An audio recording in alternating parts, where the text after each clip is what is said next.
All right, good morning, everybody. Before we get started here,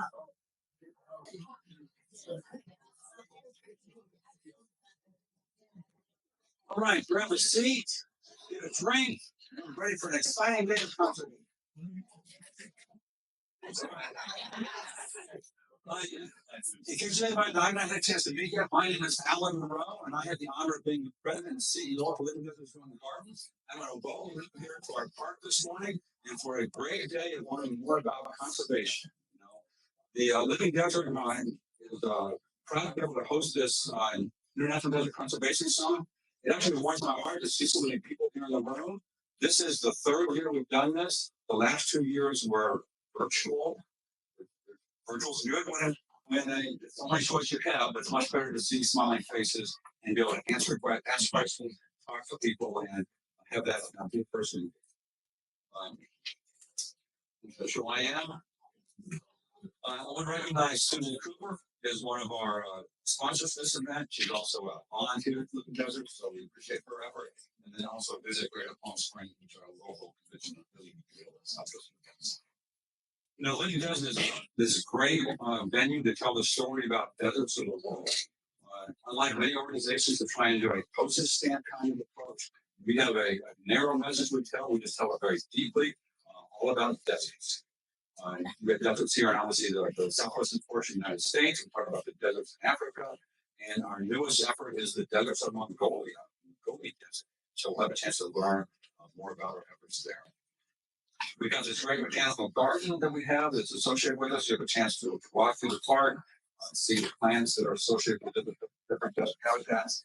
And of course, we have our amazing animals that are ambassadors for the species. We have their conservation tours. In this case, the Mexican wolf, a critically endangered subspecies of the wolf here in North America, down to only 7 animals back in the late 60s and early 70s, this close to extinction. And because of the efforts of zoos and our federal and state partners, including Living Desert, we were able to pull them back from the brink of extinction.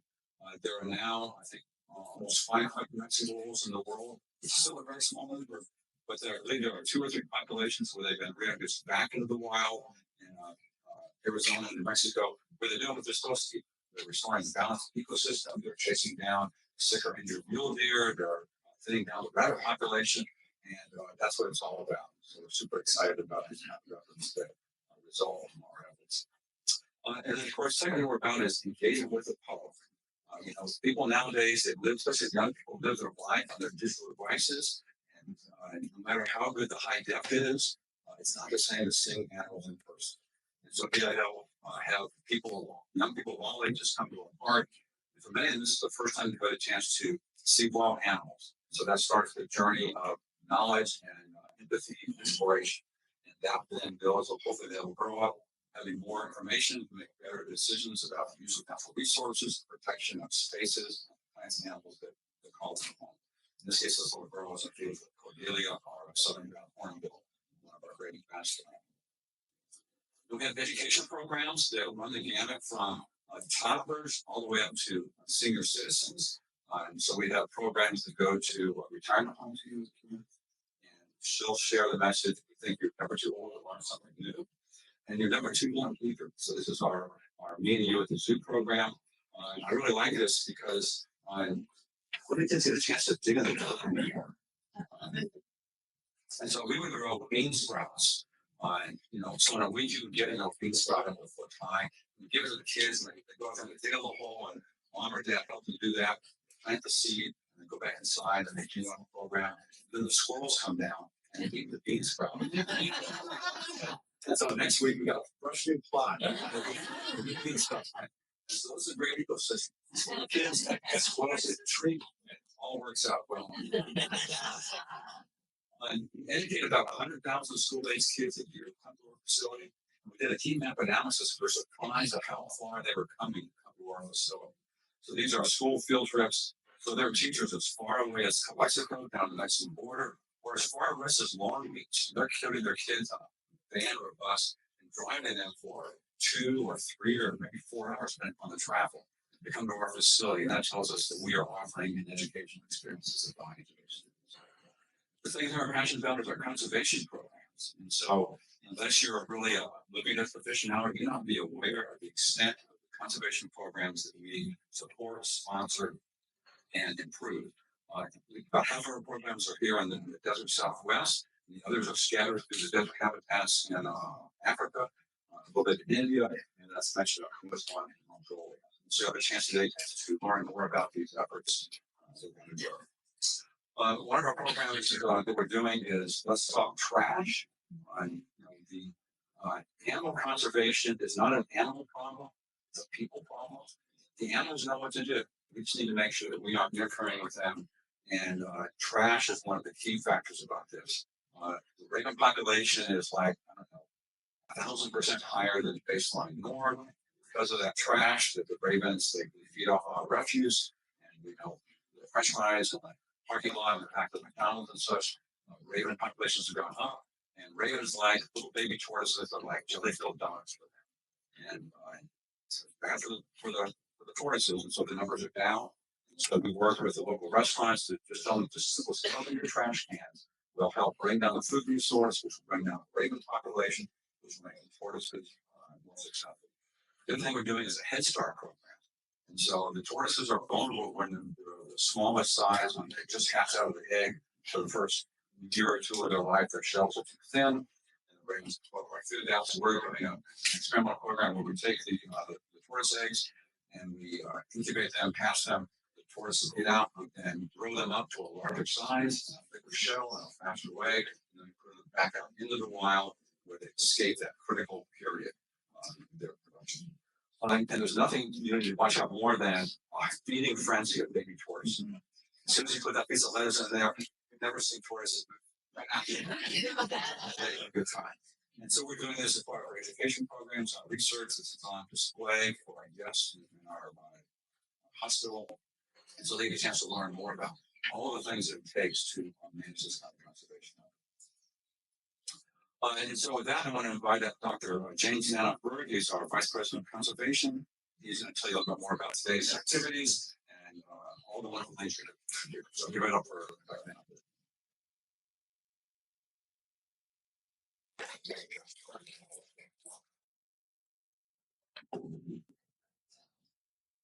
We have a full day today with many wonderful things. Thank you all for coming out. Thank you for being our supporters. Thank you for being fans of the desert and for its conservation. We have many things happening this fine day. We are now this morning 4 panels that we're going to be working. We're going to be enjoying, benefiting from the insights and innovations and ideas of our speakers.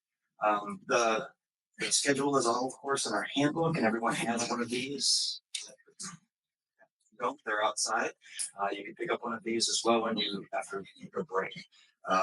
We're going to be having 3 presenters in each of our 4 sessions.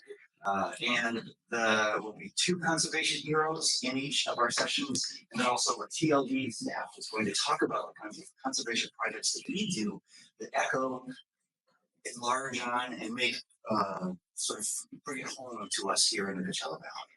Right? The things that we're doing at the Living Desert that benefit the world, and that we support our conservation heroes with. The way that our panel discussions will be happening is that we will have short presentations, about 5 minutes from each of our speakers. They'll talk a little bit about their work, their projects, the things that they're doing, the things that they're making a difference in the world for, and then we'll have an open discussion. I have a bunch of questions that I have written out myself. And we also have a few opportunities for you to be able to submit questions to us. And we will work as many of those in as we can. To do that, we have a barcode, a QR code rather. And so if you could take out your phones, this is the same QR code, the same system that we will use. So if you could scan this QR code, we will use that as a way for you to be able to submit questions to us after the panels and even while the panels are going on. So if it's not through this situation, once you have silenced your cell phones, to be able to be typing on your phone and asking questions. Right? So each of our presenters will give a 5-minute presentation. We'll have a bit of a discussion talk. Right?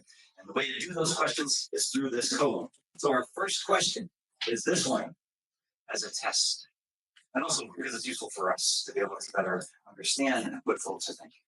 What did you hope to learn today from our speakers, from our presentation? What do you hope to learn today? Scan that code. And type in something you would like to learn today. This is as much useful information for us as it is a way to make certain that you have the opportunity to be able to submit questions. If you have a QR code reader, that's a great way to go.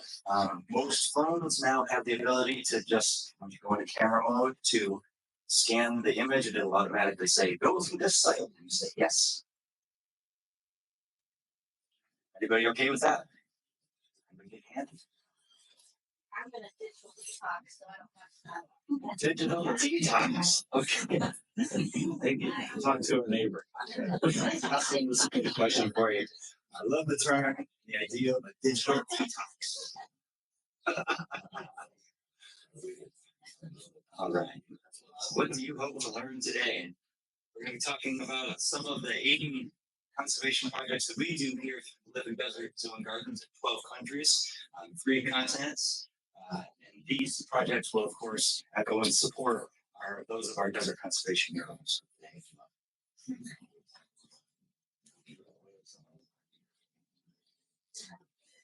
Has everybody successfully submitted something that is interested in submitting things successfully? Okay, good. All right. Our second question for you. Deserts cover about 1/3 of the world. Desert and desert adjacent ecosystems, savannas, grassland, those kinds of things. So why does desert conservation matter to you? Why does desert conservation matter to you as an individual? Why is this so important? We all have our reasons. Helps get at it. Why you're here. Motivators are that made you click that button to submit a ticket. To our sold out event, our first ever in-person sold out event. We're so grateful for that. My goodness, that's a great statement of support. We're really grateful that you all are here. Why does desert conservation matter to you? Speaking for myself, I've devoted my life to desert conservation. Deserts for me are a religious experience. I think there's no coincidence that all the world's monotheistic religions and a few of the polytheistic religions have come out of deserts. Something humbling about this. It puts us in our place. Right. Okay, has everybody done that wants to? We need more time. Yeah. A couple more seconds. Okay, very good. So as I said, this is the same code and the same page. So don't close the app. You can open on your phone. If there are questions that come up that you would like to ask, you can go into the thing and spontaneously add.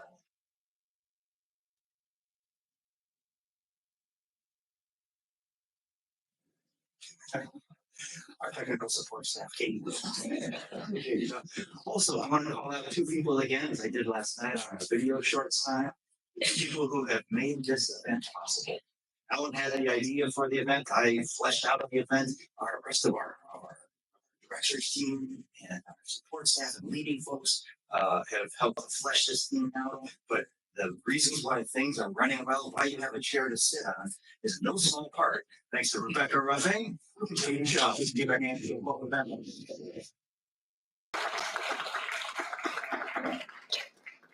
Also, before we get going on it, I want to thank Frank from IT.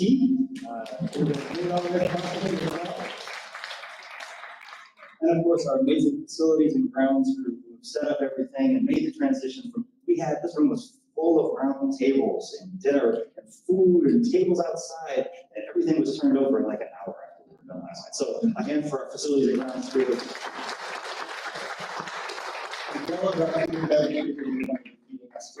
thank them too. These things come about because of our people. We're very grateful to have some really wonderful people. Okay, so our first panel is all about conserving Southern California and Baja California deserts, what I'm going to call the California deserts. This singles desert, a series of deserts, are connected and separated by a border.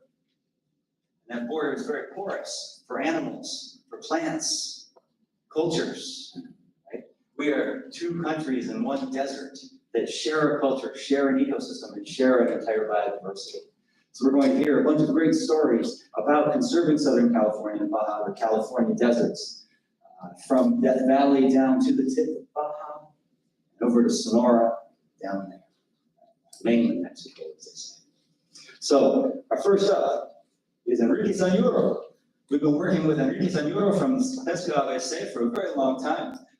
And Pesca ABC is a group of fishers that Enrique will talk a little bit about, tell you a little bit about the amazing things that this visionary group of fishers have done to help create sustainable fisheries that benefit all of the animals in the upper Gulf of California, but in particular the vaquita, which I have tattooed on my left leg. We're the most endangered marine mammal in the world, and one of the most endangered mammals of any kind in the world. And so Enrique and his crew of desert conservation heroes as well, are the fishermen of the upper Gulf of California. Enrique.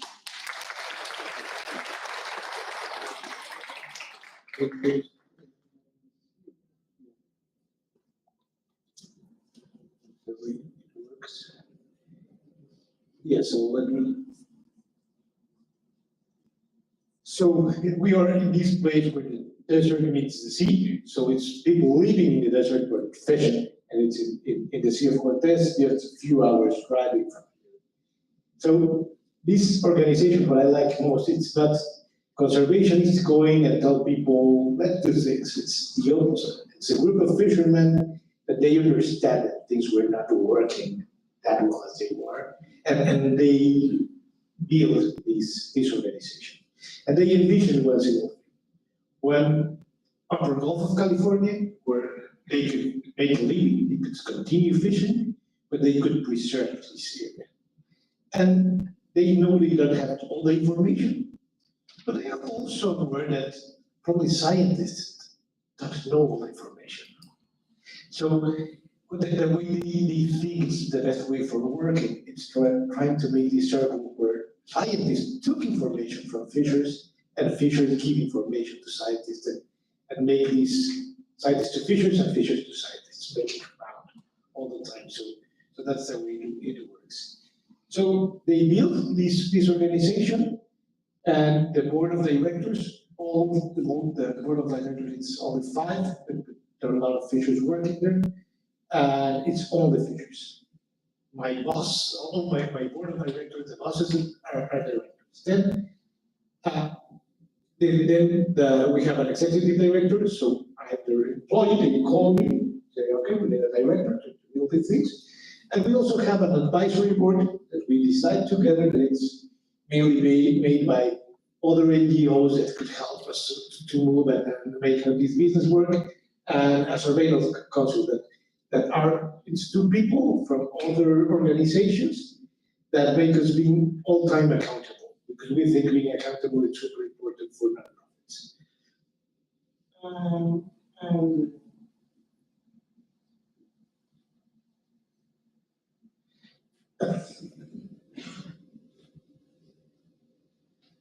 So we are at this moment, so this organization was created in 2015, and since then they have been doing only 3 things. So we have been. It's the most important, it's alternative ways of fishing. So Pesca ABC, it stands for Alternativa de Baja, Alternative Fishing of Baja California. So that's the acronym ABC, and that's the origin of the organization. So the main threat to vaquita, to this purpose, that it's critically endangered, the most critically endangered marine mammal in the world, it's only drift gillnets, the only threat to that. So if we're able to fish differently, then we can save it. So alternative ways of fishing, it's the core of the organization. However, also other important things is community science. We have to monitor where the vaquita is. We have to monitor other animals so we can design probably putting in some no-take zones. And now it's working better. Having these no-take zones in the places where we have more density of vaquita, but also close gear. There is a lot of abandoned and derelict fishing gear that is also a threat. So taking that gear out and making that work is also super important. And now we're putting a lot of emphasis on that. We have our values, I can see. Of course, one of our most important values is innovation. We have to innovate an alternative gear. And that's the origin of the organization. That's one of our values. Collaboration. We're still a very small organization, so working with other organizations, with other people, sometimes with government, and it's not our favorites, but sometimes with them, it will make us bigger. Inspiration. So we cannot convince people, but we can start making things differently, so we inspire people. Convincing is difficult, inspiring is probably easier. So we want to inspire, be an inspiration to the rest of the community. And reciprocity. We have to understand that human-wildlife conflicts are reciprocal problems, that there's always a trade-off. So understanding reciprocity in a human-wildlife conflict will help us to have a reasonable solution. And that's what we are. So thank you very much.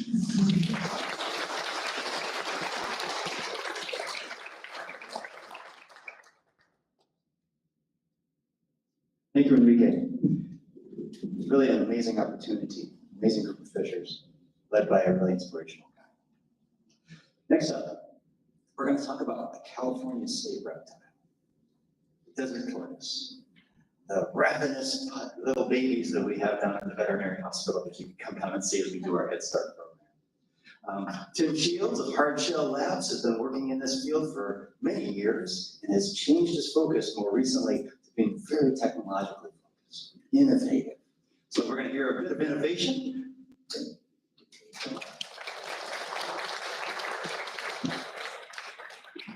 Thanks. First off, the idea of a hero is a little bit silly. The lone hero is a bit silly. I agree that identifying individuals as people to laud is a default setting of humans, but I work with dozens, hundreds of people really, and I'm sure all of our heroes have communities of hundreds of people supporting the work they do. So I'll take being labeled a hero, but it's, I don't take it too seriously. I went out to the desert in 1978 and started studying desert tortoises. I spent 35 years doing it. And in the course of that period of time, I fell madly in love with these creatures. It's my favorite creature on the earth. All of these other heroes have their favorites as well. And in the course of that work, which was tracking population dynamics of the species, I witnessed a 95% decline in the numbers. And that is also a very common theme. It's like 90 to 95%. All of our conservation heroes are seeing that, the vaquita, cheetahs, lions. So what do we do with the remainder? You can be depressed about a loss of 90%, or you can be reassured and inspired by the continued survival of these creatures. And I think hope is a really important factor. So 10 years ago, I went from being an observer to a participant in the conservation story. I had spent 35 years watching the situation. I identified ravens as the manageable problem. And then I just started looking for gizmos. because what we had was inadequate. Simply conserving land was inadequate to address the problem. And I found lasers. Ravens are almost mystically sensitive to lasers. And I found drones, and we're doing birth control. Actually, how do I get the next slide? It's just a bunch of pictures of gizmos. Right arrow? Where's right arrow? Thank you. That's Archer Labs. That's a pitch deck element. Here's what I want to show. So upper left, laser shot amongst a group of ravens. The ravens are circled in red. They're fleeing. The egg oiling drone, upper right, is a very weird device that if you get a little bit of oil on a bird's egg, it doesn't hatch. But it doesn't, oiling the eggs doesn't damage the eggs. The adults keep taking care of them. You've tied up their reproductive effort. They end up with no babies out of a season of effort, which is, we're having startling success bringing raven numbers down in areas where we're doing intensive egg oiling. This little guy is a fake tortoise. We've worked an inordinate amount of time to imitate a real tortoise in 3D printing. And what you can do with a fake tortoise is pretty remarkable. And one of them is, the lower picture is a chemical called methylene. That sounds scary, but it's artificial grape flavoring is a specific bird repellent. I knew none of this 10 years ago. I'm just like, it's remarkable when you start looking for a tool, what is possible. And the secret to what we're doing, so that methylene is a very surprising treatment for that raven that came down thinking it was going to have breakfast.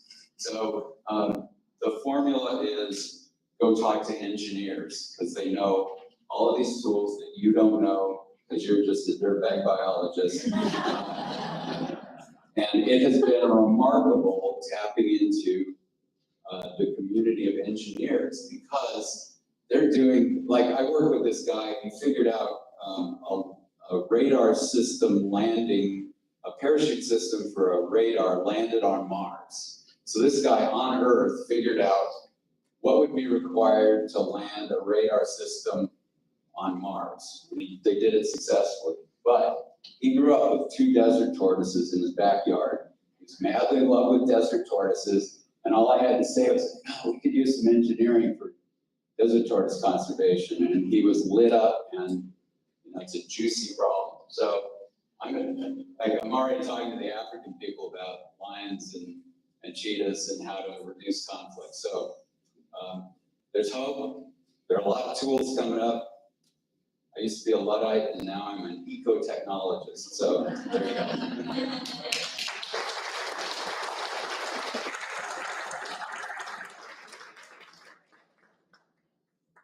Thank you, Tim. So the journey from Luddite to eco-technologist is pretty dramatic.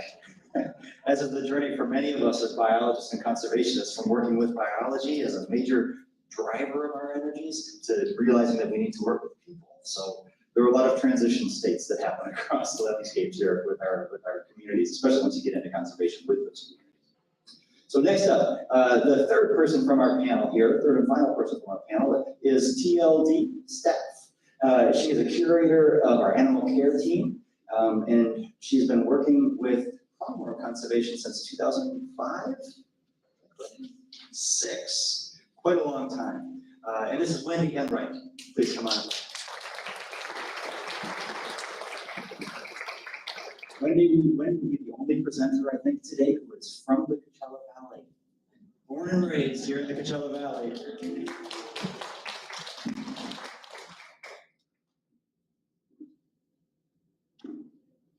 How do I get to the next slide? Right here? There we go. I got it. Hi, everyone. I'm going to introduce you to our working relationship with the Peninsular Pronghorn Recovery Project in Baja Sur, California. which like Dr. James said, I've been involved in since 2006. Living Desert's involvement in the project started around 2004. So the recovery project actually started in 1997. And it was established by the Mexican government in cooperation with Espacios Naturales. And then very close after that, the first management facility was built within the El Vizcaíno Desert. In 2000, Los Angeles jumped onto assisting with the program and aiding in the husbandry and management. And at this time, there were less than 13 animals down there in their breeding program and less than 250 estimated in the wild population. Some numbers may be even less than that. In 2004, the Living Desert sponsored an educational poster for, and I don't have a picture of that poster, it's too long ago, I couldn't find it, for the schools surrounding this Canada desert to teach the local children about the pronghorn. And actually in 2006, when I was there, we were able to go out around to some of the schools and meet with the kids and talk with them about saving the pronghorn that lives in their backyard. So between 2005 and 2024, Living Desert has continued to provide support in a variety of ways.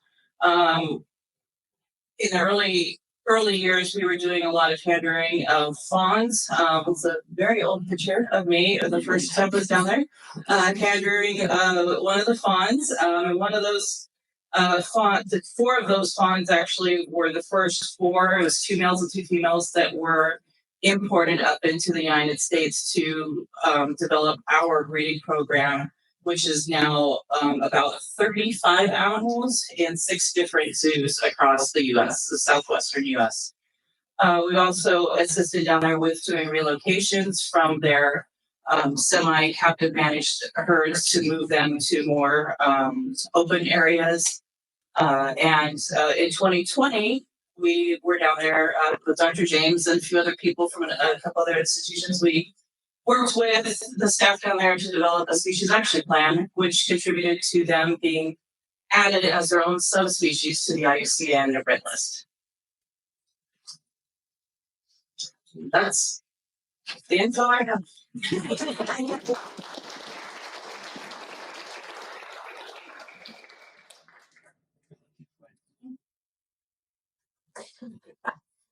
So also, before we get together, we're talking about conserving the California deserts. And we want to acknowledge that we are on the lands of the historical Kikuyu and Chemehuevi people. And we'd like to acknowledge and thank the ancestors who have lived and continue to live and thrive in the Coachella Valley, retaining their rights to lands across the valley to this day. We express our gratitude to their historical and ongoing skillful land management that benefits the animals, plants, and people. We commit to continue our own ongoing efforts to collaborate with and support their efforts through the Living Desert Gardens and through our many partners. So,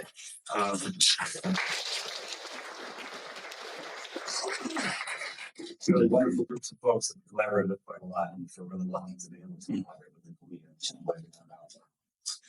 in any case, so our first panel, if we could ask all 3 speakers to come up and take those seats.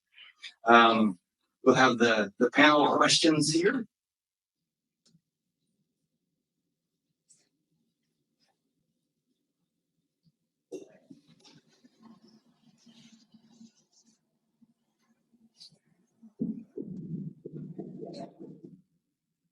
Well, Tim's going to have props. I'm going to bring props for everybody here. I have a little pronghorn for Wendy. I'm thinking, yeah, I don't have a Pescatore sad. And we get it. Get one of those.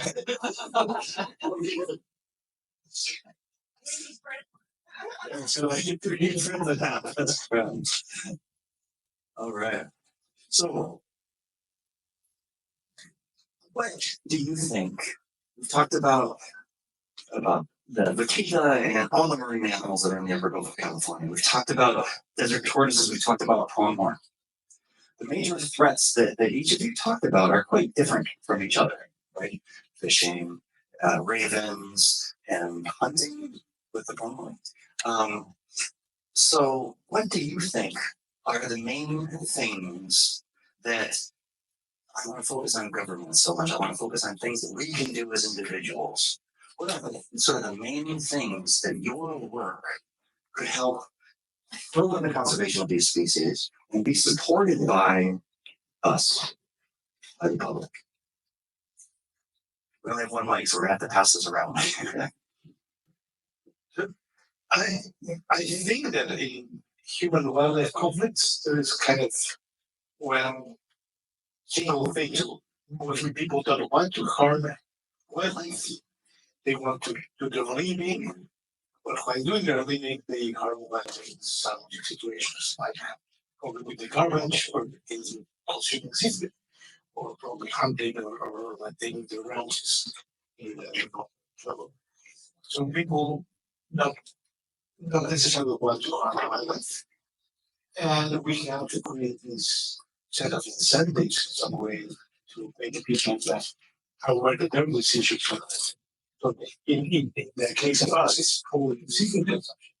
You go out there and advise blue shrimp from Mexico without knowing that would fish that blue shrimp from Mexico was necessarily catch by humans. There's no way you can take it by other way of fishing.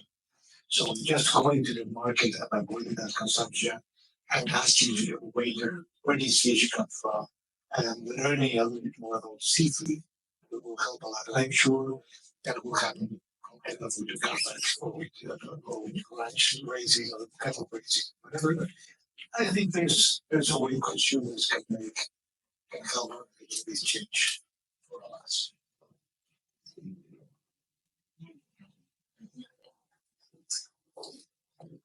For supporting Peninsula Pronghorn, I think that supporting the Living Desert coming here to visit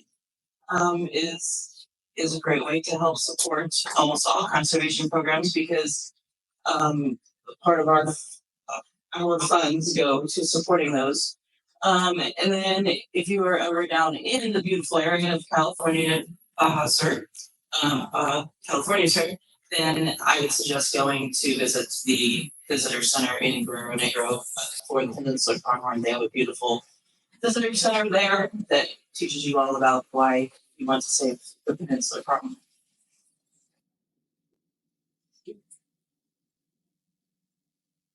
The almost absurd number of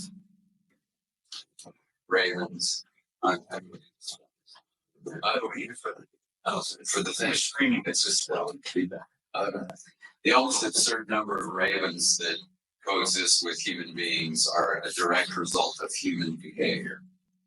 My approach with that particular problem, that's one of many problems facing the desert tortoise, is basically with these gizmos I'm talking about, to buy time for the species, for human behavior to change. Like this is, I feel like kind of a first responder. I'm on the scene of the accident, stabilize the patient, keep the patient alive long enough for the systemic changes that need to happen.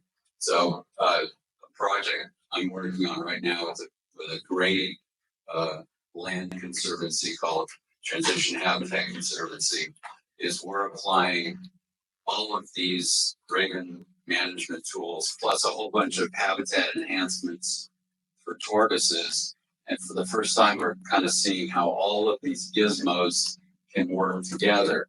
But I think ultimately it's raising human consciousness. And something I'm very excited about is we work on internet connected devices. So we're a screen-based culture. Like everybody's looking at their screens all the time. My thinking is, how do we put planet Earth on those screens? Because we're going around, we're living on this planet of miracles, and we're staring at screens, and it's right out there. And all we need to do is put that planet, like the desert tortoise is an incredibly charismatic animal. It's its own best ambassador.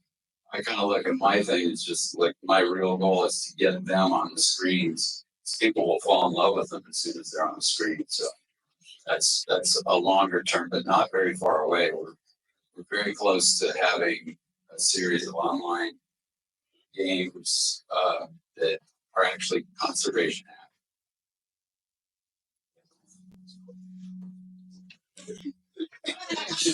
Okay. Just shout.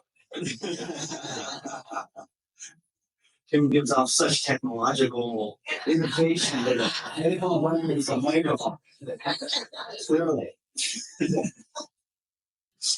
All right. So great responses. You know, it seems like to summarize that, a lot of the things that we could do as conservationists is empower people by helping them understand better their choices, the consequence of their choices, their actions, and how they could help support these processes directly to be a part of it, right?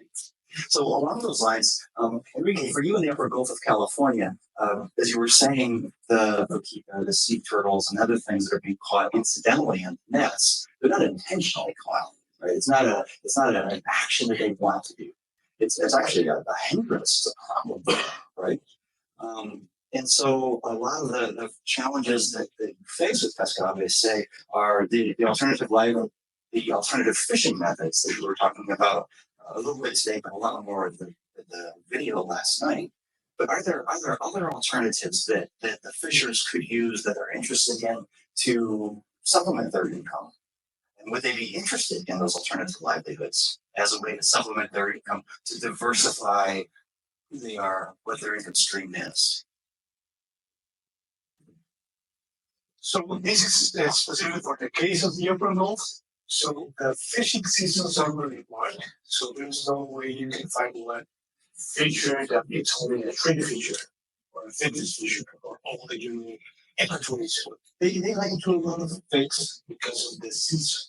So they usually can do from September to March, they go for dream, then from March they go from March to July, they go for finfish, and then summer they make some tourism things. So they like doing several things. So understanding your portfolio of recent working can help you to make arrangements that portfolio in which you can use less of your time thing, but more time in other things. So we are at this moment in our system, finfish could be caught very nicely with just hook and line. The thing is they will obtain like 30 or 40% less catches. So we have to compensate by price. So what we are doing now is changing the technique of slaughtering the fish. If you bring the fish alive and slaughter the fish in the boat in a humanitarian way, then the fish will have less toxins and less blood and bacteria, and the shelf time can increase 3 times. From 10 days to over 30 days, we will have fresh fish with good management. And the packers and processors will pay for that shelf time.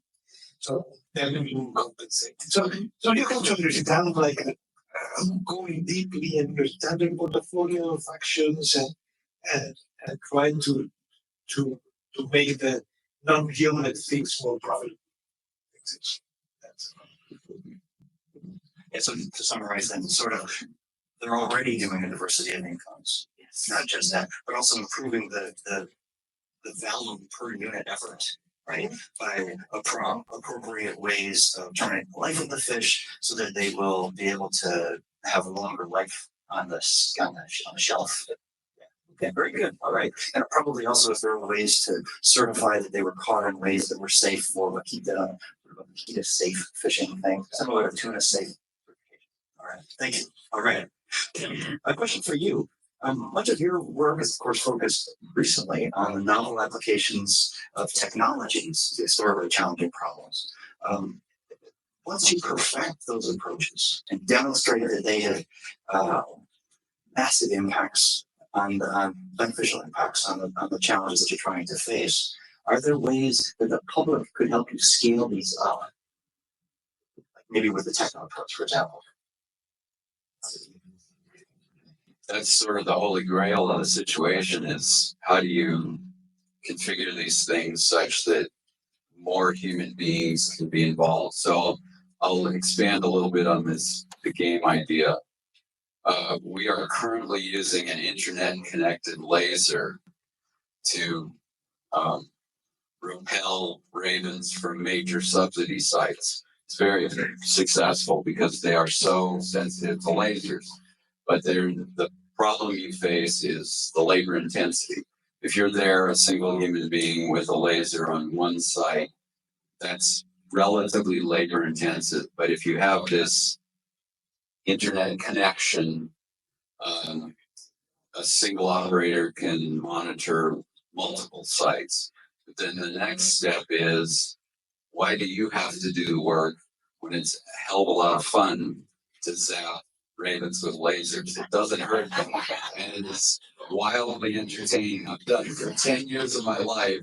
I am certain I'm the human being that has shot more ravens than anyone else with lasers, and it's a first-person shooter game. It's just sitting there, and we're very close to, like, I don't know if it'll be commercializing it, but that's the way you get massive engagement. And also you're putting the problem in the form of a game in front of the people whose participation brings the cost down of the activity. And so it's a wild idea, and I'm obsessed with it.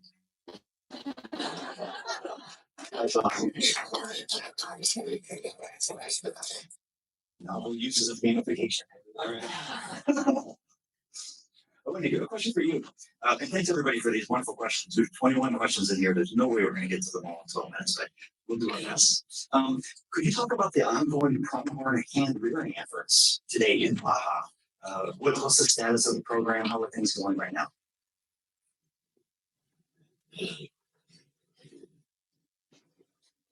Well, since 2020, when COVID hit, and a slowdown of doing hand rearing and being able to get the paperwork completed to do imports, because the reason we do the hand rearing down there is to be able to import them up to the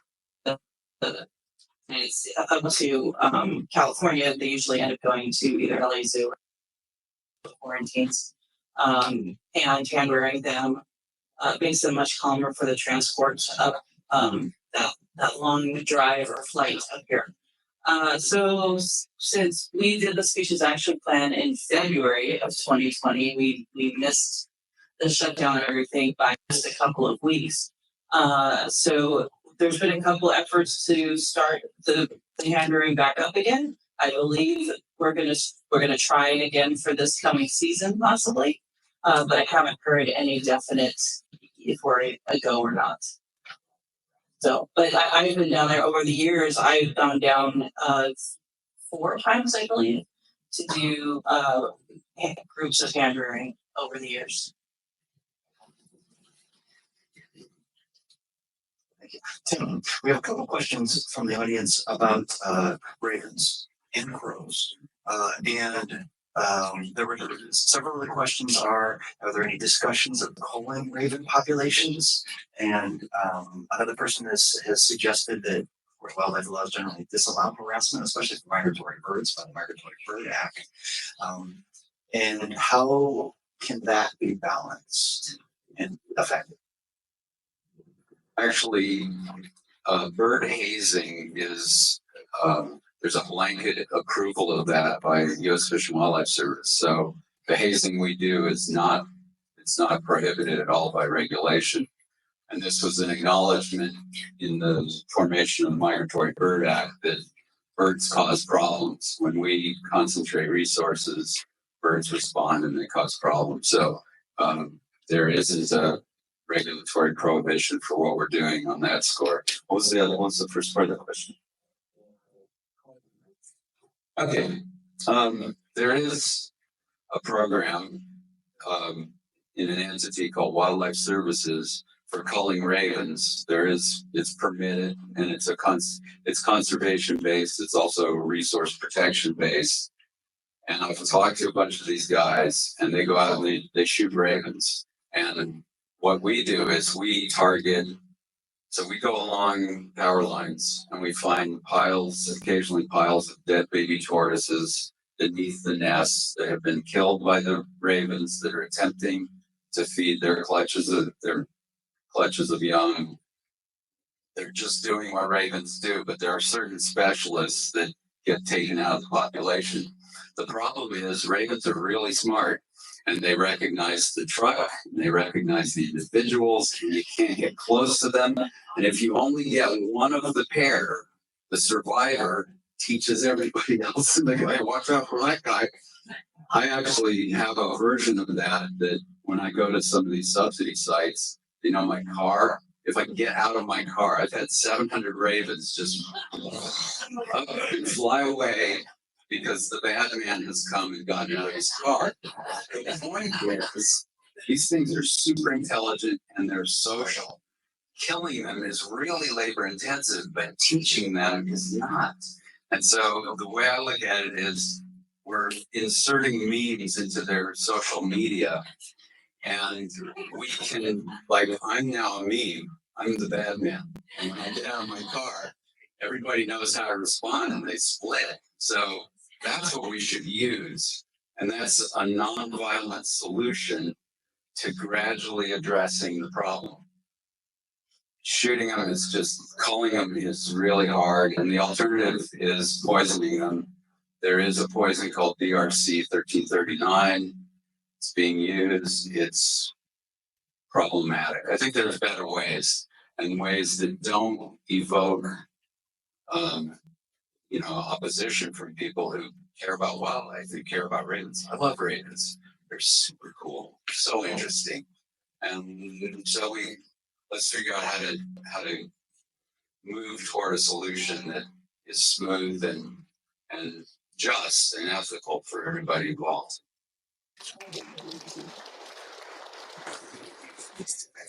Well put. Ravens, for anyone who's ever worked with them or has ever watched them, they're amazing birds. They're super smart. They're charismatic. They have individual personalities. They all dislike my standard poodle for some reason. He doesn't like them either. So detestation. We had a really good about hope in your conservation programs. Practice hope in the work that you do. I'd like to maybe ask you to start that question, because so much of what you're doing is trying to work with the innovators, right? People who see the hope, that see the future, that see that possibility, get them to popularize the approaches to many other people. How do we practice hope and still hope in the populations? So I will tell a personal story. When I was invited to be the executive director of Place KBC 3 years ago, so Fisher called me and said, "Enrique, you want to be the executive director?" I said, the reason I just as I know it's probably not. I'm not sure we can say Papitas.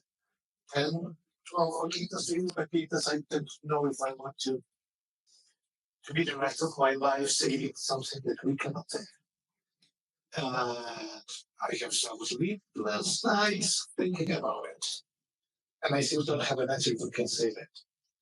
But I have one answer that made me accept this position. And it's the only way we can say that is working with people, working with an initiative team that was born within the community and with people. So I don't know if we can say it, but I do know that the only ones that could make it is us. So that gives me hope that something could happen and will be good. And I don't know what will happen, but I know what's happening in the community with the people. And people is understanding conservation. People is understanding the importance of the ecosystem and the importance of sustainable fishing, and that gives me some hope about it.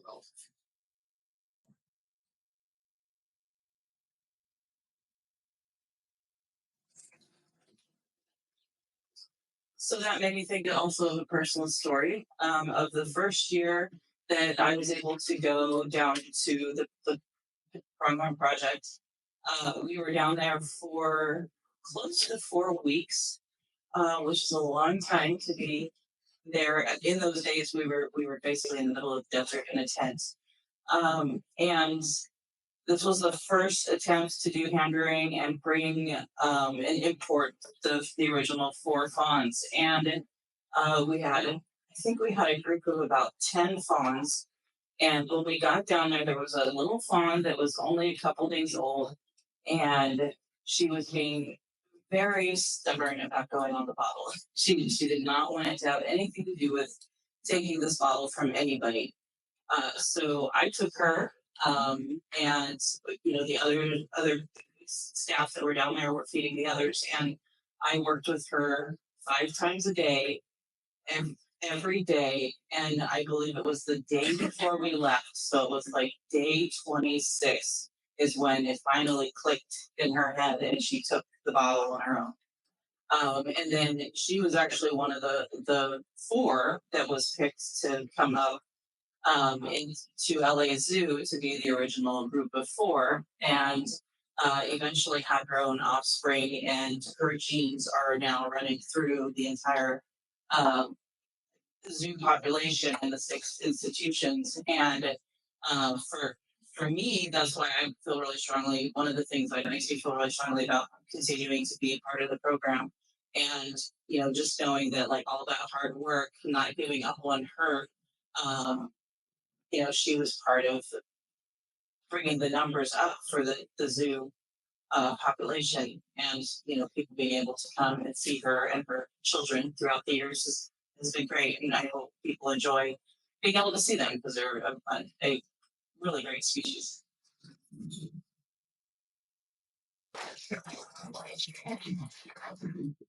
Homelessness is really boring. It's safe. You're not risking anything, but you're also not getting anything. And so it's a self-defense mechanism. I understand that, but I'm sort of pathologically optimistic. And I just figure it's more fun trying stuff out and trying to solve a problem than bemoaning the problem. Like, so here's my personal story. For years, I would go up to cohorts in the tortoise conservation realm, and I'd say, "Man, we got to do something about the ravens." And I would get this, like, oh, they're so smart. Like, there's nothing we can do. Like surrendering before the battle is joined, and I just thought, man, that's more interesting to try something out. And it has been a remarkably hope engendering process just to learn how many tools there are. So now we're approaching another problem and facing the desert ecosystem, which is a little Mediterranean grass called schismus. It's this little golden grass, and it's everywhere. And there are vast areas in the Mojave now that are nothing but schismus. It's wiping out. It's out competing all the native annuals, and we got to get on this one. But I'm looking at schismus now that I've done this thing with ravens and had some success. I'm looking at schismus and going, "We're coming for you." We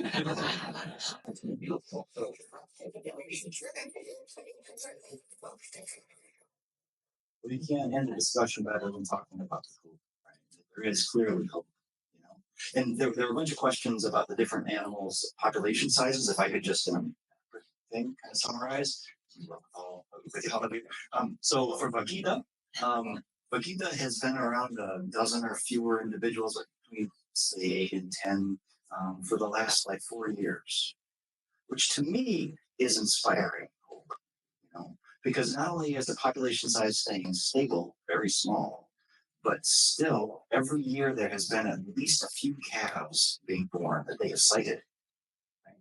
The vaquita are stable. They're hopefully going to increase. They certainly can continue to breed. And the great work that Pesca has been doing has really been inspiring things for me. It's similar to how Tim's discussion of hope, all these new tools, all this innovation, so many people passionate about the project. And then with the pronghorn, with the Peninsula pronghorn, we went from around 250 or so, and now I think we're over 400, almost 500, thanks to the work of Victor Sanchez and his family. Just this amazing group of folks who single-handedly, this one family has kept this subspecies alive with our support, but mostly it has been them. So people, animals, technology, for me brings hope. If you could join me in thanking our 3 panelists here.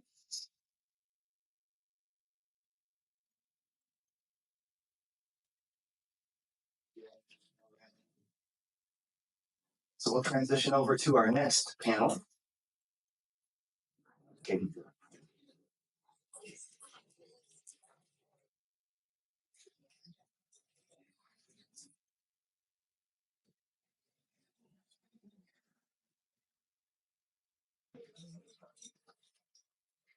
So while all the things reset, for our next panel, we're moving from our homeland here to our newest homeland for the living desert in the center of Asia. It's Mongolia, high altitude deserts that are dramatically similar to ours in topography, in terrain. The first time I went to Mongolia, working with the first of our speakers, which is Ghana Wingard, who will be talking here in just a moment. I would go to a place and I'd say, that looks like tree rocks at Joshua Tree. It's just like Hellhole Canyon in Anza Borrego. You know, oh, this looks like Coachella, for gosh sakes. You know, it's just like my second home is Mongolia. So it's very much similar to the places that we live here. It's quite different temperature-wise. It's quite cold, quite high, and therefore functions very differently. And of course, culturally, it's quite different as well. A third of the population of Mongolia remain traditional herders, nomadic traditional herders. If they move their flock, their herds, their flocks to places where the food is abundant. So they're moving across the landscape. And since the collapse of the Soviet Union and its relationship with Mongolia, the transition from sort of a state-sponsored communism kind of thing to a free market economy has led to dramatic increases in those flocks, which are having a disproportionate impact on the landscape. Along those lines, too, the free market system has been bringing in mining and dramatic changes to the landscape. So those two challenges are two of the biggest challenges that we're facing right now in Mongolia. And they'll be the focus of this next section, which is conserving high elevation deserts in Mongolia. If I could invite up first Ghana Wingard, who is our curator of conservation for Mongolia and has been leading this program, the Mongolian Conservation Initiative, for over 20, let's just say many years. She is very youthful and tremendously accomplished. Go.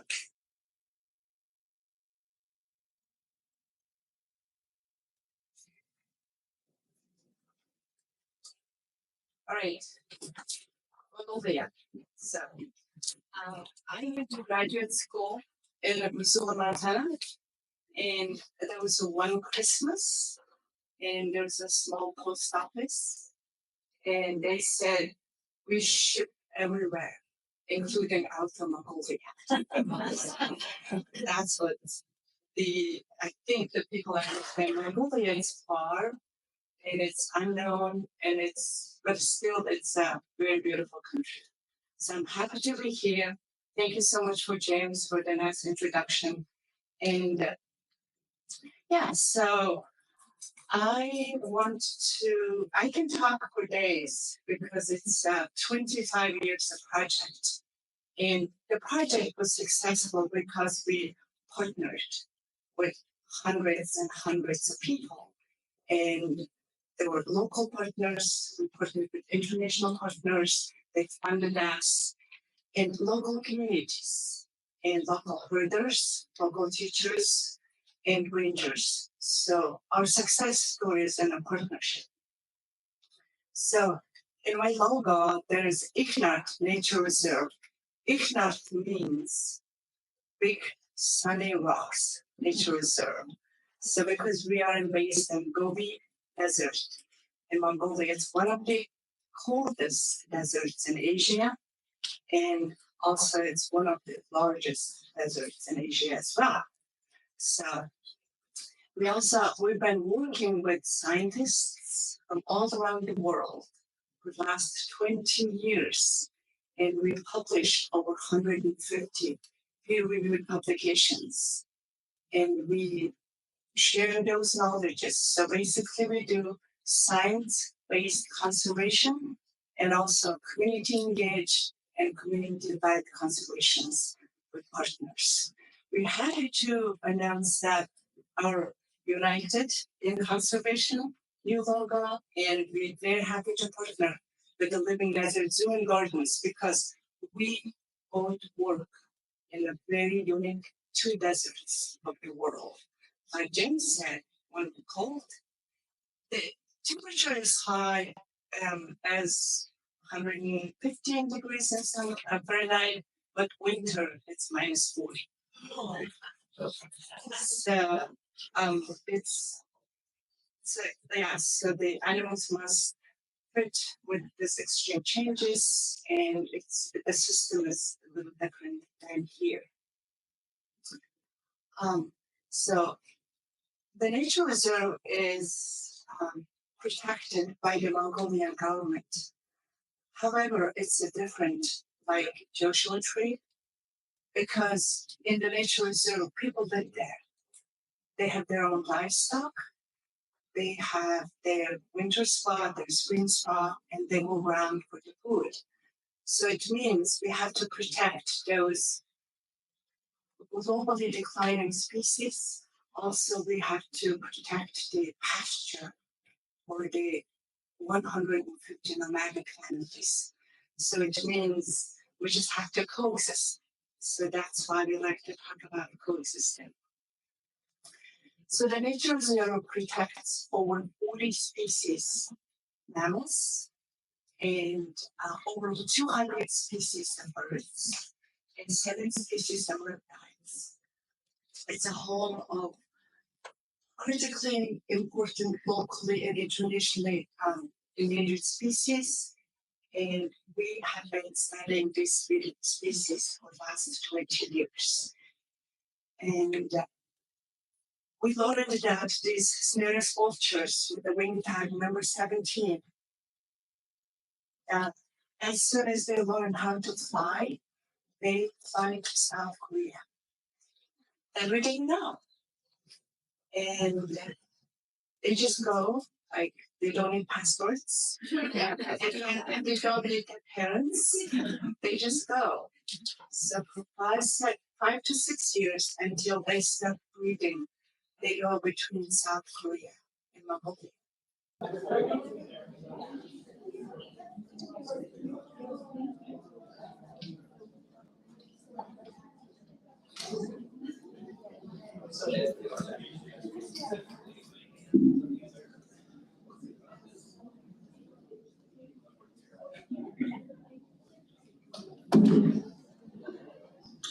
All right, so we've been very place-based with our first 2 sessions, our first 2 panels. We're focused on the deserts of California and the deserts of Mongolia. And by California deserts, of course, including Mexico in that process too. So our final 2 panels this morning are going to be focused on processes. As Alan, our president and CEO, had said at the beginning, and many of our speakers have alluded to, people are the reason why species are declining. We are the problem. It's like the Taylor Swift song. Hi, it's me, I'm the problem. But because we're the problem, we can also be the solution, right? So if we work with people appropriately, some of which we've spoken already, actually quite a bit about this morning with the first 2, these next 2 are going to be very focused on people-based solutions to conservation problems. Our first panel is going to talk about community education, community conservation, and educational outreach, very much focused on sharing information, learning from a 2-way sharing of information, from the communities to the conservation organizations, and then being able to go forward collaboratively, co-creating conservation projects that benefit both the community and the wildlife and the ecosystems in which both live. So education is a prominent tool and going to be a prominent tool of our next session. Education, of course, by itself is not enough to change behavior. Education can be helpful.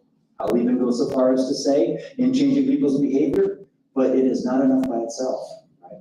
And our 3 speakers coming up next will be talking about the ways that they have used education and engagement and outreach programs to try to engage communities so that they will be able to live more harmoniously and coexist with wildlife and benefit by that process. First up is our friend from South Africa, Louise Mafala, the founder of the Bush Babies Environmental Education Program. And she has come out of the Black Mambas Anti-Poaching Unit, which we'll hear more about in our final session. And she's going to talk about the Bush Babies Environmental Education Program. Wayne, please welcome.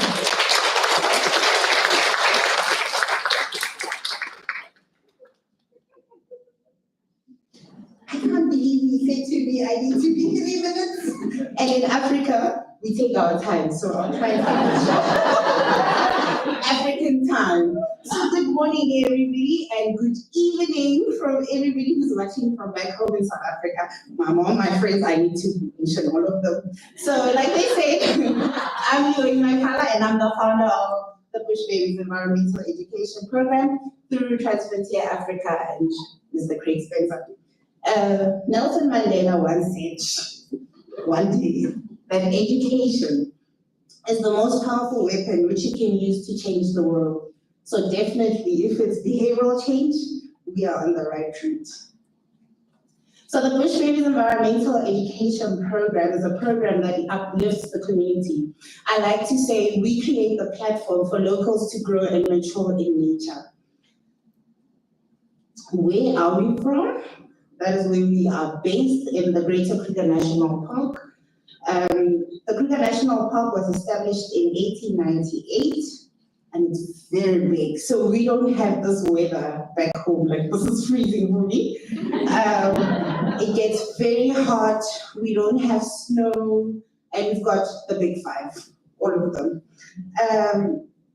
Yeah, so we prepare the future with the counterintelligence. We're working with 10 disadvantaged schools. And we also have a resource center where we run the Scouts program. So in these 10 primary schools, we facilitate an environmental education lessons, which is interlinked into the school curriculum. So instead of saying we're teaching natural sciences or we're teaching mathematics, we will do a water audit where the kids would go and measure how many leaks on a tap, how many drops are coming out in a second, in a minute.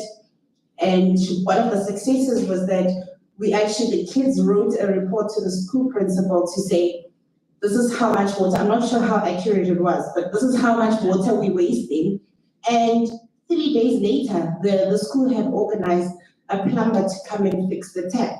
So I then believe that true indeed, the future of our tomorrow was definitely in the classroom. And if we are able to recognize these problems, we identify them, we are able to come up with solutions, as James has said. So there is one of the learners I heard touching the elephant. Craig did not include this video in my presentation, but it shows, can environmental education change their behavior? It's a long-term investment. We're not going to see results immediately, but definitely we will see them. The kids, when they arrive there, it's the first time they see this huge elephant. Like, they grow very big, these elephants, and to touch it, they're very scared because growing up, we are taught elephants kill people, not to eat you, but they'll just trample you and kill you. So to come in contact with this huge thing, and you need to touch it because now you weighs it, you must touch it, it becomes a problem for the kids. Changing that behavior, I'm like, what can I use for these kids to actually touch an elephant? This is a once in a lifetime opportunity. And I'm very much sure I can bet Craig my whole salary, nobody has touched an elephant in here. My salary is gonna go, guys. Craig, nobody has. But for them to see, if we are able to expose the community members to these species, we are able to, how do you preserve something you don't love? How do you protect it? I've never seen an elephant, why should I bother? So through these initiatives, we are able to bring the community and say, this is on your doorstep. This is for you. This is not us. You're not separated by the fence. You need to understand why there is a fence. And we're working with more than 2,000 children. The numbers are always going up, never down, because today, Liwayne is bringing the brother, Liwayne is bringing her sister, and everybody else. Even those who don't understand the program, they just need to come to the program. So we've got a whole lot of issues in our communities, and it's indeed up to us to solve the problems. But we can't always keep doing things for the community. We need to engage the communities because we are, or they are, part of the solutions.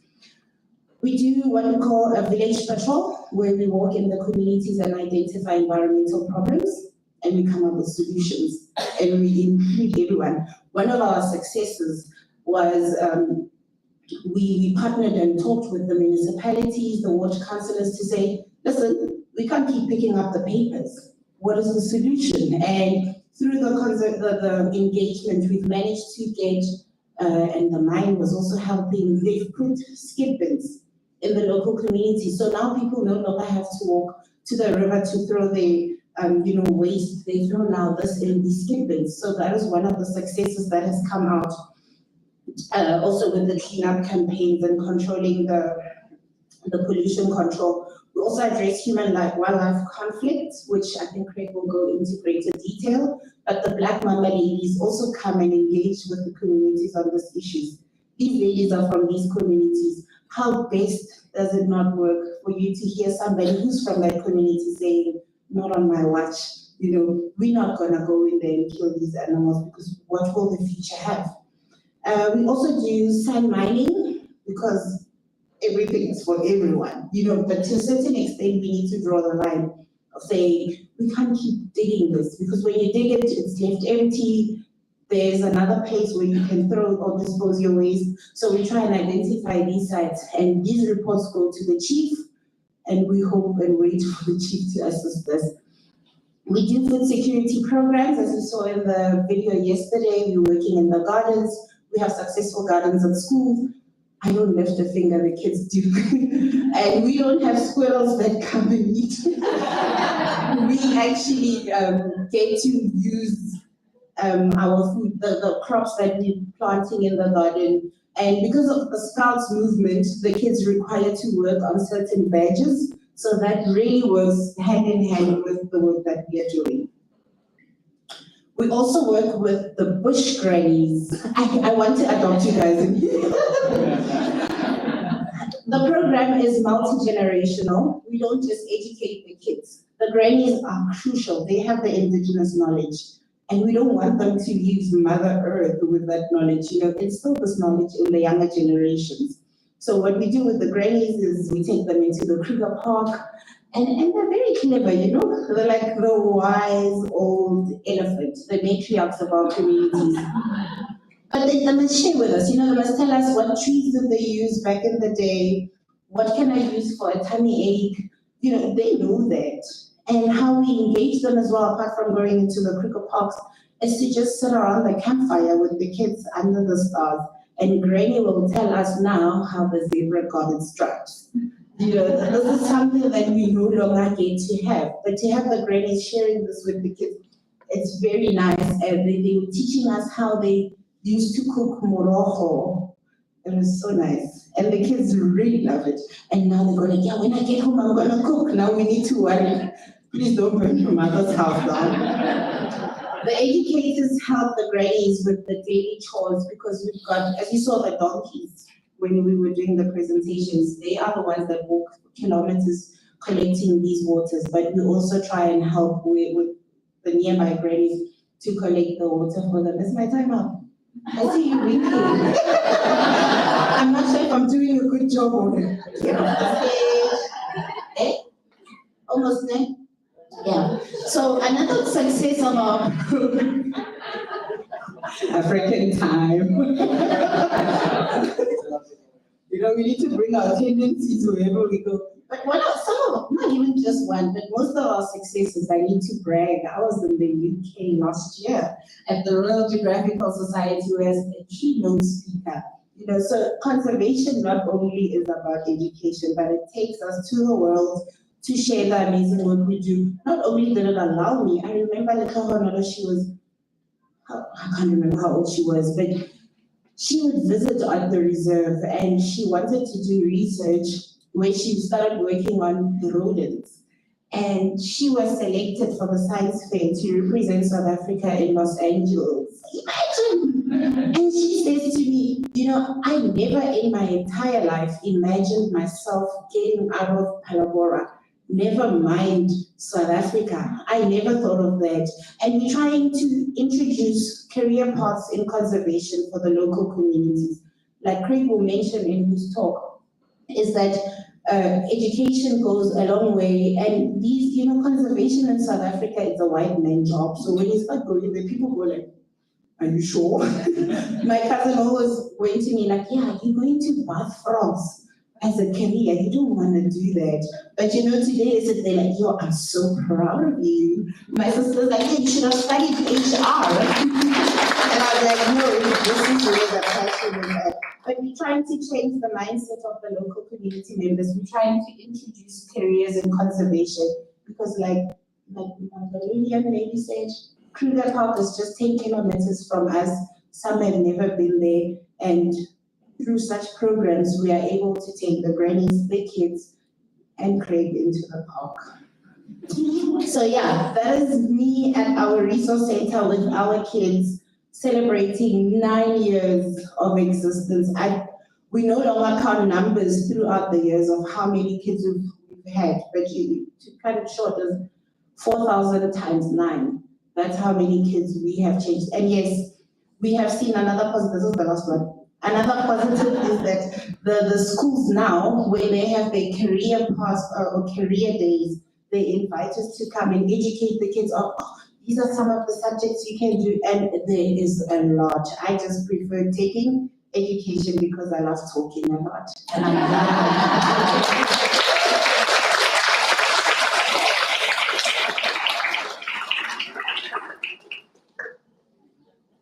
Thank you, Lorraine.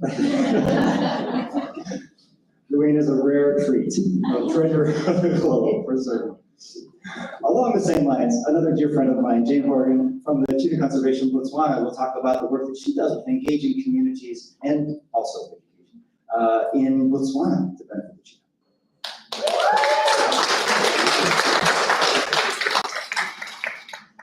Hello, everybody. So today I'm here to talk to you about education. Like the way that I like to talk a lot. So 5 minutes, yeah, I don't know how well that's going to go, just point at me. But also because I'm a big kid trapped in a 42-year-old's body, so education is great for me. But I have a bit of an issue with the word education. And as Alan said this morning, Enrique also said this morning, it's more than just facts and figures. It's inspiring people, and it's creating behavioral change and seeing that difference roll on, exponentially when you're working with kids. And for our student programs in Botswana, we do a whole range of activities, like LBZ, we work with toddlers, we have a community preschool that employs mothers from the communities in 2 different communities now. We just started in our 2nd community.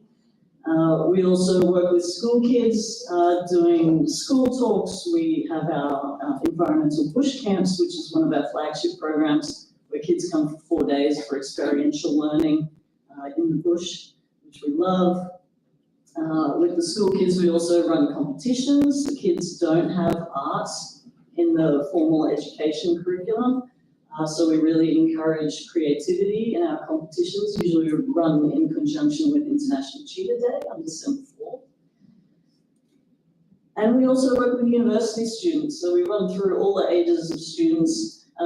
We encourage schools, universities and colleges to develop environmental clubs, and those clubs come and engage with us at our education facility and grow their learning that way. We also teach university students that are studying wildlife biology specifically. We bring them to our camp to teach them practical wildlife biology skills, how to use a GPS tracker, how to use a VHF tracker, how to track. We use our Indigenous knowledge experts, the Sand Bushmen, who can track wildlife at an insane level, and they help teach the kids how to track, and they have all of those skills then when they go into the NGO world after they finish their degree. So we cover all of the students at all ages.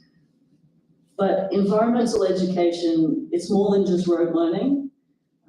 I can tell you that the last count, the estimate of cheetahs in Botswana was 1,692 animals. The worldwide population, 7,100 cheetahs left in the world, that's it. I can tell you the population has declined over their ranges. All that stuff is relevant to cheetah conservation, but it's not, it's boring. We don't do boring. We do exciting. We engage the kids with games, when COVID hit, we had to shut down our bush camp program for 3 years. And that gave us a chance to completely reinvigorate our curriculum.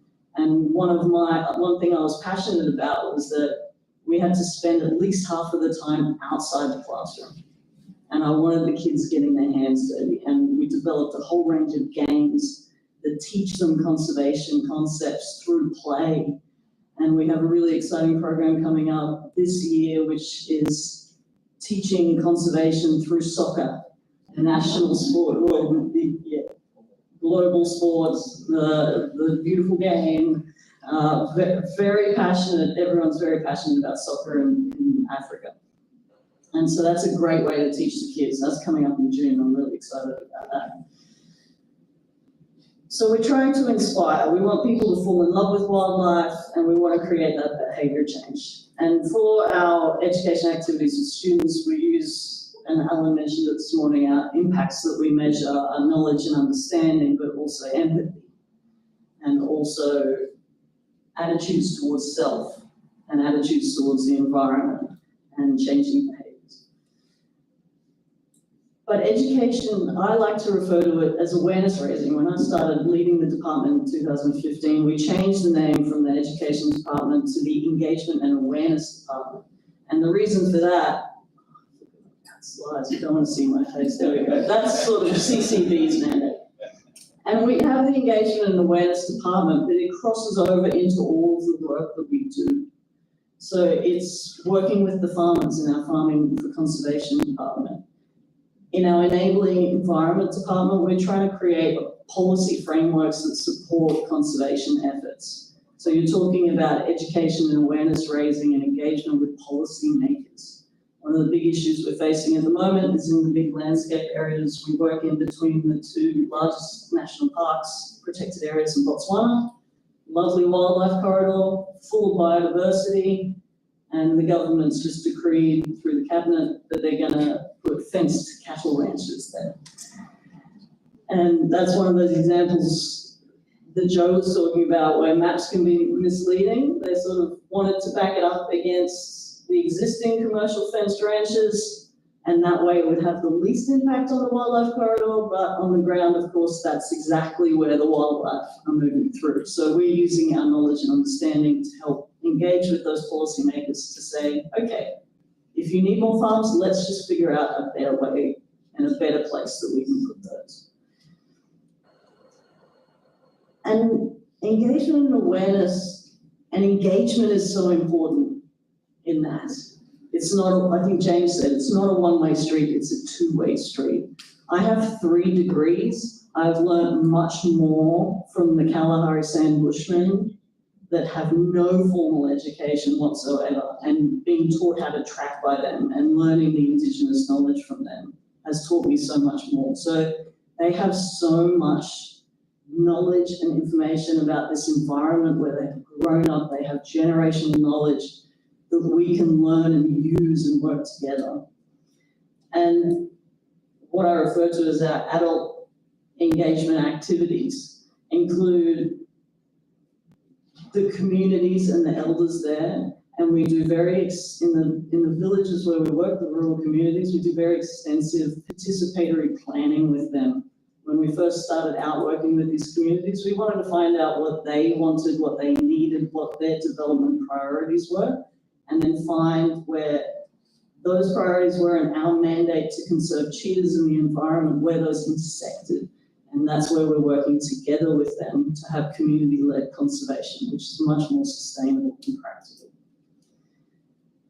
Just an example of how nuanced education, engagement, and awareness is that it's not always formal, it's not always in an education program. We find it in our resources, we find it in our newsletter, in our social media posts, everything we do, and it can be so subtle as to the language that we use. We now use the word carnivore instead of predator because we don't want people thinking, oh, cheetahs are the big bad guy and they're hiding in shrubs waiting to predate on your beautiful goats. We're trying to change these perceptions of carnivores. I always say that some of my best work is done with whiskey. Because in my work, my community engagement was largely with the commercial cattle ranchers. We work with communal farmers, we work with remote settlements, and our team on the ground does a great job of that. When I was on the ground in Botswana, I was working with the commercial cattle ranchers who were largely Afrikaners. So they're Botswana, they're born and bred, some of them third generation in Botswana, but they're white with South African or English heritage. And gee, they like to drink, those guys. I thought Australians were that. And so I'd go to the bar on Friday night and try to relax after what was usually an arduous week, and I'd grab a whiskey from the bar and try to relax and detox from work. And of course, there would be farmers there. They'd come to the bar and they'd say, "Yeah, Jane, I shot 6 cheetahs on my farm the other day." And knowing these guys, I know these guys, they like to play with you. And I'm like, 6? Just, you're losing your touch in your old age, hang on, what are you doing? And they'd laugh, they're only just joking, trying to get a rise out of me, testing the boundaries. But I'd say, "No, but have you got cheetahs on the farm? Have you seen any lately?" It's all data collection, right? I'm a scientist working undercover. And say, yeah, no, that's plenty. We've got plenty on the farm. I'm like, "Oh, okay, good. Have you been losing any cattle?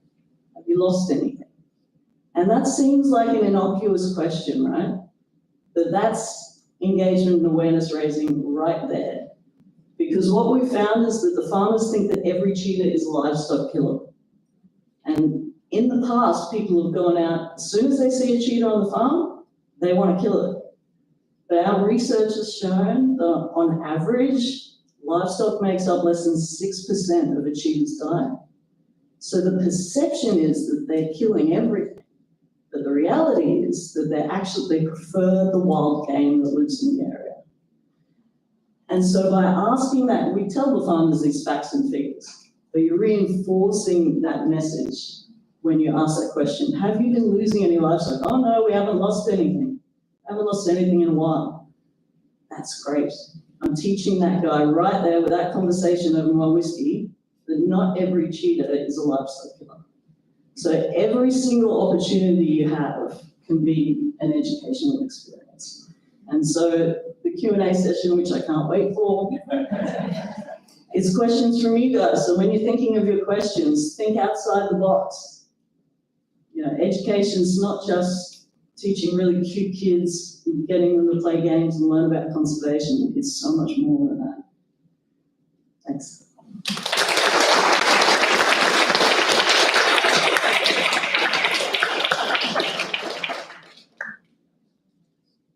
Whiskey diplomacy. All right, our third and final presenter for this session is our own Dr. Anna Young, who is our Director of Learning and Innovation. Impact, thank you. I knew it was an I. It's not education.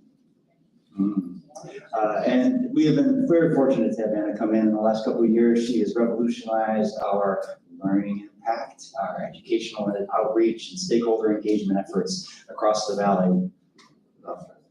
Thank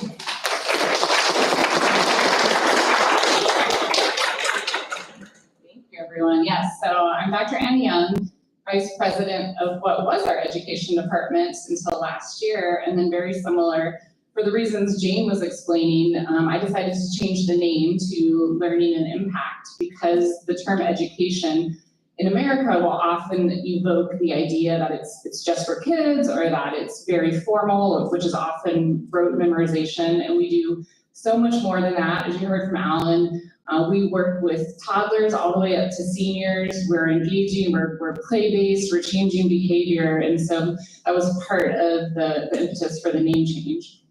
So I'm also a scientist, and so I love data and experiments, and so I'm going to tell you about an experiment that I did with our Learning and Impact team and our animal care team to think about how we present what are called ambassador animals, or here at the Living Desert, we call them connection animals, if you were here last night, you got to meet some of our connection animals. And so you saw an armadillo in what we call a nature cart.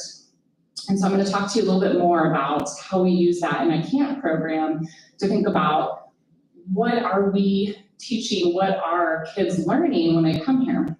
So we know that experiences with animals and wildlife can be incredibly positive. It's probably what sparked for all of us this interest, this connection that we had with animals to pursue a career in conservation or to become members of the zoo or to keep coming back. So we know that it can be really, really powerful for good.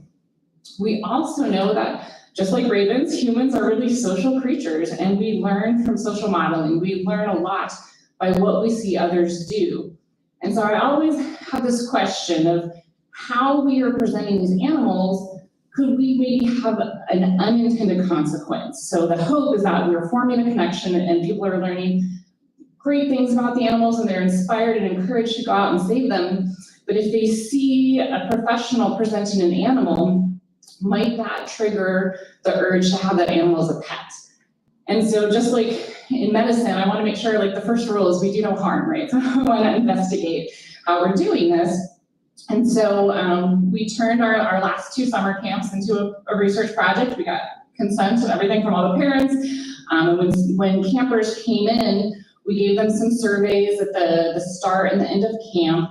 All of the children saw a snake, they all saw a tortoise, they all saw a lizard that are part of our ambassador animal programs, part of our connection animals.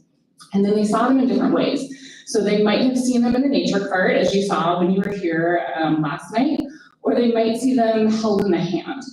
And then before they saw any of these animals though, we made sure to give a talk to all of the campers, letting them know that this species, whatever it was, didn't make a great pet, and here's all the reasons why. We talked about at the zoo, when we have them, we talk about all of the care and the expertise that our professionals have, and all of the special lighting and all of the special diet and what it takes to really properly care for these animals.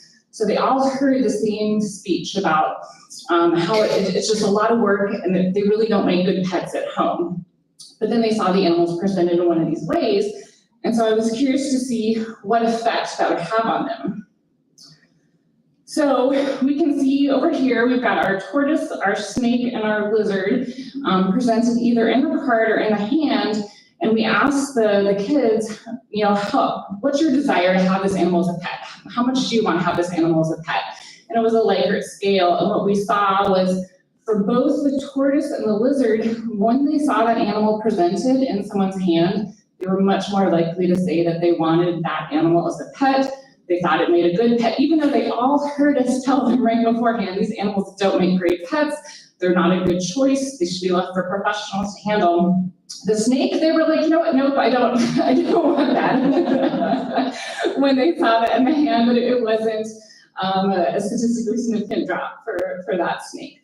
But so, you know, and I will say that the Living Desert had already been really moving towards those nature carts already anyway. And so just for the purposes of research, I said, can we go back to holding these animals in the hand, because it's still pretty common for a lot of different places to present animals that way. So that was a concern for me. There's been different studies on this topic with different results, and it depends. Are you talking with kids, and you know, what are the circumstances and what are you asking? But I think this is some convincing data for us to, I think, be really cautious about how we are presenting these animals and making sure that first and foremost we're doing no harm.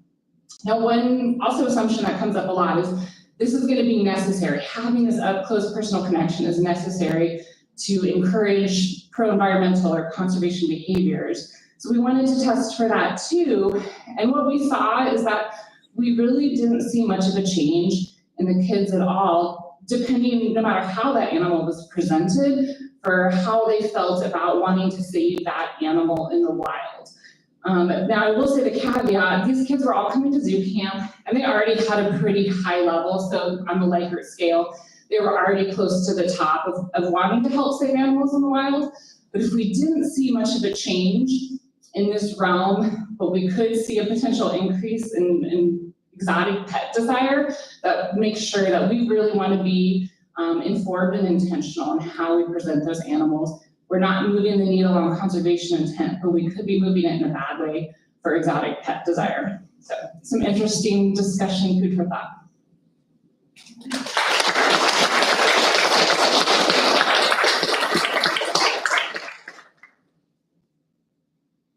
All right, thank you, Anne. The next situation that we're going to go to is our panel discussion. So if I could invite our three speakers to come up, Luann and Jane and Anne. Something that I've always loved about educators is that it's very difficult to find a group of people that you can generalize about as being particularly good at being able to work with people better than educators. Hopefully that came across in our presentations today too. All right. So we have already some great questions. Thank you for those. And as they continue to come in, I have a couple that I'd like to ask of you all directly first. So a common criticism that we get of education, learning, behavior change, outreach, engagement, whatever term you want to use here, among conservation biologists in particular, is that it takes too long. It's super challenging. You know, it's expensive. How would you all respond to that? You want to start on that? It's the truth. I'm not lying, it's the truth. But like I said, environmental education is a long-term investment, but we have been fortunate that we have seen the results. So for us, it works. I'd like to share maybe a short story is, even with the kids, they were given puppets, different animal puppets, no storyline, and you have to create the story. And like I said, they're scared of elephants, right? So there's an elephant and a rhino in the story. So a rock had fallen on the snake, and all the other animals, the zebras and stuff, snake was, help me, and they said, no, we're not gonna help you because you're gonna bite us. And he came across the rhino first, and rhino was like, oh, I could help you, but how can I move it with my horn? But let me call the elephant. And both the elephant and rhino together with their little puppets were, oh, and they moved this rock. Behavioral change, definitely, because they know elephant kills. But in the story, elephant is depicted as this animal that is so gentle, they care about the other animals, and they will help each other out. So, yeah, it does work, but it takes time and money and all of this. But I honestly believe now, I think because we've been already in the landscape for so long, it's easier. We see results quicker. So I'll take that back and say, not really.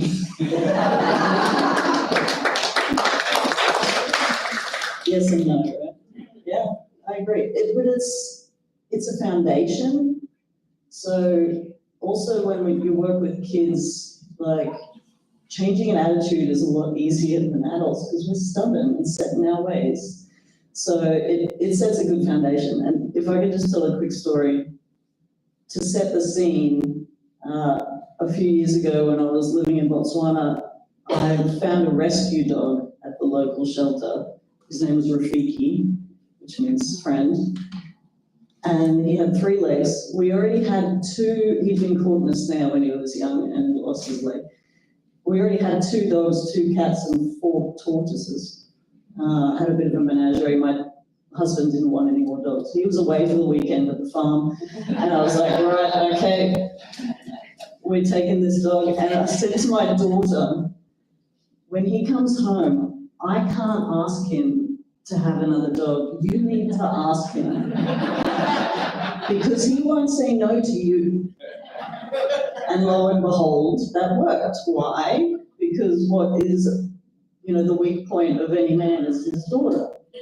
And that's the world over. So skip to Botswana, and it's exactly the same. The commercial farms I work with, there was, generally you get like 90% of the animals that are shot by less than 10% of the population. So you have a few farmers that cause a lot of damage. And there was one of these farmers, and he was a really good guy, a really good farmer, but he had like a rogues gallery down his hallway, which I wish I'd taken a photo of, but it was just all the photos of all the lions and the leopards and the cheetahs that he had shot. He did not shoot for fun. He would only shoot animals that were repetitive problem animals on his farm, but his farm was quite close to the Central Kalahari Game Reserve, so he did have a lot of carnivores come through. Anyway, long story short, we realized guys like that, what's their weak spot? Their daughters.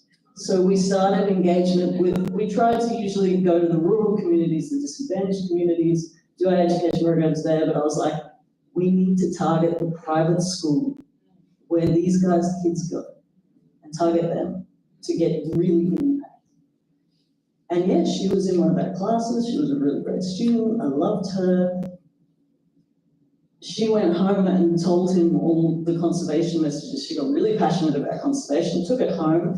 He was suddenly refusing to shoot cheetahs on his farm, called us whenever he had ones causing problems for us to translocate them off his farm. We even caught one on his farm that we named after his daughter. We dropped her in the Central Kalahari Game Reserve. She came on a big journey back to the farm. By the time she got back to the farm, he's like, no, she must just come back and stay on my farm. Don't go to the neighbor's farm, he will shoot her. She must come, I will look after her. She can even eat a couple of carbs, that's fine. So the grand turnaround is all, so you can get that immediate response from the influence that these kids play. But yeah, generally speaking, it's foundational conservation for the next generation.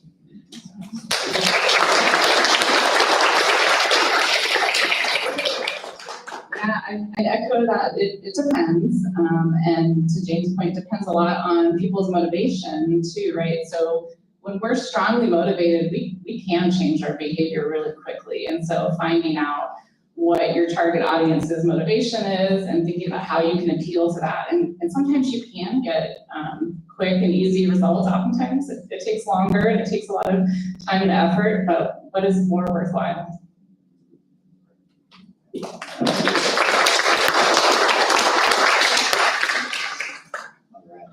Absolutely. So something that I thought was a very interesting question here that is relevant to actually all three of your work. How does learning conservation through play when dealing with both younger children and teenagers different? Is there a difference in how to teach programs using play for younger versus maybe middle school, middle-aged kids? Would you like to speak to that? Start. I'll say that when something is fun, when we're playing, we are willing to work so much harder than if something isn't fun. That's just true universally across the board. So if you can gamify something, if you can make it play-based to make it fun, you can ask people to do more than they thought possible if it was a drudgery. So it's a great tool. You know, Kate, I've spoken in that. So I would agree as well, and we've seen this working very well after adopting the Scouts movement, because it's one of the requirements. You must link the activity into the game. But first we've got Steam release game, because well, these kids need to release the game. But also to just incorporate the learning or the activity into the game as well. There's Kim's game that we play, it's a memory game, so they use a lot of their senses. You need to look and remember 25 items. And these kids really can't get to it. But yeah, they do get games really work. And I mean, why not? You know, that's why we are all chitty-chatting, we now come to, it's in the blood. And I mean, how about teaching something that you love through a game? And you can see everybody's having fun. It works. Yeah, I'd echo all of that. It's when it's in a game, people remember it. So we saw it with our monitoring and evaluation, is when we were asking about facts. The facts that had been associated with games were remembered much more. But I think in terms of different age groups, we sort of cater our key messages depending on who we're dealing with. Like obviously, you know, the core of our student education is we sort of look at 10-year-olds. They're young enough, they haven't sort of set their core beliefs in place yet. I think you guys work with a similar age group, but they're old enough to understand the concepts of ecology and the concepts of conflict and things like that. So that age group works nicely. But when you're working with toddlers, you can't do that sort of stuff. So you just, your key messages change.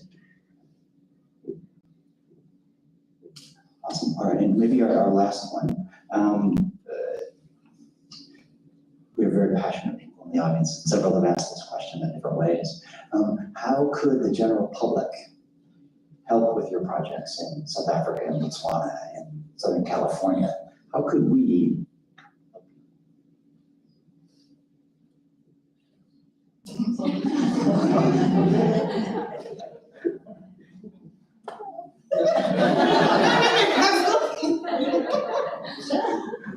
There's lots of different ways you can support. Financial support is obviously always appreciated. We are always short on resources. There is always more that we could do if we had more finances available. We don't personally run a volunteer program. The Earth Watch program that Ghana and Joe have working in Mongolia is fantastic, but because of permitting issues, we can't do that in Botswana. But we need support in weird ways. So, for example, at the moment, we have a lot of building projects underway. If anyone is a builder that wants a holiday in Botswana, a working holiday in Botswana, we could really utilize your skills, or a project manager that could oversee the building, or a graphic designer that could help us do our annual reports each year.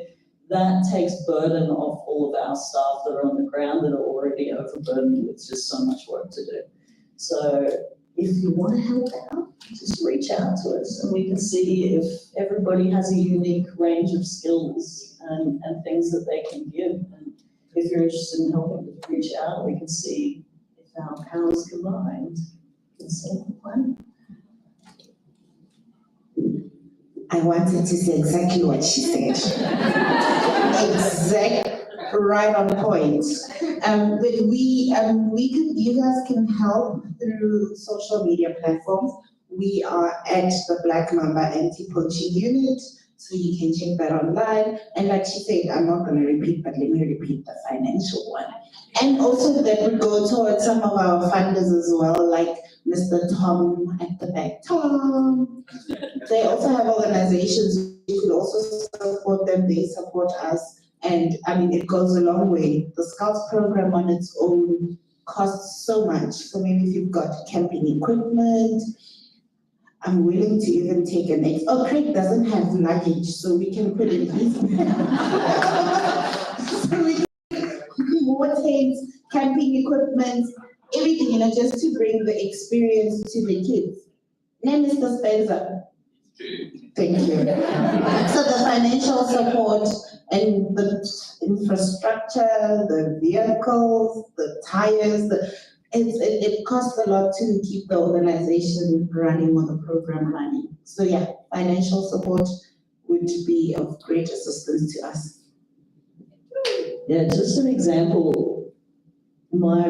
Our founder and director, Rebecca Klein, got up at the Wildlife Conservation Network, I think the first year or the second year that they did the expo in San Francisco. And someone said, what do you need? And she, had just started an organization almost single-handedly, was working in really tough conditions. And she said, we need energy, because she was tired. But there was one guy in the audience who was the solar power expert. And he's like, oh, they need energy? I do energy. I do solar power. I can help. And got into a conversation with Rebecca, and we were just building our field camp at the time in Huntsy. And he organized donations of solar panels that then got sent to Botswana, all of the gear, which set up our entire camp. And it was such a great project that he then went on and did the same thing at 50 different conservation sites. So that was his side gig, and it has made an incredible difference. So whatever your skill set is, I think we can find a way that you can help. And there are a number of ways that you can get involved and support the Living Desert. So we do have a really vibrant volunteer program. We have about 500 volunteers that help share our message on grounds every day. So we'd love to have you join us in that. You can also be a great leader and a great model for your community. So a powerful way to change behavior is by social modeling and social norming. So bring your reusable water bottle and tell people why that you made that choice. And make sure that you're an informed consumer, and every time that you are voting with your dollar and you're talking with other folks, that you are making some pro-environmental behavioral choices and sharing and advocating with others about that. Thank you all. There are so many ways that we can help contribute, right? Whether it's directly in the forms of our own actions, or creating solar fields to help organizations, or donating tents, right? Let's thank our panelists.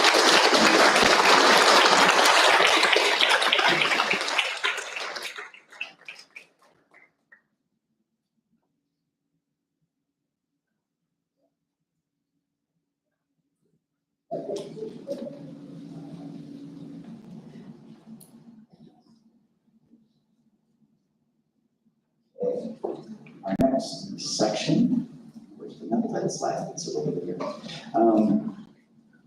is about human wildlife conflict. So we're staying on the theme of the challenges of the people pose, but also that we can be the solution to those challenges. So now we're going to come at this solution from a little different way. The last session was very much talking about engaging with people and teaching and communicating and working together. Human wildlife conflict, of course, can be done in a very similar way.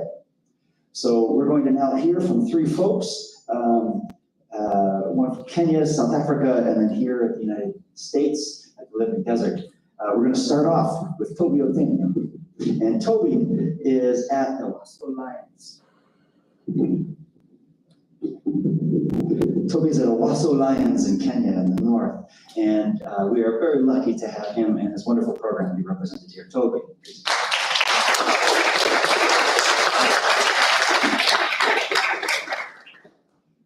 Hello everyone. Growing up, I never knew about conservation. I never knew about conservation, and I never had like the experience to do involved in consumption. The only thing that I was more interested was electrics and electrical. I was more interested in figuring out how human and human being get into a radio and you could like hear it from like different places. But I got into the field of consumption by chance. And ever since I've been loving it. I'm part of an amazing team.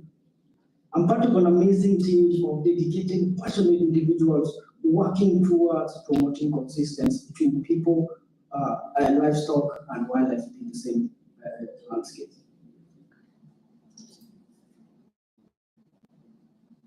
Remember, where we work in northern Kenya, it's this amazing landscape and fenced landscape where people and their livestock, together with the wildlife, share the same space. And this they've been doing for centuries, like for years and years ever since. These are the pastoralist communities in northern Kenya called the Samburu.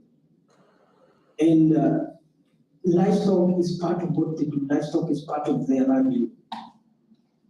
We know about the challenges that lions have been facing. We know about a number of challenges lions have been going through.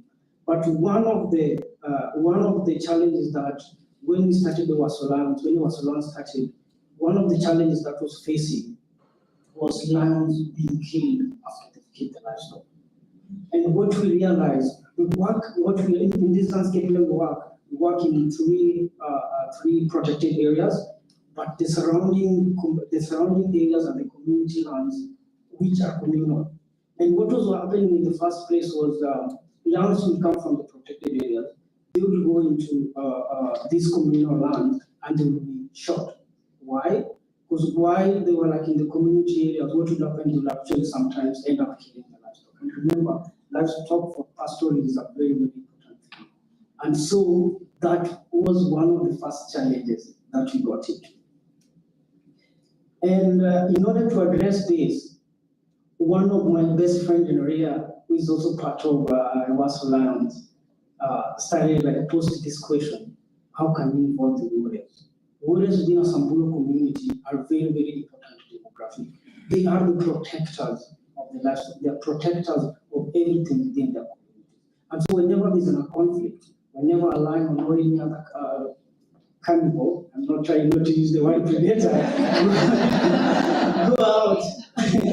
go out and kill livestock, it's the duty of the warriors to go and defend it, to go and find that lion or to go and find that cheetah and kill it, so that it doesn't come back again and kill the same livestock, which they so much hold dearly within their hearts. And so that was the birth of the warrior watch. And we started engaging the warriors. And the thing was like, I was actually trying to figure out ways in which you can involve this group of warriors to help in the conservation of land rather than going out and killing them. And so how do you do this? Being from pastoral communities, Samburus are like so amazing in tracking lions. That literally you go out with them and they like can tell you like how many lions are within that particular area, where it's going, how far they pass like in a particular area. So we started like taking advantage of this, like using these skills that they have to track the lions, find where the lions are. But we also like engage technology. And so we have like a number of field lions called. And what we do, or what these warriors do is first thing in the morning, either using their traditional skills of tracking the lions, what they call you find where the lions are. And then what do you do next? You go back to the community and like alert them. Hey, please don't take your livestock, don't take your goat or cow in a particular area, because that's where the lions are. And by doing so, we are able to protect both the livestock from being killed by the lion, but also at the same time we're protecting the lions from being killed by the same warrior. And this has been so successful. We've seen like a success when it comes to the community they say, they themselves, their perception, the way they look at the wildlife has actually changed. And right now we can say that when we started 15 or more so years ago, there are like about 14 lions. Right now, within the landscape in which we work, we have about 50 lions. And these lions are community lions. They actually move from the protected areas, and right now the majority of them are outside the community, outside with the livestock and the people in the same landscape. And that is such one of the things that actually gives us hope, seeing that by just working the community, by engaging the people, can actually make things or make anything possible. We also do have like a number of other programs. We do not only work with the warriors, but we also work with the kids. We have an amazing program for the kids called Lion Kids Camp. Actually, we also stopped calling it education, because it's not education. Like you go out to these communities, you go out and like get like this community, they have like an amazing wealth of knowledge. And you come in with the activities and then you can sit down with like a month or like a few days, and you'll be amazed how much you can actually learn from them. So by that, we also actually like trying to shy away from calling it education program, but more of like an engagement program. Because with that, you actually bring in like co-working together, rather than not coming in as an expert. So yes, we do have like another program, engaging the kids called the Lion Kids Camp, and it's a similar thing. We use games, which is like such an amazing tool to use. We have a conservation game to engage them, and it's just so amazing how through this program we are able to see like some of them successes. And one of just to tell a story, there is one boy called Cassian. He came out in the first kids camp that we ever had, and I think he found it so interesting and he loved it. Guess what he did? He went back again, came back again, changed his name for the second time, so that at least he could not, that he attended like the previous kids camp. And guess what again, what he did again? He came back again the third time, changed his name the third time to be engaged in the same program. And right now, Cassian is one of the warriors that he actually got involved in our program. And so education, and not education, like engagement and such, and games is like one of the tools that you can actually use in engaging the community. The other programs that we also have, we involve the women. We have a program called Mama Simba, which translates to the Mother of Lions. And this is basically engaging the women through their daily activity to help us in collecting information about lions and informing the communities on the whereabouts of the lions. And one of the other things that they also do, given that things are changing, the landscape are changing, new challenges coming up again with climate change and every other like challenges that are like popping up each and every now and then. One of the other things that these women also do is try to minimize that. For example, during the drought, they go out, they organize themselves, involve like other women from the community, go out and dig water for the life, for the wildlife. Because every single person will take care of their livestock, but who's going to take care of the wildlife? So it's one of the things that these women also do. And that is, in a brief, that is what we do. And if you want to learn more about our salads, please come out and you can chat more about it.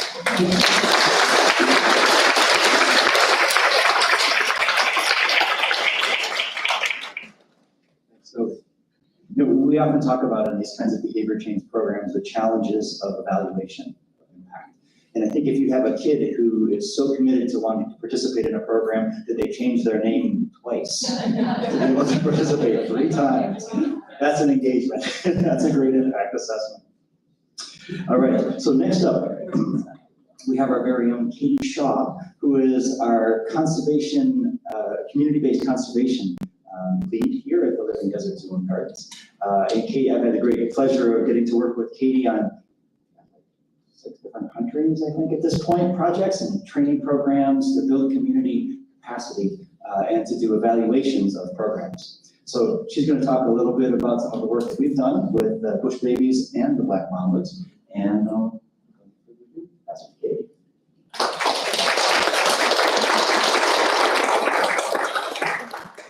Hello, so I am Katie, the conservation social scientist here at the zoo. Recently with this summit, I have also been doubling as an event planner. So that's been an interesting journey. But thanks again to Rebecca Rothgang. This would not have been possible without her. But here today to talk about my role as a scientist and some of the projects that we do here at the zoo. We do a number of different social science projects around Southern California. One of our big ones that Alan mentioned this morning and is very relevant to Tim's work is our Time to Chalk Trash campaign. So part of this campaign involves working with restaurants and food businesses, and we get to participate in some suspicious looking behavior, but it's for science. So, but we go around and check out dumpsters to see whether they're open or closed, clean if there's any food waste present. And then we work with the staff and the managers at restaurants and food businesses to tell them about the impacts that we've discussed earlier, this raven overpopulation that we have, and how that raven overpopulation was created by human-provided subsidies, so food, water, roosting spaces. We try and tell people that it's not an intuitive connection, but by closing your dumpster, you're helping to reduce food subsidies that will help bring the balance back into the ecosystem with the raven population and help our desert tortoises as well. Part of this program involves what we've called our Gold Star Award. So we created a program where if the dumpster at a business is closed at least 80% of the time, we go and give them an award, which we provide public-facing material for them to display for their customers, and just let everyone know that they are a business that is helping to protect local wildlife. So if any of you are local to Southern California and you're up in Desert Hot Springs or the High Desert, there's a bunch of businesses up there. Thank them if you see that hanging. And just recently we joined Tim's work up in Barstow, and so we're currently working on this project up there. In addition to our Time to Talk Trash program, we have several other programs that we do in this region.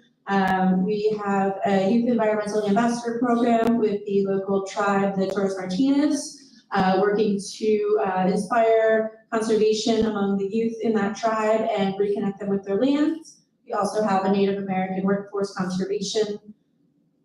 We have a very long acronym for this. Native American Workforce Conservation Development, NAWCWD program, that we are working with tribes across the whole greater Coachella Valley region, and providing some skills training to hopefully get people into the workforce that can bring their traditional ecological knowledge and improve conservation with that knowledge. So beyond Southern California, we also have a number of projects that the Living Desert does. So this is a photo from one of our studies that we did in conjunction with Transfrontier Africa with Craig and Luane. And so James and I did a social impact study in local communities to gauge the impacts that the bush babies and the black mambas are having, and also just to gain a sense of how people feel generally about conservation and wildlife in these communities. So this study started in 2018 before my time here, but as a result of that, the bush babies expanded from one community into 4 communities. And so we went back in 2022 and did a 5-year follow-ups and surveyed or interviewed participants in those 4 communities plus an additional community without either of the programs. We were excited to find that in all those communities, more people had heard about these programs and generally had very positive views about both of them. And so see opportunities for Transfrontier Africa to expand that messaging and continue raising awareness. We also took what we learned about how people feel about conservation and poaching and wildlife and tried to apply some social science principles so that Transfrontier Africa could more effectively target their messaging. So for instance, we recommend rather than really emphasizing the point that there's a lot of poaching going on and creating a sense of, well, okay, if he's doing it, I might as well go do it too. We want to incorporate what we know about social norms, and it would be more effective to refocus messaging on the fact that we found most of the people we talked to did not approve of poaching and disliked poaching and were kind of disappointed by it. And so emphasizing that message instead could be really important to let others know, hey, your community, your neighbors don't support this behavior. And so it was a very big study. There's a lot of other information from that I could get into, but we had some really exciting results that we're working with them on. In addition, we also work with the Wild Nature Institute and do evaluations for their environmental education program in Tanzania. And then beyond the research that we conduct, we realize that social science, as we've been talking about throughout the day today, it's such an important addition. Historically, I feel like the focus was on ecological and biological efforts, and more and more people are realizing that social science needs to be an included part of the equation. And so while we're doing a lot of this work ourselves, we can't do it alone, and we need people that are over on the ground in other areas to have these tools to be able to start to engage with communities and conduct social science themselves. And so James and I have gone over we taught 6 courses this past summer throughout Zimbabwe, Rwanda, Tanzania, called our Building Community Conservation Success Workshops. And we work with conservation biologists and students from those areas. And it's a week-long course where we teach them foundational social science principles and go over tools such as how to construct an interview guide or a survey. And ideally, we have students bring in topics that they're interested in or already working on. And by the end of the week, we intend for them to have a product that they can take out into a community to engage with the community and start collecting data. And in fact, in one of the workshops, we actually were able to get participants out into local communities and We were working with communities right along the border of Hwange National Park in Zimbabwe, where there is a lot of human-wildlife conflict from animals coming out of the park into those border communities. But we had the participants of the workshop construct an interview guide, and we started asking people about their experiences. What animals are you most frequently having conflict with? What are some ways that we could help you? What efforts would help you reduce those conflicts? And so we collected some really useful data that our partners over there can use as they continue their work in reducing human-wildlife conflicts and promoting coexistence in those border communities especially. So yes, I will wrap it up there, and if anyone has any questions.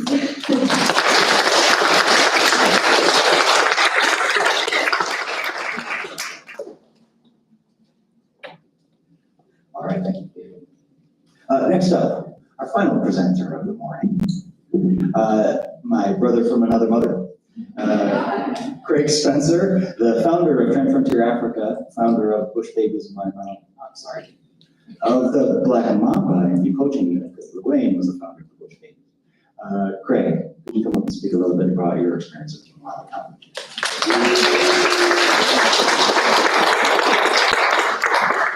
Hi guys, time is limited, so I'll keep it very short.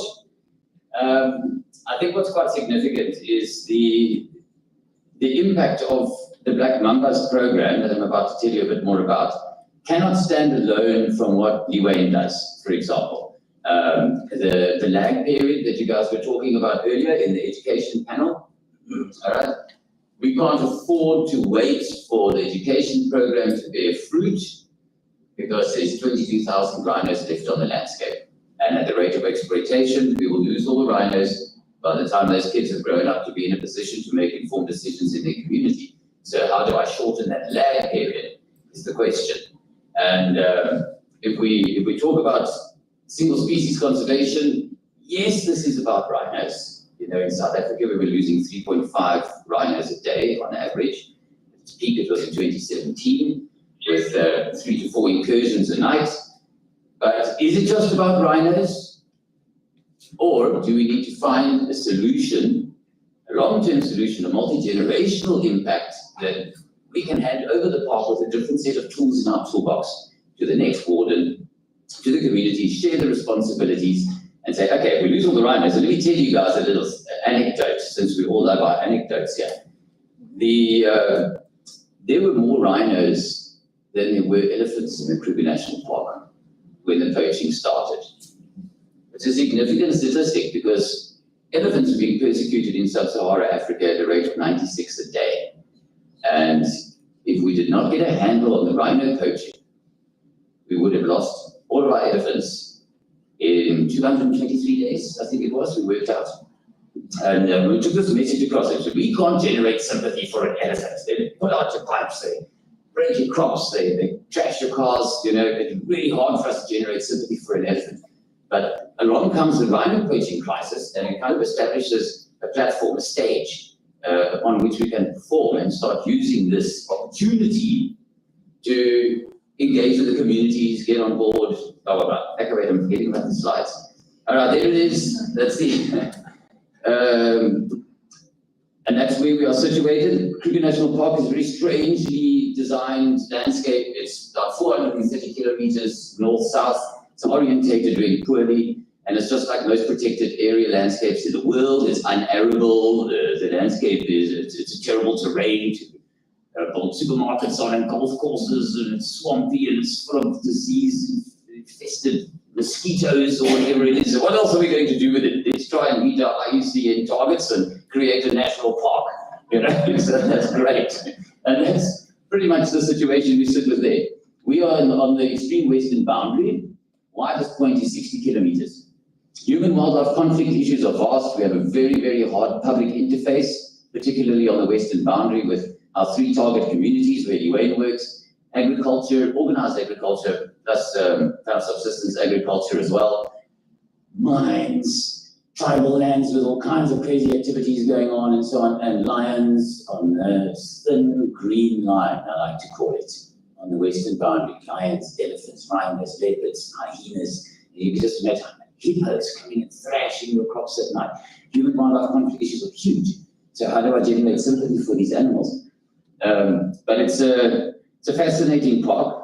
I could go into the whole poor design of that thing. It'll take me a whole day to try and explain why it's a terrible design. What is the Black Mamba program? I said it's duplicated. I don't have to break my neck trying to look at the screen over there. Black Mamba's program adds a different layer to the traditional anti-poaching model. And I like to put it to you for discussion maybe that half of the problem in Africa in particular is that we've always tried to fight fire with fire. We always try to shoot the problem off our landscape, and we've kind of created an ethos here, and it goes very deep into the institutions, like the National Parks Board and what have you, where we are, even our recruitment strategies, recruiting a specific skill set, which I think is self-perpetuating. It's kind of a negative feedback loop. And we added a third layer. If you want to put that on an X and Y, it doesn't work terribly well. Put that on an X and Y axis, and have a look at the bottom layer where the black mambas sit. They're the bobbies on the beat. They're covering a much bigger part of the landscape, both temporally and spatially. They are much more active on the landscape, and the level of threat, danger, whatever you want to call it, is much lower. Okay, so then you escalate it up, and there's a lot more of them. There's a lot more hectares covered. They're out there day and night, and then you go up to the next level, which is the traditional anti-poaching unit. I can reduce that to a really small sector. And then myself, I sit there on the very top, lording over my empire. And you bring a colonial slur in there somewhere. The other unique component is that the intelligence gathering must come in from the top and filter down. Whereas traditionally we would ask the local people to gather the information for us, but it compromises those people. They have to shop at the same shops, go to school, to the same schools, interact on the same taxis and what have you. So it's a little bit rude of us to say, hey, you must snitch on your neighbor, 1984 George Orwell style. We'd rather have an organized information gathering network that feeds in from the top. We will screen that information. Information can become intelligence, and then we will deploy accordingly at the bottom. Now remember the bobbies on the beat. If you look at the old policing model in the United Kingdom, unarmed, uniformed, well-spoken, everywhere. Okay, the little organ in your brain, is it the fusiform gyra, pattern recognition organ in your brain? When you see a uniformed official, okay, here's an example. You're driving down the road and you see somebody in a reflective vest. Immediately your heart rate spikes, the amygdala is stimulated. Okay, for those of you that know a little bit about neurobiology, you feel the sweat break out, you feel, where's my driving permit, I've got my seatbelt on, blah, blah, blah. And then you get closer and you realize it's just a municipal official handing out pamphlets. And you feel like such an idiot. But the point is, it was that immediate visual impact. And this is how we can change human behavior by 60 to 70%. Okay, it's quite significant. When they did not have enough bobbies employed in the police force, they resorted to cardboard cutouts of bobbies. Truth. And they placed them in supermarkets and what have you to stop shoplifting. This just makes you think twice. You go, that's such a twist. It's a cardboard cutout. But it worked. Okay. Unarmed is another key thing. Ugh, what's happening now? All right. Crime prevention, proactive, not reactive. There's a whole bunch of activities that make the Mambas unique. Another one of the components is that 50% of their work must be on a protected area landscape. The other 50% must be back in the community, which is why they have to join hands with the Bush Babies program. That's a real life scenario. That is a camera trap image. We do use technology to our advantage as well. You've got to consider when the sun goes down, the human senses are compromised. You know what I'm talking about. We need to rely on thermal optics or something that can accentuate our hearing, our sight, whatever it might be. We can use dogs to help us with our sense. But we are kind of compromised with our senses, especially when the sun goes down or the wind is blowing or something like that. So we have to rely on technology. Those are extra tools that we put in the toolbox of an anti-poaching unit or a scientist or Galileo with these little telescopes, a doctor with his microscope. We're all doing it. Why are we not doing it in the conservation arena? Enhancing our senses. Anyway, click, that's actually it. But what I want to do, I just want to mention one thing. Somebody needs to ask the question, why women? Okay, so when you get the opportunity, just think about this multi-generational impact that the primary caregivers in the communities. I'm in my 50s. I know, it's hard to believe, isn't it? Botox is a wonderful thing. But it's actually the rum. I drink a lot of rum. Pickles. Anna drinks whiskey. The rum is a happy juice, man. Whiskey's going to give you wrinkles. The significance of employing women cannot be overstated in a rural community in a third world context. They are the primary caregivers. I can only make another 10 or 12-year investments before I'm put out to pasture. Who am I going to hand the torch over to? Those women are responsible for looking after the children, the elderly, the sick. Already there's a nurturing capacity, an ethos amongst them. Plus, women de-escalate violence. This is written in the criminology manuals from Cape to Cairo. Actually, I'm not sure from Cape to Cairo, but I'm not sure there are criminology manuals from Cape to Cairo. It's a phenomenon. It goes back. Now I'm putting my anthropologist hat on. It goes back millennia to where women could not compete physically, so they had to find other ways to diffuse conflict within the tribe, within their community. It's part of the kinship model. Etc. We must capitalize on this. And I can go on about this forever. It's a much deeper thinking thing, but do not underestimate the power that women can bring in. They bring in a different value system into the reserve, and you will find over time that everything from your recruitment policy to how you value animals, trophy hunting, all of these things that actually compromise what it is that we are trying to achieve will be diffused, and there will be different ethos, different dogma.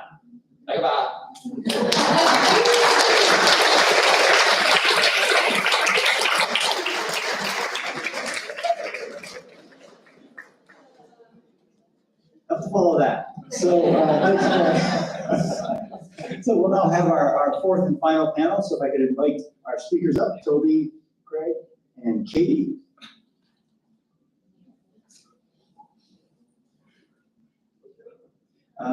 Again, if you would like to scan the QR code there, that's up for you to reactivate it. If you'd like to submit questions, that will be getting on the computer. Yeah, you're supposed to be here. You're always on mute, right? You're never wrong.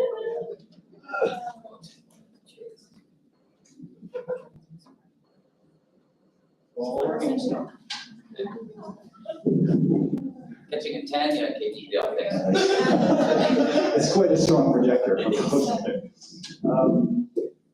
So we've been talking about ways to engage the community in different places with each of your presentations. And important in those processes, of course, are being able to demonstrate the level of that engagement, right? The impact, the value of it, right? In so many ways. And we were talking about this a little bit with our education panel as well. But for you all, one of the, as we were saying earlier, the knocks against engaging with communities is that it's expensive and costly, it's a long time, that you don't usually see the things, but see the impact of our actions. But the impacts are there, and they can be tested, they can be demonstrated. I'd love to hear from each of you, like the story that has been most useful to you when you tried to say to your board of directors, why should you go out and engage with the community? Well, I have these data. James, I want to tell a story so badly. Okay. I guess Craig will go first. And you guys will know about this because you were there. You also know. One of my early members, I've had a number of intakes. We sit with 36 young women now. I've started with a demonstration project of sex, very controversial, especially in a patriarchal arena like anti-poaching. Now, Laida Mtabela, one of my young women we find is operating a little orphanage and a school on the side, taking her staff rations home with her when she goes on a leave cycle, and looking after the orphaned kids in the community. Sorry, not later, Nkateko. Yeah. By the way, they look very similar when you put them together in the uniforms. Thank you. Anyway, and we found out about this on the side, but this was something that, an initiative that she adopted after witnessing what Dwayne does with the kids in her community. And when she went home, she engaged. It started off with a small handful of children, and it grew to this huge initiative where she's got 30 or 40 children that come there every day. And I said to her, I can't afford to run 2 Bush Babies programs. We just do not have the resources for this, you know. But at the same time, what a wonderful initiative. She could have just taken her salary and gone home and then come back to work when her shift was due again. But instead, she had grown and she was exercising all of those values that I spoke about there. And that's just one of many, many stories that I can tell you like this. She now sits on the board of directors for an institution, an NGO, that helps her out on the sideline. And we are super, super proud to say that that is one of many such initiatives.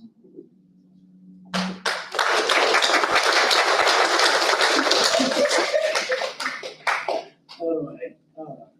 Okay, so talking about some of the things that like we've seen, some of the success stories that we've seen. One of the first programs we started was the Warrior Watch program. Okay, and this was like trying to engage the warriors to actually be part of the consumption. And guess what? At first, none of them wanted to be part of it. None of them was like, they say, what is that? Like, you want to give me a walkie-talkie and then like spy on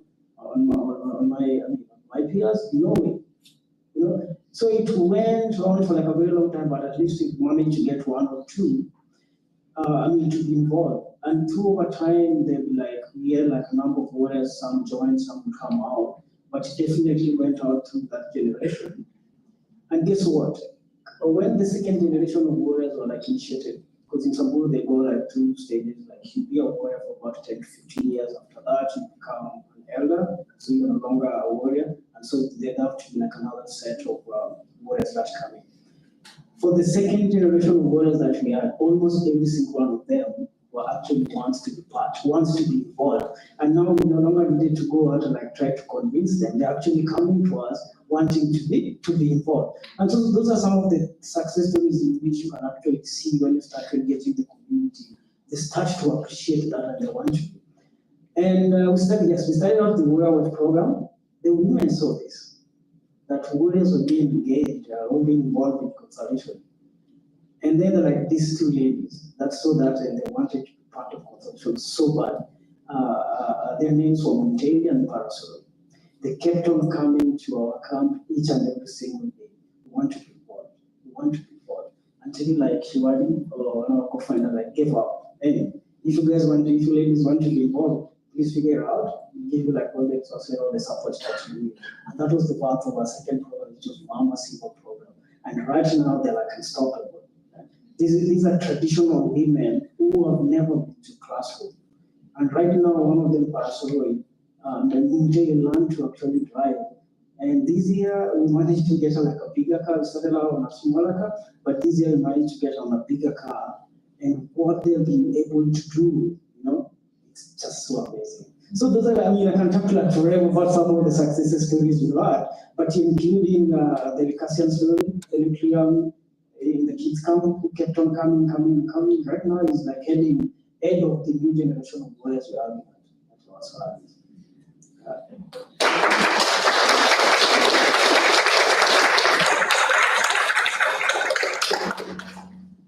I guess in terms of impact, one way that I've seen it and seen how social science studies can help and be worthwhile is with our work in Zimbabwe that I mentioned near Hwange National Park.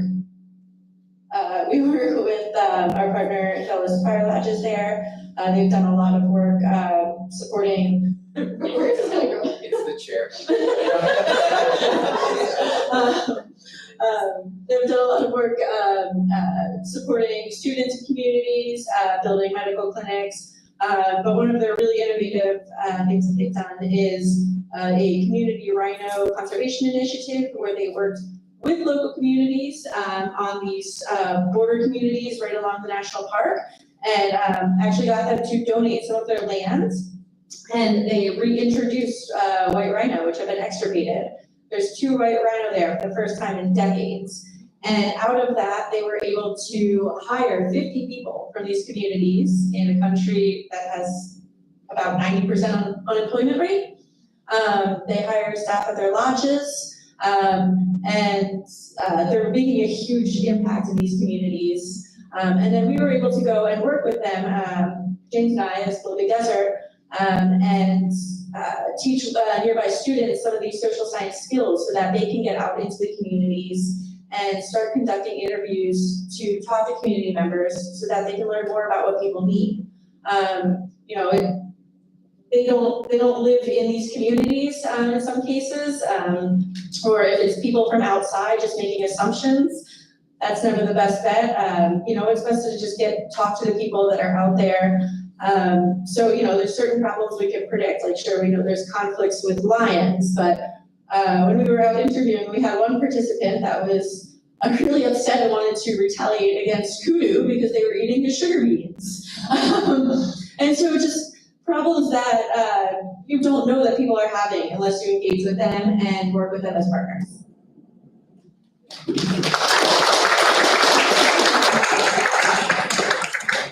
What I take away from all 3 of your presentations is really that starting is hard. Demonstrating that success at the beginning is challenging. But then once you get that success demonstrated, it quickly escalates, like in all 3 of your cases. The successes lead to a greater number of successes, right? So that initial beginnings is the challenge, right? That finding the hook that will engage people, that people will want to grab onto and say, oh, I want to be a part of that, right? How do you, when you're starting a program, small scale, big scale, whatever scale you want to work at, how do you find that hook? How do you find that initial ring, that thing that people want to grab to within your communities that makes it engaging for them, that they want to be a part of? I need to be a part of that.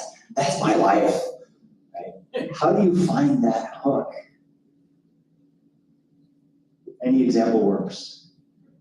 I'll give it a go. James, it is, as you say, it's to that initial step, you need to find a champion. And you will find a champion in every community. I worked in fisheries compliance for 11 years, and I love listening to what you have to say. And I've spent a lot of time sitting outside and competing with you guys because it's a fantastic initiative. But you will find in your fishing communities, you will find a champion. If you open the door and you provide opportunities, you will find those champions. And they just need to know that they have somebody to catch them when they fall, and to pick them up when they stumble, and to have their back. Okay, if you offer that opportunity to anyone, I promise you, you will probably have more than enough people that will stand by you. They're just waiting for the opportunity. James, it is a rabbit hole though. You start a thing like that, it's a bit like building a Christmas tree. It's like designing a research program. You've got your hypothesis or another hypothesis you're trying to prove, methodology as the roots, and then you find, oh, I'm starting to investigate way off topic here, and then way off topic there, and so on, but you're still going to reach that star. I mean, we started off, and now we've got donkeys and dogs and chickens and goats and boreholes and solar panel farms and food security programs, and it started off with trying to save a rhino, and women and families, and it's chaos, orphanages, and so on. The important thing is, once it builds up momentum, keep the momentum going and keep picking up the partners. Tom, you and I sat around the fire. I'm not sure who's to blame here. I blame Captain Morgan. All right. But the bottom line is we had to gather partners as the thing gets bigger and bigger. Do not try and keep it close to your chest. Okay, we're not here to pat ourselves on the head and claim victory for things. We must allow other people to get engaged. Otherwise, these NGOs or these initiatives that are run like a center pivot irrigation system, you know, once that person is removed from the equation, what happens next? Can it self-perpetuate? And I think all of us have realized this. Anyway, I'm not sure I answered your question, but I enjoy rambling.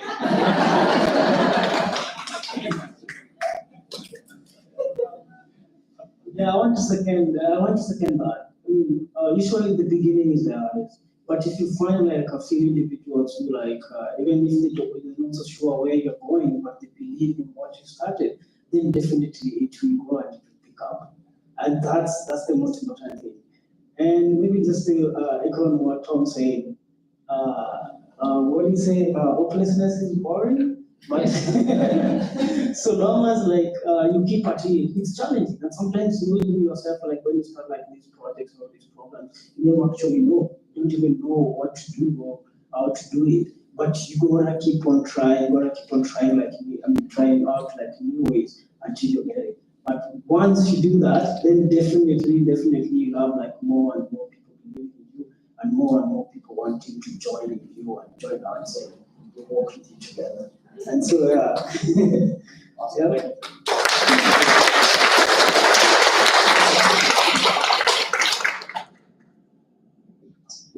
We can come back to you to answer that one too, but we just got a question from the audience that I'd love you to answer. Which is, since we do so many things with traditional tribal folks here in Southern California, the question was, what other types of traditional knowledge helps with the conservation and coexistence of humans and animals? How can, maybe rephrase that a little bit, how can traditional ecological knowledge help inform conservation and the coexistence of humans and animals? I mean, I think this is a really important thing to consider and include in conservation. These tribes were on this land for thousands of years. This is a very extended knowledge base that has been collected over generations and generations. Similar to how some other presenters were saying, Jane learning from the San about tracking.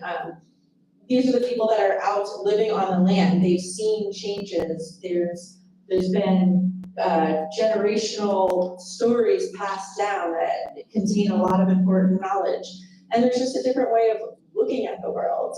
We need diverse perspectives in conservation.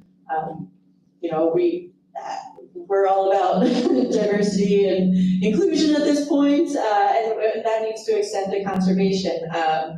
You know, we don't want to get siloed into certain ways of thinking, and we want to involve a range of people, but particularly those that have a history with the land, with the ecosystem, and that will be able to provide that specific knowledge.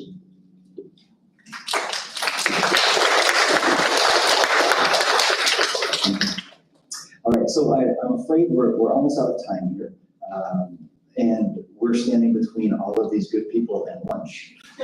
So our final question, which Craig, you've actually answered obliquely already, which is, what is Craig's favorite rum? And I might point out that every time I come down, I have to bring at least one bottle of this for him.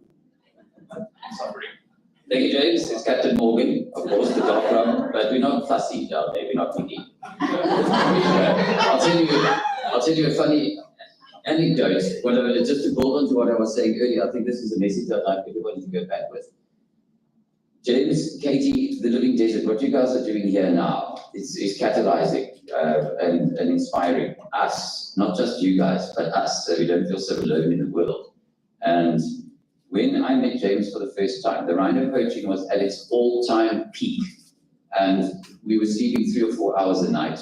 There was no chance we weren't eating properly, and I mean, really it's 46 degrees Celsius outside, and it's just a miserable existence. And you know, everything that you stood for, the reason why you got into conservation, is being whisked away, and you just feel a terrible sense of failure and a desperation and being pit of depression. And James came in at that time, and I will be brutally honest and say that I was a world-class arsehole in that time when James met me. Now I'm just like a Mickey Mouse arsehole, but in those days I was the captain of all that shit. And he should have turned his back on me. But he saw the bigger picture, and they stayed by us, and it was a roaring success. It's 10 years that this program has been running, and we are celebrating today 400 days of no animals poached in our landscape. First time in the history. Yeah.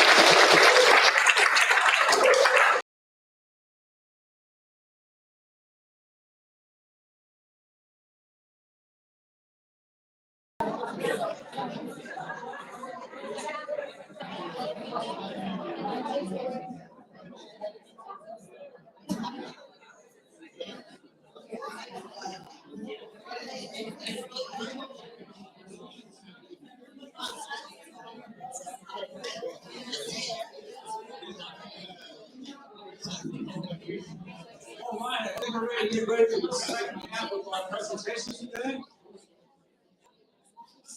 You guys, how many of you guys came here today to see Jeff? That's excellent.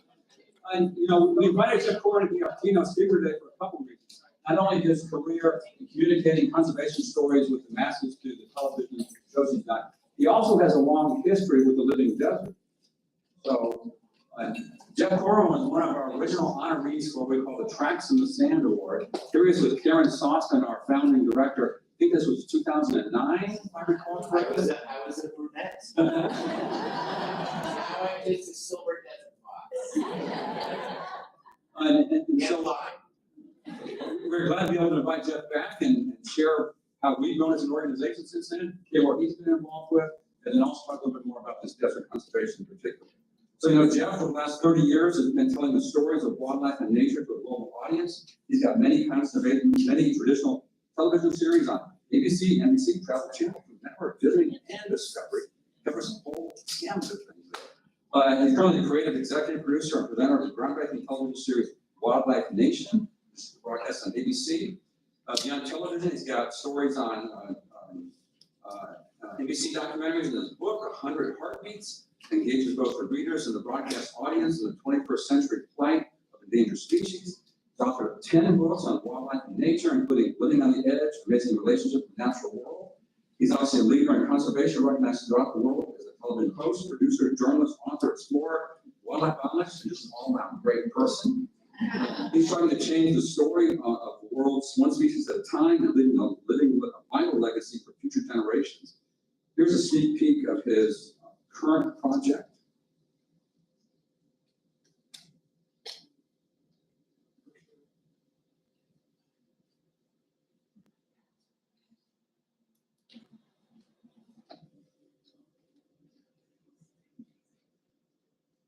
You're a brave man to just open your computer. Can't see a brave, open up your history.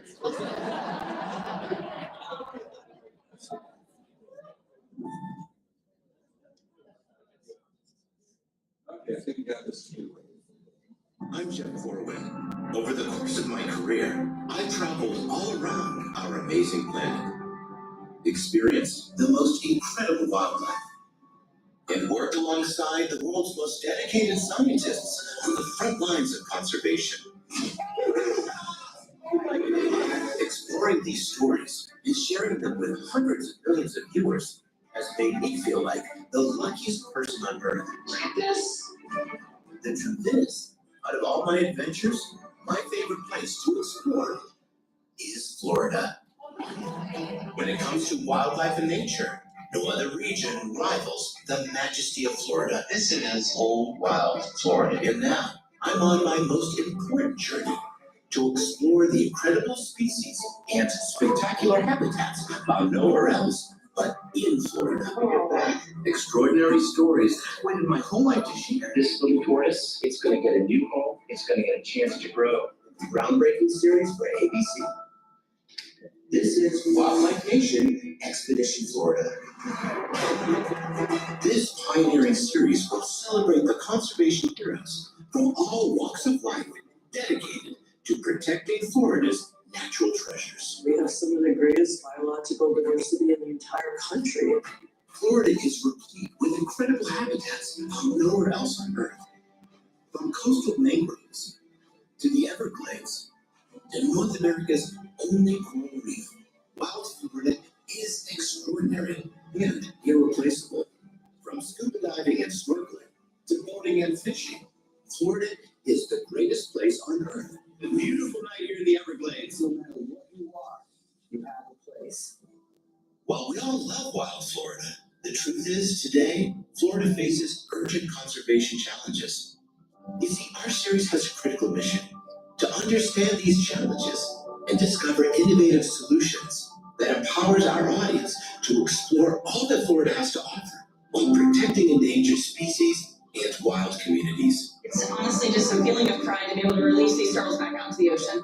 Our goal is to ensure that we can enjoy Florida's wild wonders for generations to come. Wildlife Nation, Expedition Florida shares compelling stories from the Miccosukee tribe of Indians of Florida. This river was established specifically for the protection of manatees.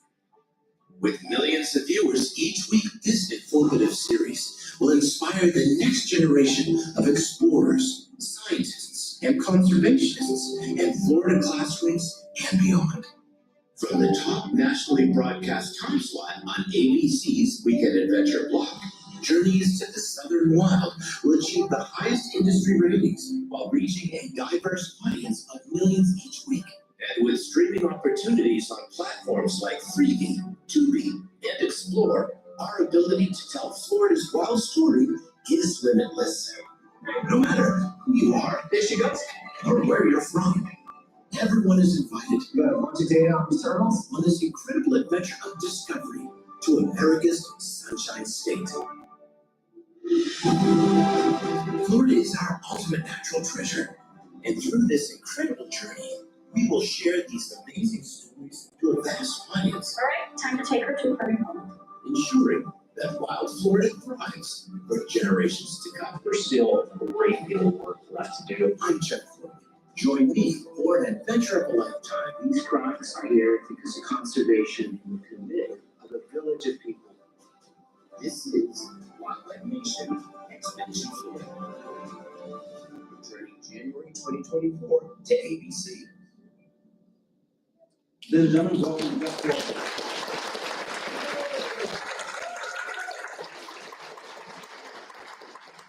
Thank you very much, Alan. I appreciate that introduction.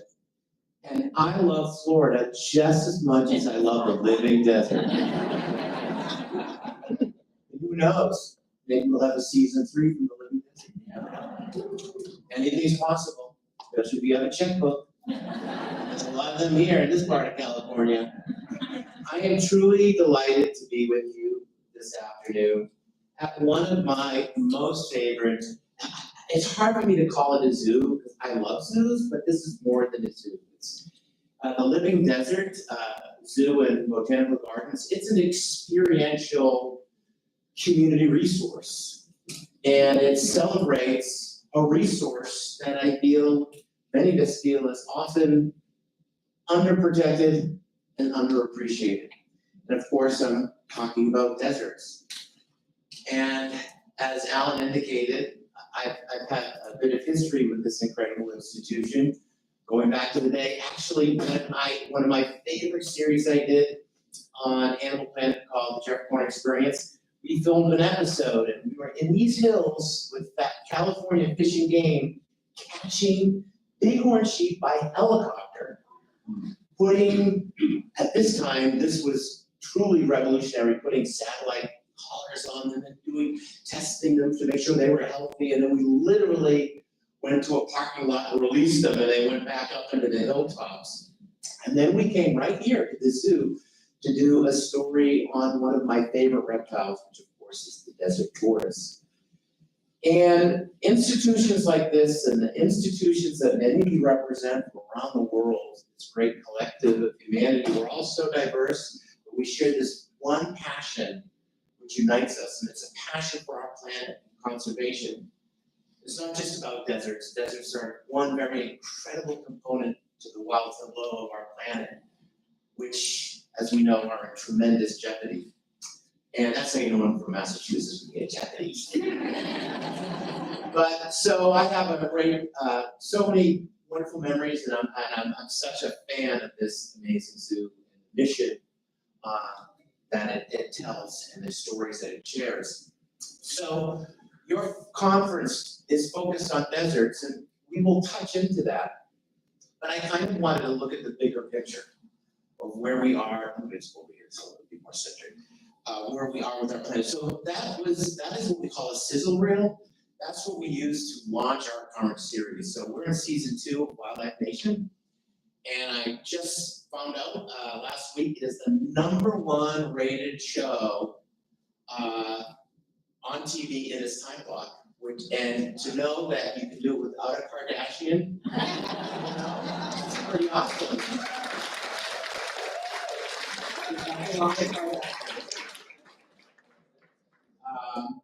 But to know that people sit down, we get millions of viewers every week and they want to go on an adventure. And this season, our focus is on Florida. And that's how we decided to approach this series, is divide them up each season regionally. So Florida, why Florida? Well, like your beautiful desert right here, this is a gateway experience for mainstream people. How many people here are from Botswana? From Botswana? Love Botswana, I've done a lot of stuff in Botswana. What do you do in Botswana? I work with cheetahs in Botswana and Namibia. But the truth is, how many kids from LA are gonna go put a satellite tag on a cheetah? Or going to go work with a giant beaded lizard in Mexico, or go to Mongolia and put satellite transmitters on raptors. Very, very important work. But the truth is, this incredibly important work, with the exception of maybe seeing it in a documentary series like my own, is really not accessible to the mainstream population. It's important we share that information because there's a ripple effect with that information. But even kids in like downtown Kenya, they're not gonna go anytime and do a rabies check on wild hyenas and stuff like that. Why do I mention that if it's so important? It's because mainstream real experiences of nature that you can have in a backyard environment often are the most critical stepping stones towards conservation. So while a kid from LA is unlikely to have a scientific experience, they may go on a safari someday and see animals, but they won't get that hands-on. Very few get to do that. They will be able to come to this desert museum, the Living Desert, and learn about all the incredible creatures that weave together this wild community. And why is that important? Because that experiential introduction plants a seed of stewardship. That's why zoos are so important. One of the questions people always ask me, what do you think of zoos? And they're often surprised when I say, I love zoos. Zoos are incredible places where people that are often nature deprived, that often live in economically challenging environments, have access to a safe place of wonder and nature, which who knows what light bulb will be turned on inside them. So with Florida, the reason why we chose this as the genesis for season 2 is how many people are in here from the United States? How many people in here have never been to Florida?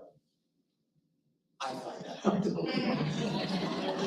Well, you chose God's other waiting room here.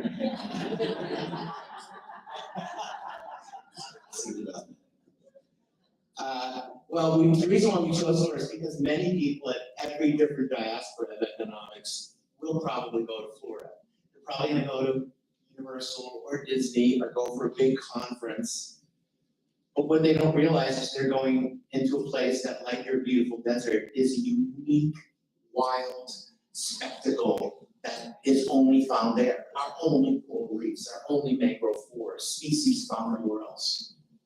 But like this ecosystem here, it faces incredible challenges.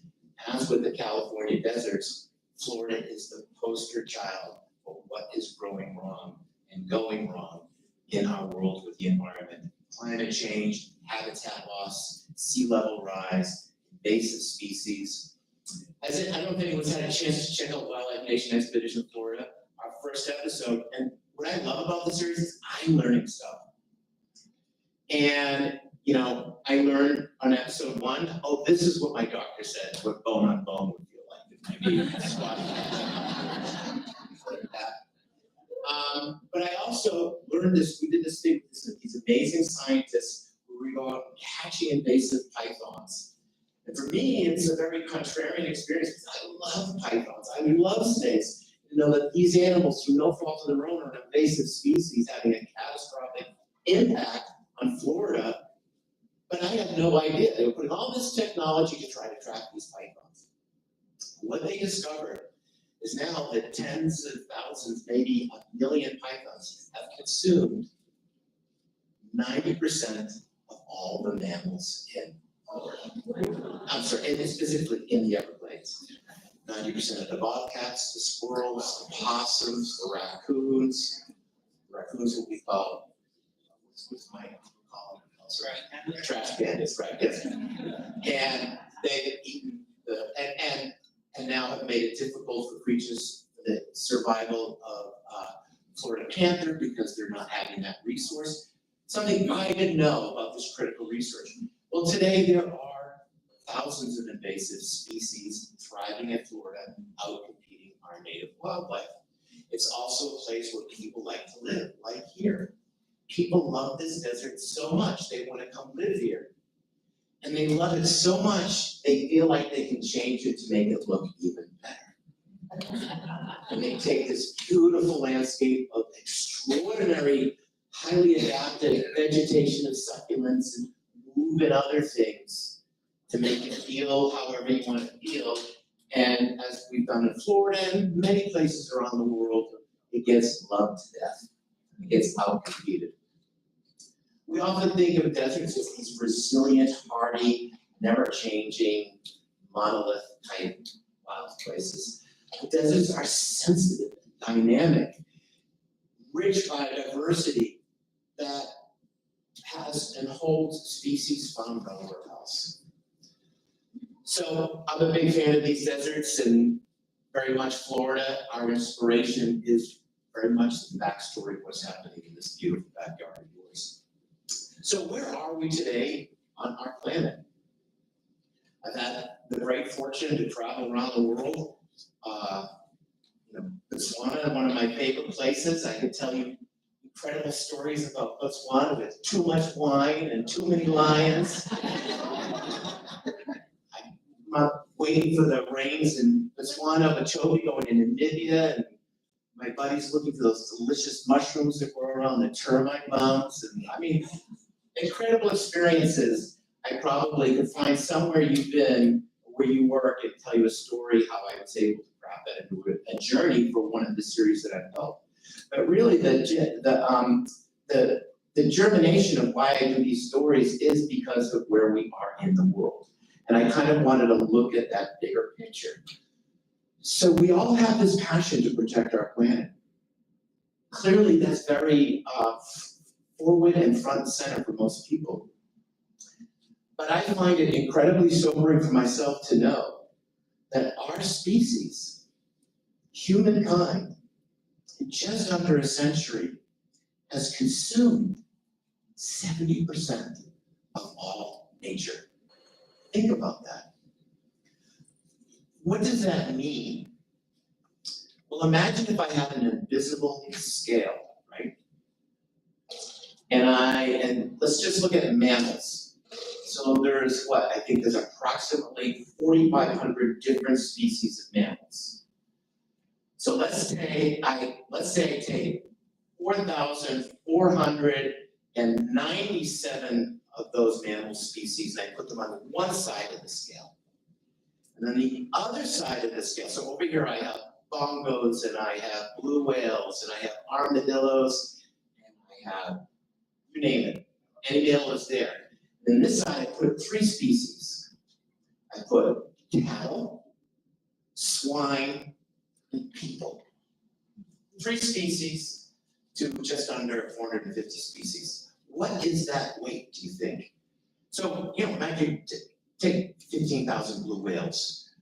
Throw in the last 340 surviving right whales. Throw in, 150,000 elephants. That's a lot of bloody weight. Well, actually, the weight of all those thousands of mammals compared to the 3 species here, pigs, cattle, and human beings, this is 96 and this is 4. That's the power of our species. At one time, we were a part of that ongoing dance of nature. We were one character in the ensemble. It was great theatrical performance of our natural world. But now we are the puppet master. And we have reached this point where we are almost at the no return situation, worst case scenario. For example, in Florida, a story we just featured, Florida is our only coral reefs. Only place in the world in North America you can find a beautiful coral reef. Does anyone know how many of our coral reefs are left as of this year? It's about 3% of the coral reefs survive. And we know that's a global challenge, we're losing reefs. So holistically, what are the big challenges? Climate change, pollution and environmental degradation, habitat loss, species exploitation, the black market trade of wildlife. I'm sure the Black Mamas can talk all about that incredible story. And human population growth. What's very important to know about these very distinctive, cataclysmic, worst case scenario situations is that on their own, they wreak havoc on the natural world. But they don't function on their own. They conspire together in a perfect storm. The Perfect Storm was one of my favorite books, written by Sebastian Junger. Horrible movie, great book.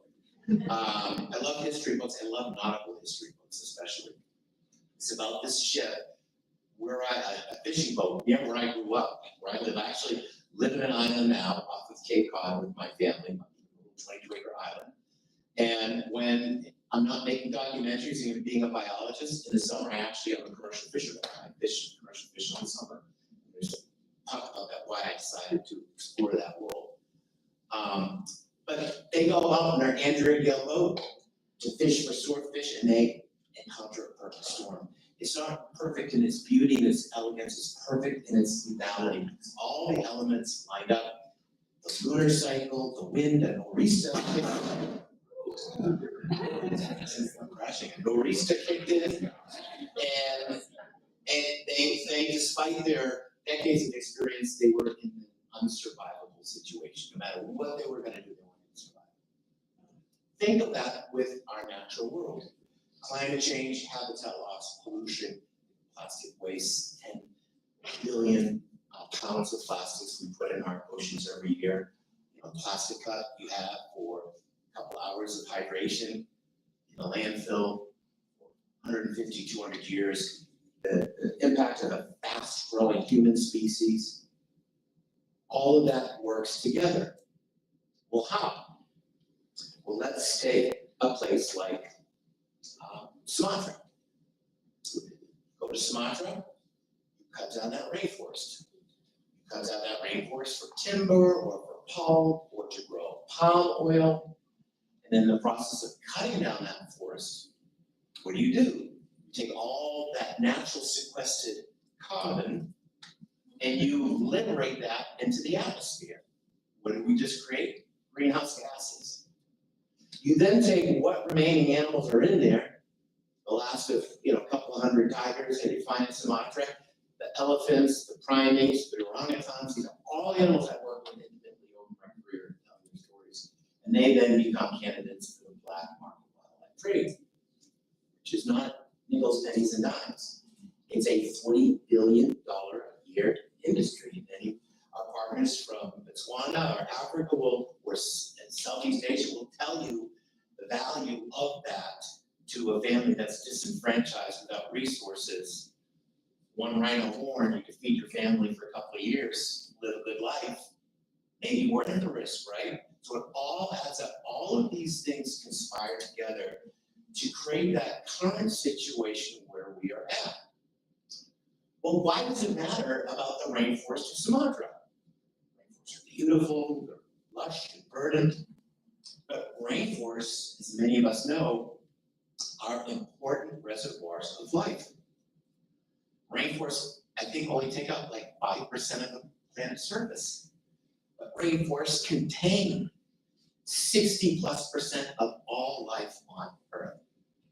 Life that we use to manufacture medicines, life that we use to create potatoes and tomatoes and red peppers. That biodiversity has fed the survival of humankind. So what is that rate? What does that equal out if that farmer goes in or that agricultural person goes in and they clear that tract of forest, plant their palm oil? What does that equate measure up? Well, every hour, it measures up to about 3,000 acres.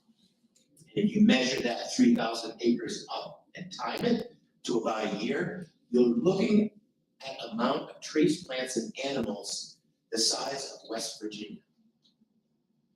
So now you can see how that scale is so unbalanced with only a few species here and thousands here. So that's kind of where we are in the world. That's just the reality check. Certainly California, we've done many stories in California. The challenges that California faces with climate change and habitat loss. And I just did a story last year on, issues with kelp bed restoration and experimental ways to try to restore this rainforest to the oceans. But personally, what does it mean? What does it matter? For all of us, it's personal because we've got skin in the game. If you're a biologist, if you're a conservationist, if you work here at the zoo, if you're a veterinarian, a zoologist, whatever you're a herpetologist, that's my background, herpetology and bats. You're not only in it because this is what you do, it's your passion. Anyone knows a herpetologist, you don't want to share a bed with them because they're going to have you up at midnight with a headlamp. You're going to look for frogs and snakes. So personally, what does it mean for us? With us here at this point in time, I can tell you personally what it means for me. I'm now 56, and my wife didn't think I'd live to 56. I call myself a metacentenarian. I like that sound. And for me, I do what I do because of a zoo. I've had this wonderful career, which I always appreciate, especially coming out of COVID. Anyone who had a career in TV and makes a career traveling around the world and then doing speeches on the side, COVID was a tough break for a lot of folks. So to come out of that and have everything thrive once again is awesome. So you may, you can look at this career, whatever you want to call it, and it's been a lot of fun. And you may look at me and say, I bet it's got like a Jane Goodall mom and a David Attenborough dad or something. And I know Jane Goodall, she's a friend of mine, and I actually got to do a film with David Attenborough, which was one of to me, the most amazing thing. But my dad is a retired Boston cop, and my mom is a retired registered nurse. And when we were growing up, we lived in the inner city where there was no nature. The only time you ever connected with nature is in those rare moments when we would go someplace on an adventure. You see a relative's house that lived in the country. And my dad, every weekend, would drop me off either at the Franklin Park Zoo or at the New England Aquarium. And they would see this kid wandering around there, 2-3 times a week. And it was a different day. I was telling someone who worked at the zoo, it was a different way back in the day. So the curator of the zoo, he's still the same curator, director, John Linehan, he would see this kid and he'd say, you like these animals? And take me behind the scene. And he'd give me bags of animals to go home and take care of. You probably can't do that at the zoo. Actually, Mom, if you could take this bag of snakes home. Right? She said yes. My mom has a tip. She says it's from me. My mom tells a story of me hearing the toilet flushing and screaming. She said she wants to write a book. It's called Salamanders. But I was very lucky to have parents that cultivated passion for nature. A very regular family with a very quirky kid, and it could have gone anywhere. And thankfully, the zoo and the aquarium I visited, which in my adult life I would actually serve on their board of directors and work with them philanthropically, but they were a big part of my childhood and are still a part of my family in life today. It's about making that introduction. For me, my first wild moment, I was about 6 years old. And I was in my parents' backyard, my grandparents' backyard. They lived in Middleborough, Massachusetts. Where are you from? Oh my gosh, you're way up there. Yes, you're way. Is that even Massachusetts? Melrose, that's a little closer. Well, my grandparents used to live in Middleborough, which is an old farming community. If you ever want to read a great book, if you like history, there's a book written by Nathaniel Philbrick. It's called Mayflower. And it's, if you're from Massachusetts, all these little towns will cite them come alive. And it's really awesome. But we were in, my grandparents, they lived very humbly, double wide. And I was in the backyard and I rolled over a log and I saw this thing. It was about this long, it was legless, and it was scaly, and my heart started to rage. I was so excited. The audacity and innocence of the kid, I was like, no one has ever seen this thing before. And I saw it as it began to disappear, and I panicked, and I just reached down and I grabbed onto it. And it reached back and grabbed onto me. And I went into my grandparents' home, this big garter snake hanging from my arms, blood, mayhem, tears. There's my grandma, Chicky, sitting in an Easy Boy with a Fresca, or was it a tab in one hand and a paw ball in the other? She went, get rid of it, probably deeper. I said, I won't. Never. I mean, I grew up with a day when you got your mouth washed out. I had a very soapy mouth as a child. And I won't. She said, why not? I said, because I love it. And I'll get it off my arm. So my dad pried this poor garter snake, liberated it back to the wood pile. And if you know anything about snakes, they are the ultimate creature of habit, right? So I learned so much. This was my gateway journey into science and nature. And I would visit this snake and find it and capture it, and then I would capture more. I would just take pictures, and I learned about drawing and photography, and I learned about science, and I started to read, and I got my first Peterson Field Guide to Reptiles and Amphibians, which I literally wore the binding out. And this snake, Gladys, was my stepping stone into nature. And one day I learned about reproduction at the ripe old age of 7 or 8.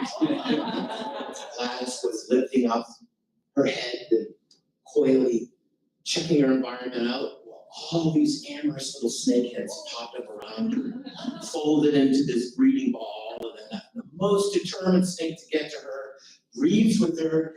And instantly, the snake who produced these chemicals of invitation and love produces chemicals of repulsion and drives the snakes away. Not all that different from human relationships. And I learned all these things about this amazing snake, this humble garter snake. I still today, if I see a garter snake, I start to shake. I get so excited. And then one day I'm watching Gladys and she's fast. And there's chaos. She's angrily biting up at the air. The back part of her just flips pathetically. And my viewpoint opened, and it was the very nice next door neighbor with a spade. And he had decapitated this precious snake. And that, to me, was a very important moment in my life. The day I became a naturalist was the day I found that snake. The day I became a conservationist was when that man killed that snake. Took his pet. He wasn't a bad person, he was a very nice person. The lesson I learned is good people make bad decisions when they lack information. Think about that today. Think about all the good people you know in your lives making bad decisions because they're not getting verified, authentic, real, genuine information. And that was the day I became a conservationist. So we live in this world where there is so much uncertainty and there's dread here in species that we could lose. One of the most toughest times in my career, we were filming in a remote island in Hawaii with the Bird Foundation. We got invited to film this rare bird. We go to film the bird. Look at it's rather boring. It sounds pretty when it calls. It's boring. And I said to the curator, whatever you want to call him, or director, I said, it took us forever to get there. We were exhausted. We being too noisy, all these things. And I said, look, dude, what is the big deal about this? He said, it's the last one, Jeff. In my career, I have seen my fair share of the last individuals. Hawaii is the poster child of bird extinction. You know anything about Hawaii? 70% of their birds are critically endangered. They've lost more than half of their bird species. We see this around the world, and it can feel hopeless. But there is a tremendous amount of hope out there. How many people here are over 50? All right. If you're over 50, keep your hand up if you want to write me a big check to for Wildlife Nation Expedition Living Desert.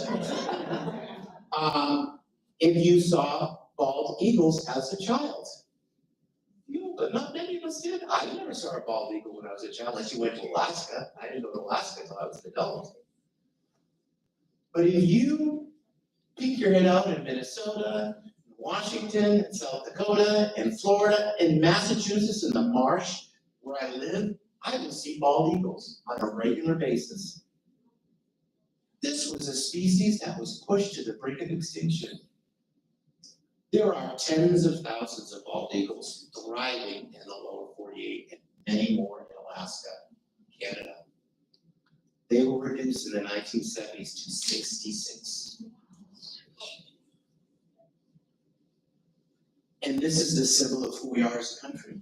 We allow the symbol of who we are. One of my real salient memory story is during the Civil War. I think it was a regiment from Minnesota fighting cousins and brothers in the South. They would go to war, and this Minnesota regiment had a bunting, like a Roman bunting with the flag, and it had a live bald eagle. They went and battled. 14 battles they fought with that bald eagle, and it survived every battle. And then at the end of the war, they sold it to a circus and it died in a train fire. But we learned, we fixed the issue with DDT, which is what caused them to go to the brink, and now they are thriving. What about alligators? Now, alligators, if you go to anywhere in Florida today, you are going to see an alligator. And chances are, you could see an alligator, a weeping elderly woman with a leash with nothing at the end of it. It could happen.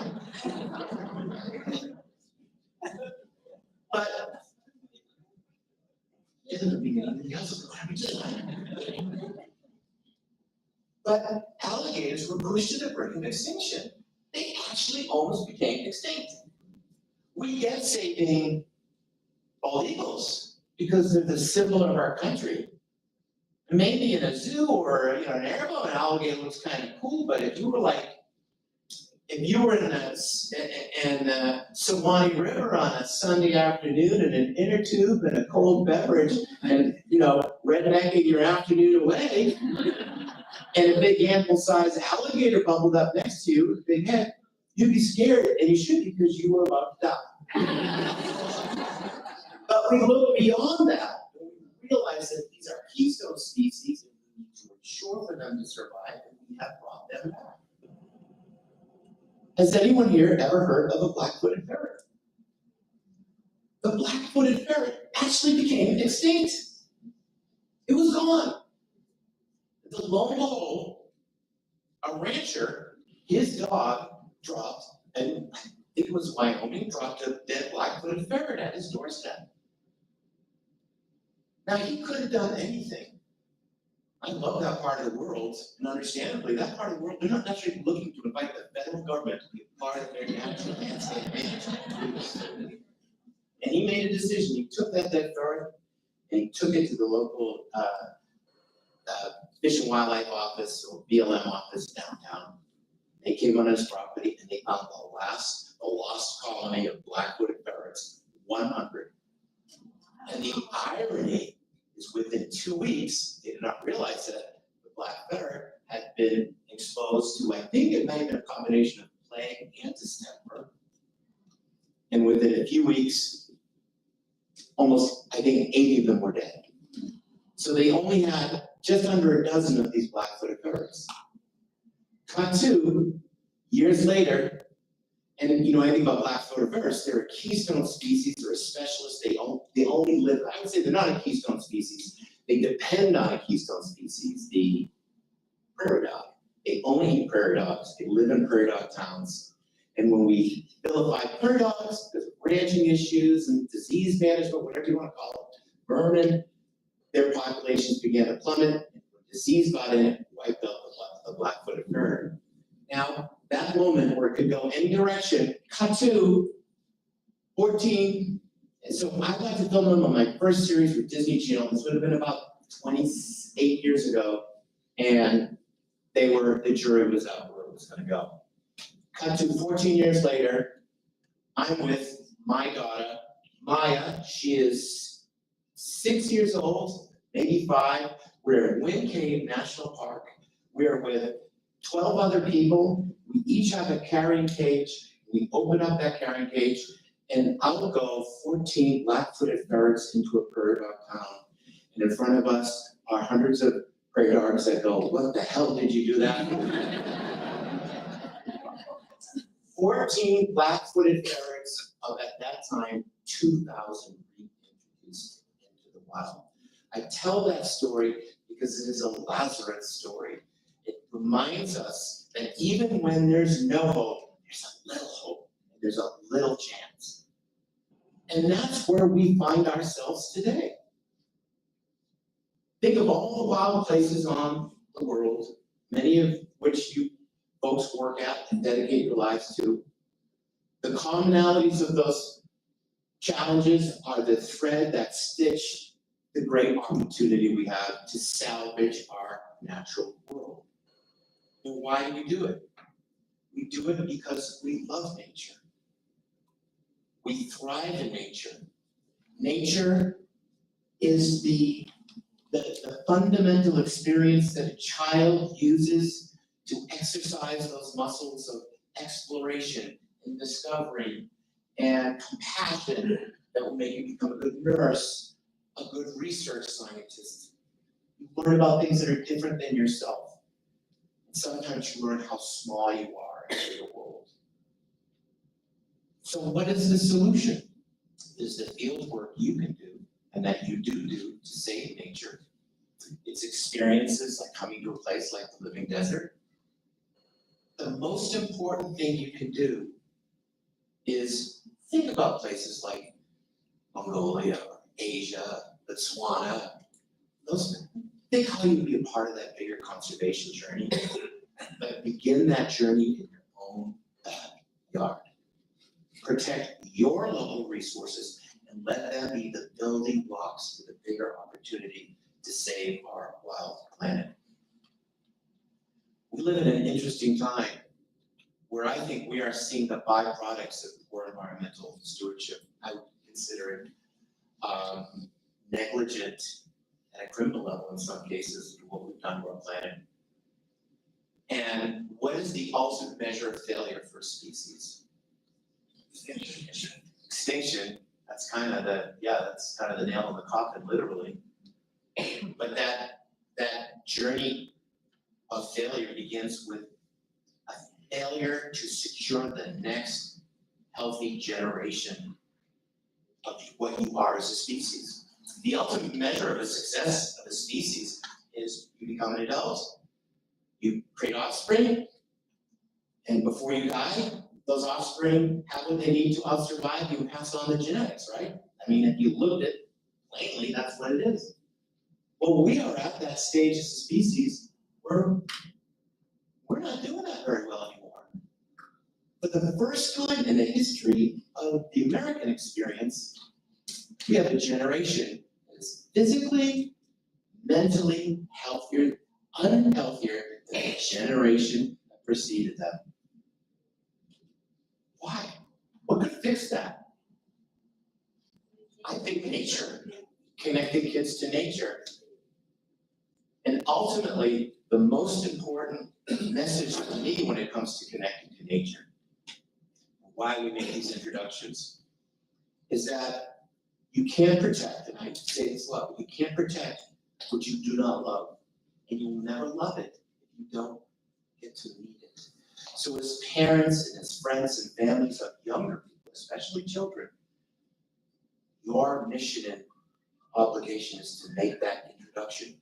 It's here at the Living Desert, maybe taking your family on a camping trip, whatever that is, who knows, you may be creating the next.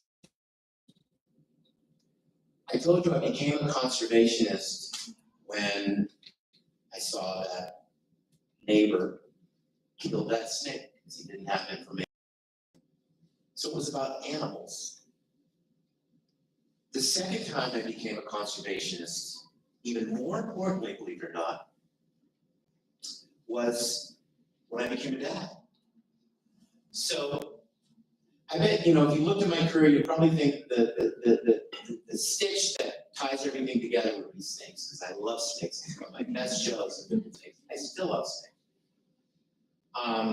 But actually, when I look back, it's probably elephants.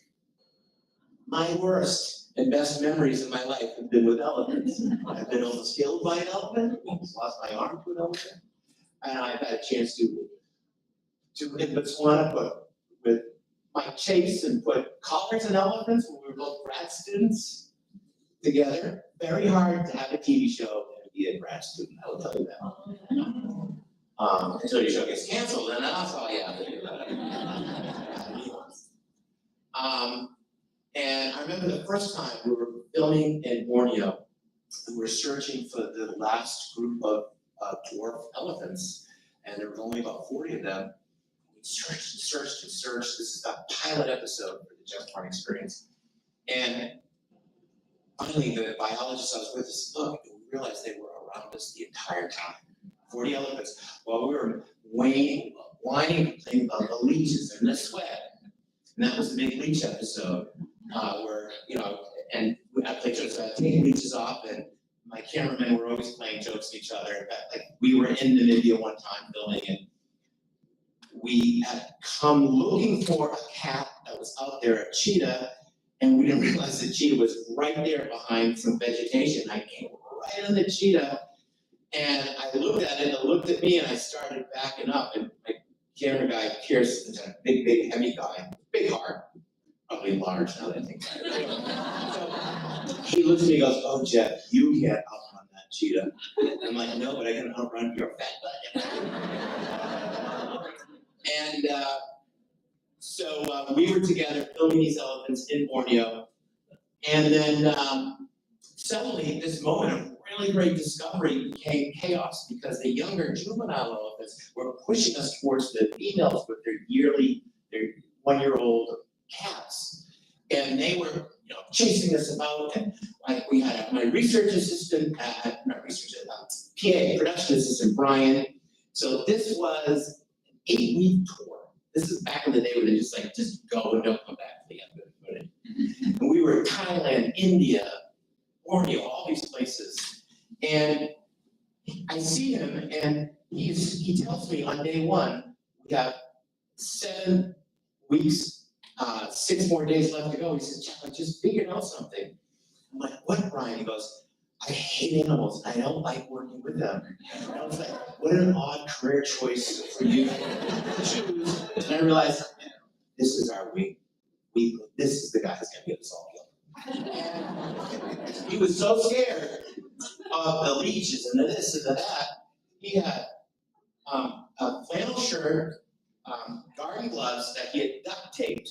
He had a big hat buttoned up, he had big rubber gum boots. I mean, he literally looked like a scarecrow met Forrest Gump. And I look at him and we got this man, we're being charged by these elephants, we can't get out of it. And I look over at Brian and he is crying. I don't have kids yet, so I don't know about crying. And I look at him and I'm like, this guy's 30 years old. I'm like, Brian, you what? I said, stop crying, get it together. He goes, I got a tear in my eyes. I'm like, you're crying, knock it off. And I go, you were acting like the first person who gets killed in this friggin' horror movie. So the second elephant story, a wonderful story. We're filming at Daphne Shelter.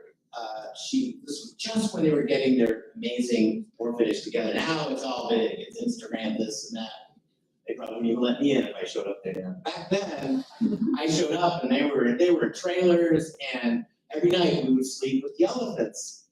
And it was interesting, though the elephant folks discovered that no matter if you had the good vet care and the medicine, they still had an unacceptable amount of elephants that were sick. And they realized because of an environmental event, was either a fire or a storm, they all had to sleep with the baby elephants. And the next day, all the elephants were feeling great. The sick ones were feeling better, and they realized that was a key component to helping these animals survive. So this was going to be the ultimate slumber party. So there I am with Raji, this 3-month-old, 600-pound elephant, cute as can be, go down, big bottle, scratchy straw, and a little blanket, kind of lay down, and he goes to sleep, and then I'm just sitting there like, and he comes over and he puts one leg here, one leg here. And then he's just there, and I'm thinking, how many people on the world right now are being spooned by an elephant? Probably not a lot. And half of me, this part loved it, the other part had a stroke and didn't like it so much for the blood loss. And we somehow, and in the middle of the night, it was this chaos. Raji was kicking and moving, and I find my headlamp and I turn it on. I'm like, what's going on? I realize the elephant, this little Ellie, is having a nightmare. So I didn't know what to do, and I just instinctively took my hand and covered its eye and cut the eye and brushed those big, wiry eyelashes. It just took a deep breath and fell asleep. But right before it fell asleep, its trunk was probably this big, came up, and an elephant trunk is amazing. I think it's articulated by more than 40,000 different ligaments or muscles. Male bull can wave over a puddle of urine, female, and know that moment she's in season for reproduction. It can be a landscape architect. It can turn a forest into a savanna. It dig a well for a survival water source for animals. I see elephants that would sit next to me when I wasn't looking, and literally in Asia, take a piece of rice out of my bowl, one rice at a time. Incredible, looks rudimentary, but an amazing working tool, the trunk elephant. But I was an experienced elephant, and then right before it fell asleep, that trunk came up and formed like a the top of my head, and the little digit part. Back then I had longer hair, brown long hair. And it grabbed my hair, and right before before it fell asleep, it twisted into And it was an amazing memory and moment that piled up of all the other ones. Got lost, too many gin and tonics in the savannah, and I kind of forgot about it.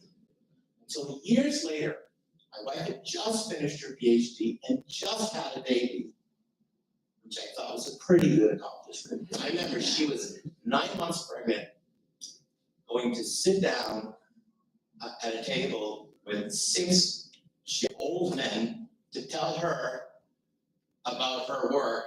She was really nervous. She said, I don't know what to do, I don't know, I didn't sit. Never mind, for 3 hours to defend all my life's work. I said, here's what you do. You go in there with a water balloon. If you don't like it, you drop that water balloon and you're gonna get your PhD.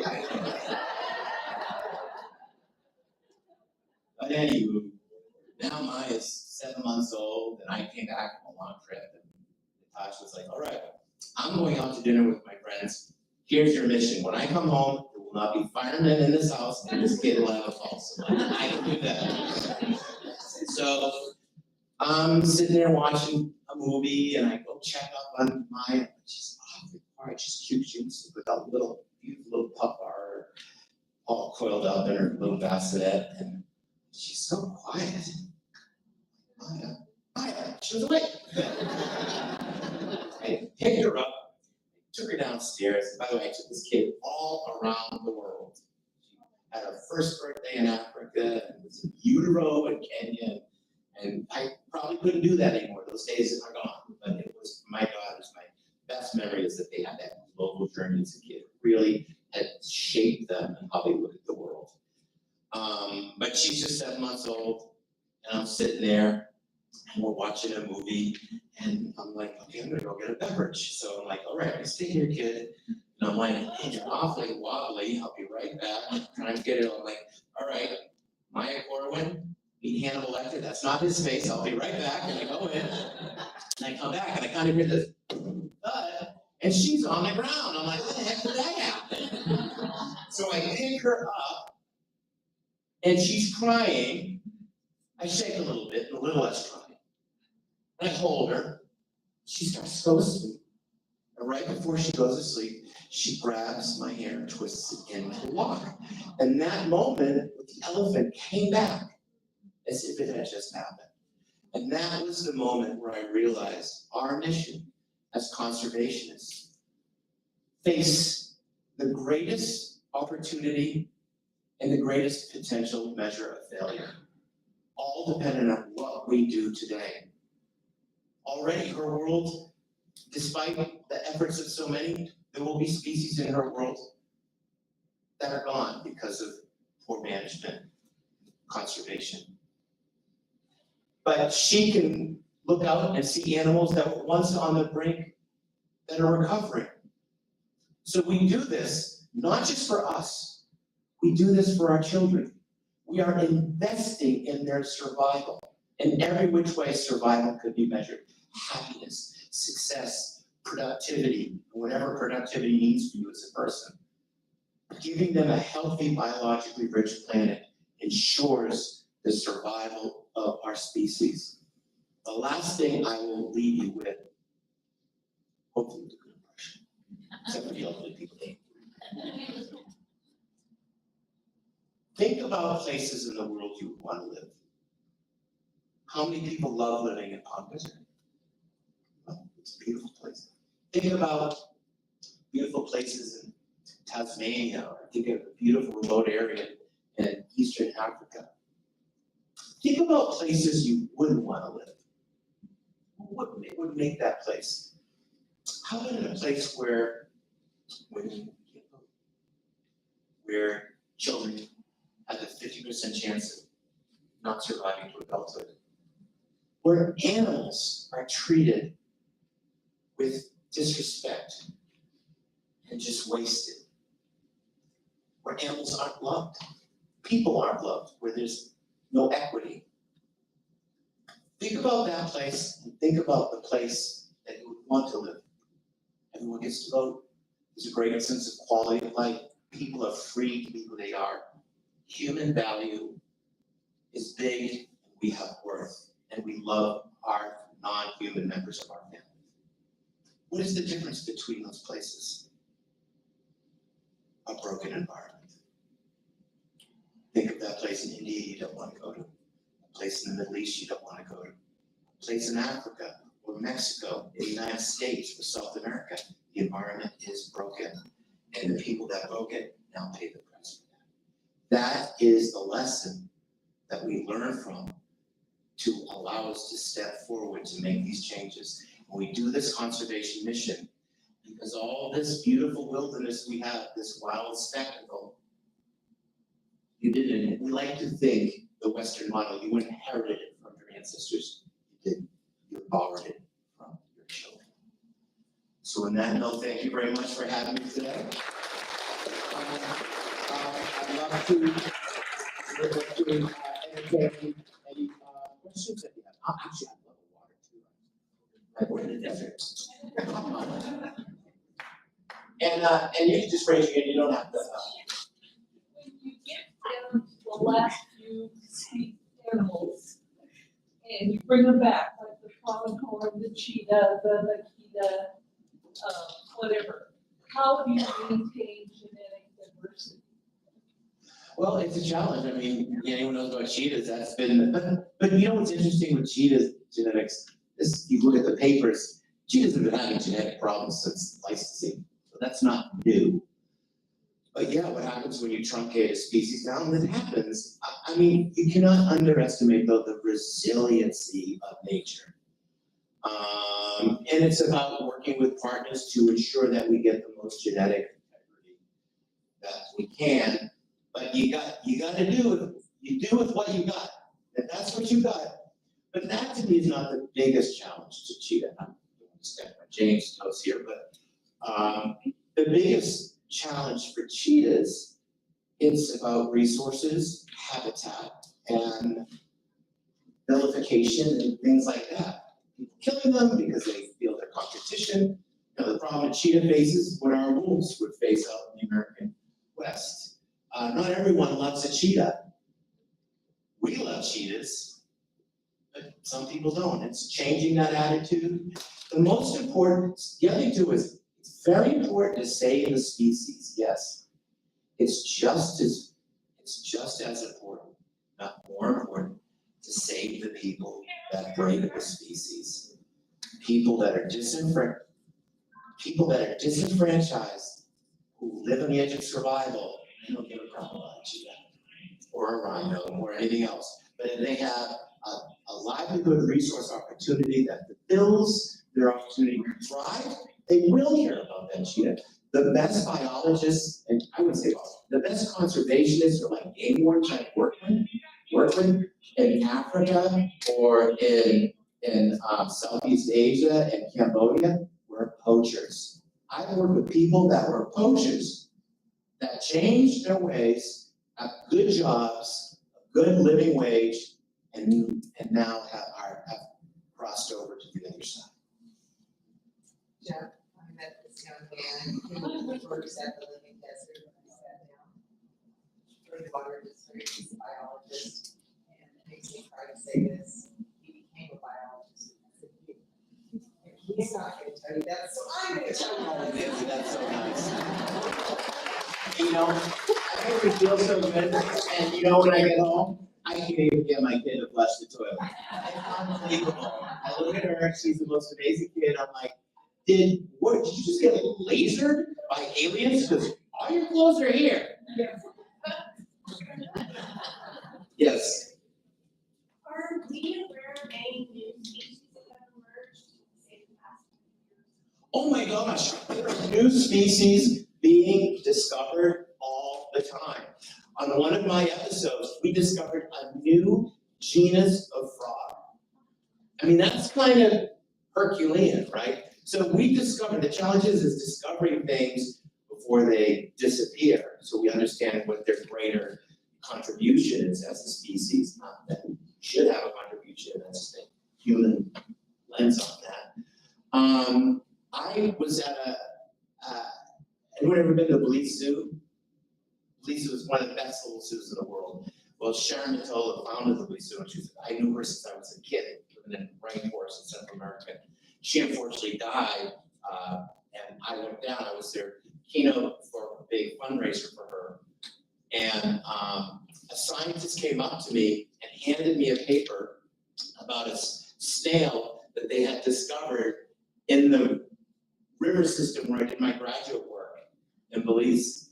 And he said, oh, look, I read the name, and it was something Corwinia. I was like, and I was so excited, I'm like, no one told me. Would have thrown a party. And then he said, and he gave me a specimen of the snail. But yes, we make these discoveries all the time. And sometimes we rediscover things, so yes. Yes, sir. You mentioned earlier about Florida and the invasive species problems. I think pythons are really bad. I was there back in 2010. We were thinking of going to Everett Lake where someone dissuaded us by saying, if you're lucky, you'll see a bunch of pythons. You might see it later. Well, the problem is you won't see the pythons because they're so, we had working with the University of Florida at Gainesville, this awesome young scientist named Brandon. He's doing his graduate work on pythons. Each one of his pythons has about $30,000, $40,000 in technology on it. Things that track their motion and all sorts of things. And there's an irony to catch something that's eat everything up and you have to re-release it into the environment because you need to understand how it's interacting to get that information. And we had one with all this technology and we spent 2 hours in an airboat trying to find it within 5 feet of it all the time. That's how seriously invasive they are. But I would say definitely go on an airboat ride. The Everglades are spectacular. You'll see amazing things. You'll see many alligators and birds and stuff like that. So as in the top it mentioned, so our series, Wildlife Nation Expedition Florida, our partners to make this series are actually the indigenous tribe that lives in the Everglades, the Miccosukee tribe of Indians of Florida. That's their official name. This is where they live, and their journey and mission is to save the Everglades, and that's why they partnered with us to make this series. So their story is a stepping stone for every single episode. It's the first mainstream national broadcast television series that focuses on Florida, and that's partnered with a Native American tribe, which is pretty cool. So it's been an incredible journey. But yes, go to the Everglades. It's an amazing spectacle. There's nothing like the Everglades, except the desert. Yes.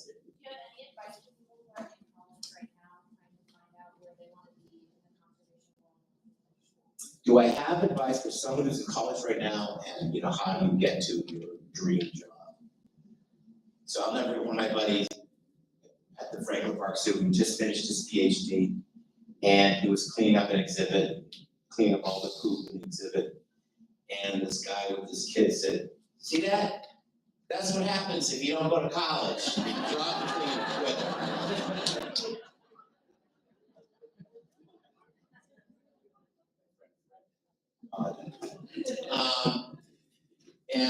So I would say plan a graduate school. You have to go to graduate school. If you want to work in science and you want to have a long-term productive career, you're going to constantly have to learn and challenge yourself. You have to find what your specialty is. A master of everything and generalist is hard to pull off in this world. So what is it that interests you? It's a question. What fascinates you? Well, there is so much incredible bear work going on around Europe and South America and North America, but you want to become the best bear biologist. So what can you do? Well, I would be just about every state with bears, they send their volunteers and their scientists into the dens to weigh the cubs, to get all the data. I'd be on that. I'd find a way to get on that. I'd be showing up with brownies and coffee, whatever you have to do. But if that's what you love bears, and then what you have to do is be the very best. At least you need to think you're the very best. You may not be the very best, but you need to strive to be the leader in that. And even if you don't make it, you'll get close enough that you will have a community that respects you and you will have a job and you will work. And if you're a bear biologist, there's a lot of work for bear biologists. Massachusetts has a bear biologist, and he's very busy because our bear population is exploding for lots of reasons. Does that help you? Yeah. Next question. Yes, sir. I teach a special education class in Riverside, and in the last 20 years, I've been using the Jeff Farland experience every week. So every week I tell my students that we're gonna take a field trip to a different country. And then I always come up with some excuse why we can't go. But fortunately, my friend. Blame it on COVID. But fortunately, I say my friend Jeff is already there. He's gonna report back. But so I wanted to thank you for doing those. Well, I've always enjoyed that, and I really, to see the material that I've used over the years, have that evergreen opportunity to do that, it's something that's very important to me, education. I was a horrible student before I got to college. At my second try, I flunked out of college my first try, I flunked out of high school. And back then, you didn't have to take tests. And they got me through because they were so terrified I would come back. And I joined the Army and kind of, but yet on the other side, I can tell you every scientific name of every frog and speak, whatever. But there was no way for me to fit in school. And it wasn't until I went to Awesome State College that years later would give me an honorary doctorate. And that experience, I had to learn how to learn.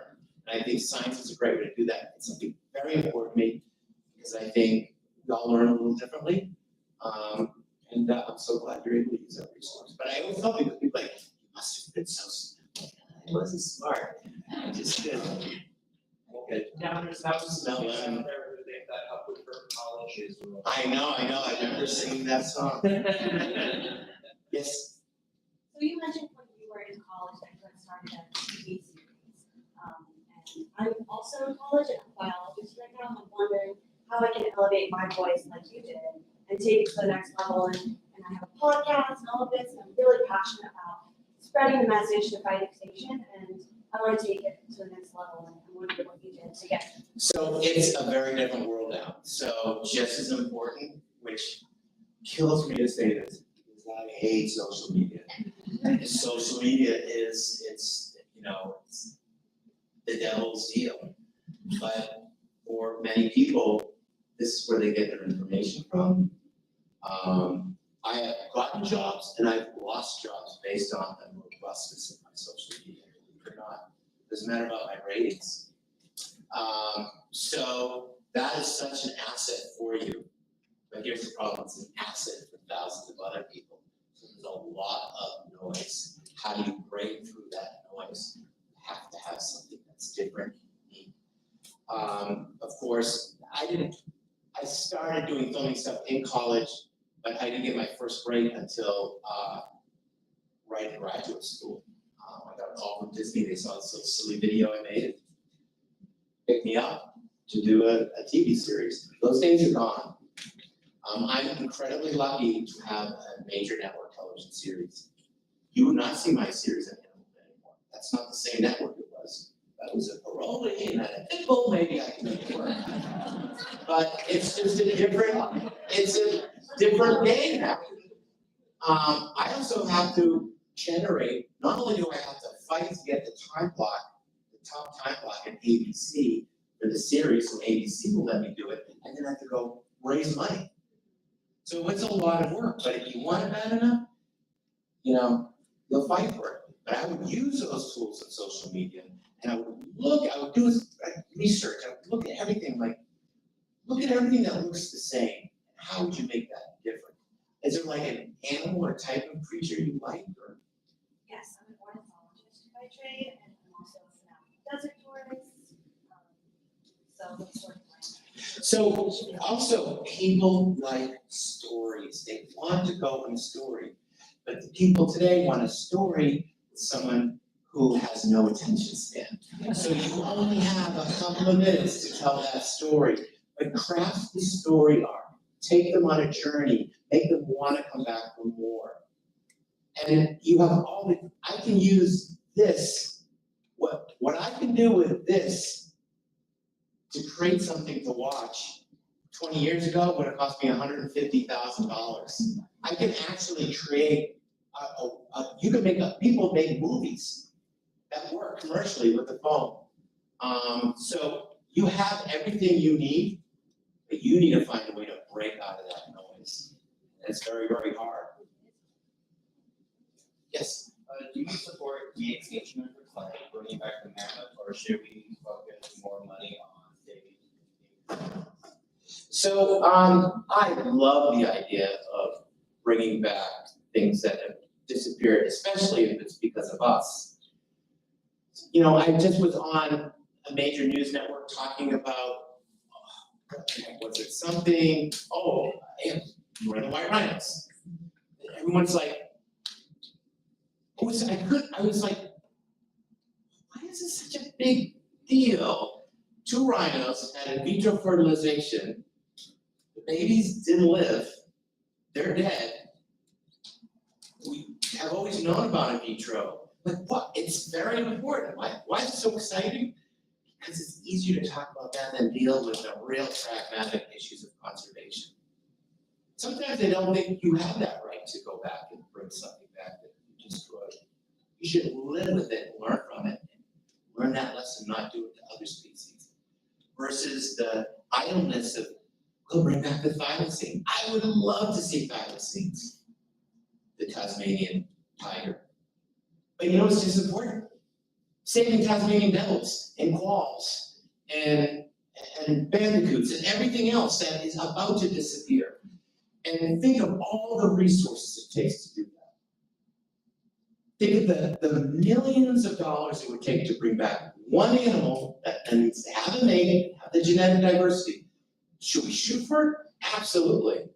Is that any more important than locking up habitat in Central South America to save amphibians? Do you know for under $1 million, you could lock up all the habitat needed to secure every endangered species in the neotropics that are amphibians? But no one's doing it. So yeah, I think all of that stuff is incredible and I love it, it's exciting, but hands-on, get your hands and knees dirty conservation is just as important.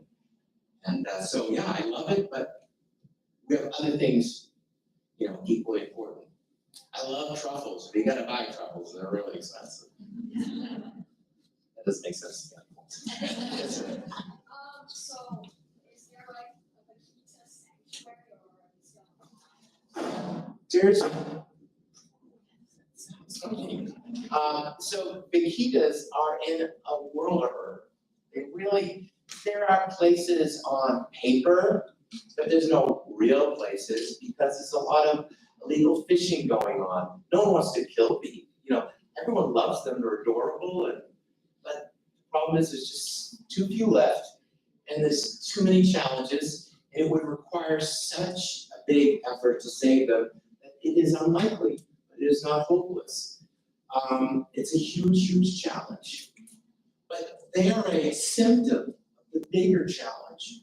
They're just the first ones to go and in our window of observation, and they're really adorable and charismatic. Okay, it's kind of like little babies, right? It's called charismatic. It's like you want to save this cute little adorable little baby thing because you're hardwired to save babies. So you go into a house on fire and save a baby. Genetically, that's how we save ourselves. You're not gonna go do that with some ornery looking critter, but that doesn't mean they're not equally valuable. So it's a huge challenge. I don't know what's gonna happen with those amazing little cetaceans, but they're beginning the race. And for that species, that race is almost done. Try to save it. Anybody else have any questions? That's it? All right, thank you guys so much. This is wonderful.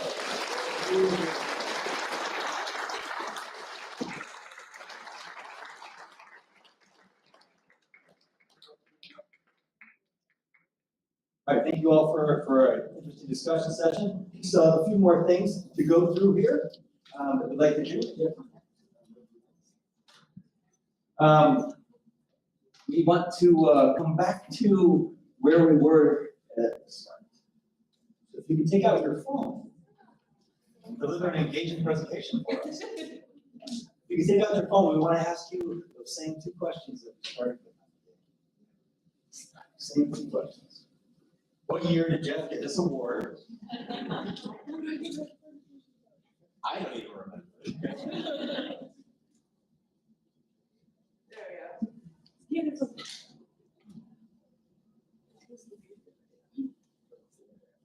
Sorry, I'm forgetting that. What's the answer?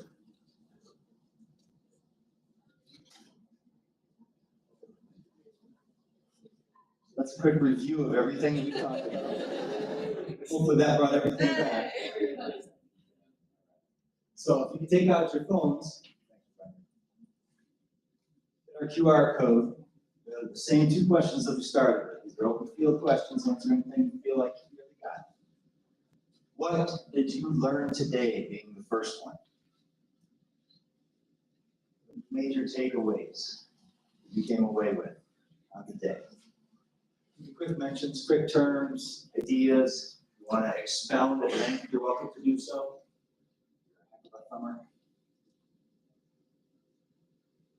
What are the major things that you learned today? The most important thing, the most valuable thing, the most transformative thing you learned today?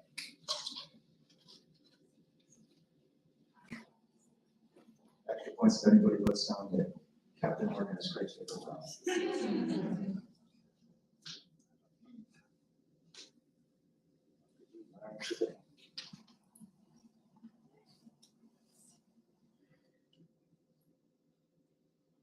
Of course, part of our efforts to figure out, to learn from you, to do our own evaluations about what really stuck, maybe points that made an impact on you, so that we do this in the future.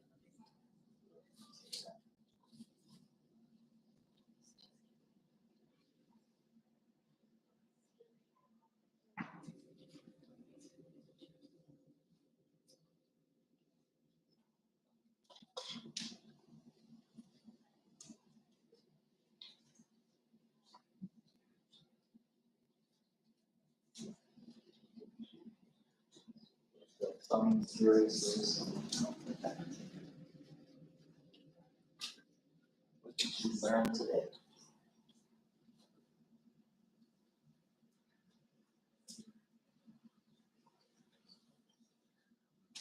It's been a really great day. We're grateful for everybody's participation, coming, participating in the process throughout the whole day. Great opportunity. So this is our first time we've done this in person. Years of COVID influence online. We're here. Feeling that.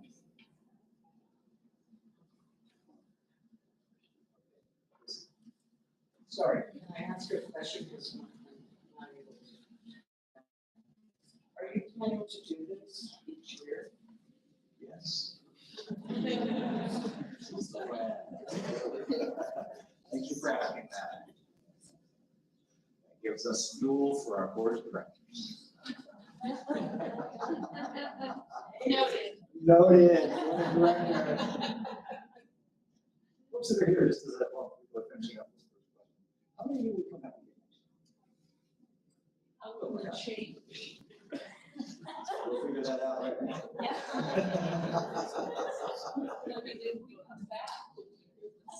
Oh, no, there is no. We'll have a different set of heroes next year. Probably more people we don't want to be called heroes either.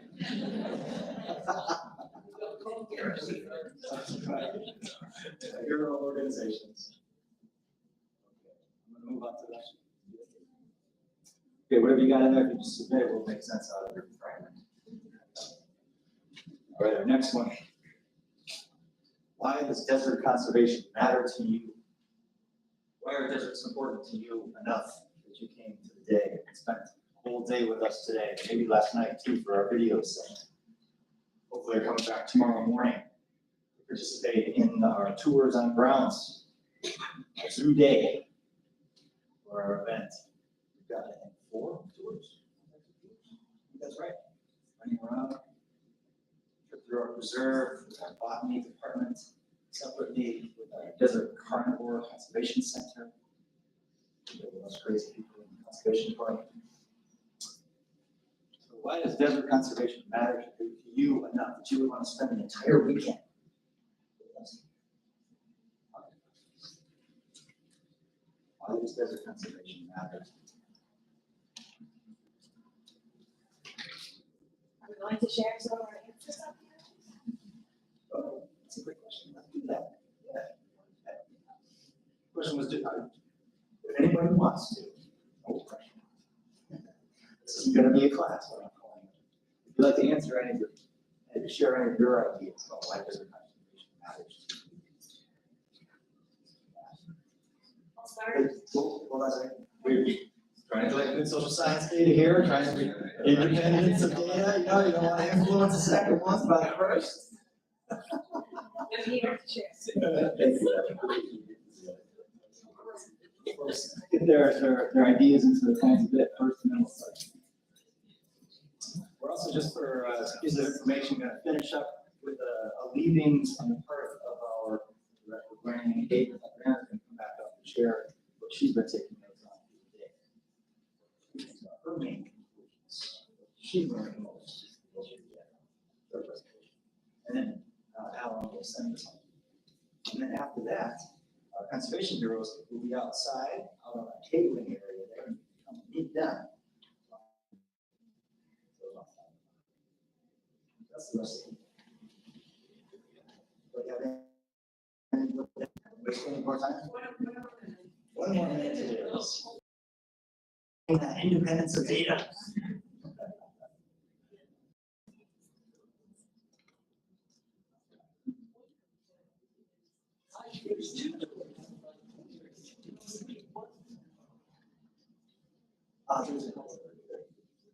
There are multiple tours that are happening at different times. Some not overlap. We'll have it on the back of our. Good for close-up treatment. Not great. Okay. Are we good with the answer to this question? All right. Natalie, would you like to kick us off with sharing why desert conservation matters to you? Sure. So as a desert tourism biologist, I spent a lot of time walking through the desert and learning about all the life that exists beneath the surface. And I think oftentimes the desert is overlooked because as human beings, we are adapted to survive on the landscape the same way that all the animals are. So we don't always see them because desert tortoise and burrowing owl and kit fox are all underground for a lot. So it's realizing that there is a lot of biodiversity here, and how do we share that with other people to understand how we can coexist on the harsh environment. So it all comes together with spending time in nature first. And I think, like you said, the desert is kind of this almost religious experience, and I thought that was really fascinating that you said that earlier because it does elicit this feeling of humility and feeling small because there's so much space to think as you walk through and learn about all the life that is overlooked. So I think it's so important and it calls to me. So I think that's why it matters. Would anyone like to share? Maybe let's do a few more. Sure, why desert conservation matters to you, if anybody particularly passionate wants to share. One word, Chuckwallas, extraordinary doesn't mean the desert. Chuckwallas, exactly.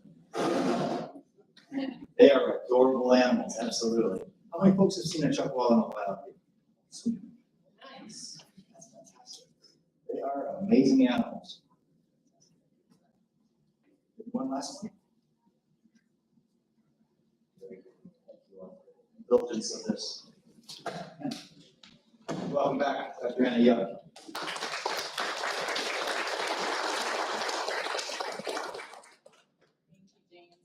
Thank you to everyone here, all of our conservation heroes, everyone who's decided to spend their day learning and inspiring others about desert conservation.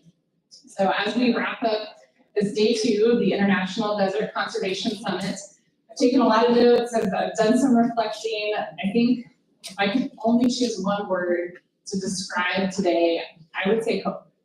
I would say that I've gotten so much hope from hearing all of the stories that people are doing. And I want you to think about maybe the first time you ever saw a rhinoceros up close. I honestly can't even actually remember the first time I personally saw a rhino up close, because I've been fortunate to go to places like the Living Desert and zoos and have that experience throughout my life. But one thing I love about our Learning and Impact department is that we get to work with kids where we get to relive that experience every day of them seeing a rhino for the first time, and the awe and the magic and the inspiration. And I derive so much hope from them and seeing things fresh through their eyes. And I derive so much hope today from hearing about all of these stories. I would say that our discussions today have transcended borders, cultures, and disciplines. So it really shows the interconnectedness of our global communities, and that no matter which desert you may find yourself in, we all have similar challenges and similar aspirations. So Enrique started us off today sharing some of the values of Pesca ABC, and I noticed that those values seem to really be a theme that transferred across all of the discussions that we heard. So innovation was one that stood out to me. We heard some amazing stories of innovation, from shooting ravens with lasers to defending wildlife without using a bullet, to a group of fishermen coming together and saying, fundamentally change how we do our job. I heard stories about collaboration and thinking of forming partnerships and investing in relationships with people. We heard about working with farmers, pastoralists, engineers, and communities all over the world. And we heard about, in those partnerships, those collaborations, inspiring others. We heard many stories about going into schools and working with children, and about having those children come out of schools and partner with scientists and conservationists in the field and shadow them and learn about what they do, to talk to educators right out in the grasslands and see things up close, to work with grannies and to work with kids and to work with grannies working with kids and thinking about that transfer of knowledge. And storytelling was a huge theme. And whether you have the platform to share your story on a television show or on social media or in schools or in your community, know that we all have the power to do good things and to share that with people around us. There's an adage that says, tell me and I forget, teach me and I remember, involve me and I learn. And one thing we saw in all of these stories today was that level of involvement was so inspiring. And we know that people all around us are able to learn to make change based on the work that we've heard about today. So after we wrap up, we've got some time today to visit all of our conservation heroes and hear about their whole hero team at some tables. We have some amazing opportunities tomorrow to keep connecting. But after that, as we all go back home, whether it's near or far, I want us to keep the discussion going. And not only to keep the discussion going, but to turn that discussion into action and to think about what is it that you are going to do to make a difference for desert conservation. Something that we've started here at the Living Desert was we declared the second Saturday in January as World Desert Day. And it's a day that we can celebrate and appreciate and honor deserts and share those stories with all of our visitors here at the Living Desert. We hope that you've got plenty of time now when you go home, when you think about next year for the second Saturday in January, you join us in amplifying that story that deserts are a beautiful, thriving ecosystem, and we hope that others care about them as much as we do. So I want to thank you all again, and for an extra special thanks, we've got Alan Monroe, the CEO and president of the Living Desert, is going to come up and close out the time that we spend in this room before we go enjoy outdoors. Thank you.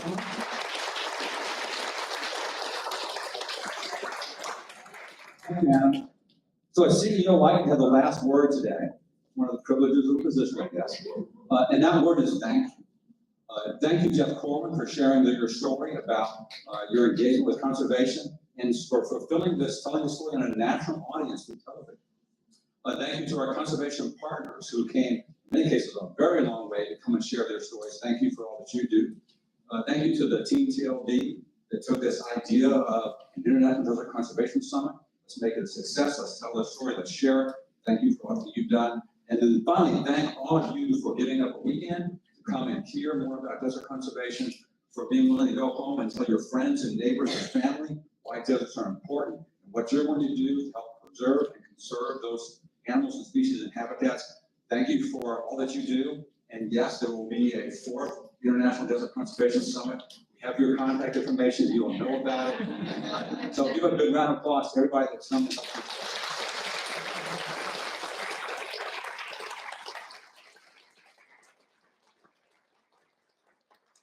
you so much for coming today, everybody.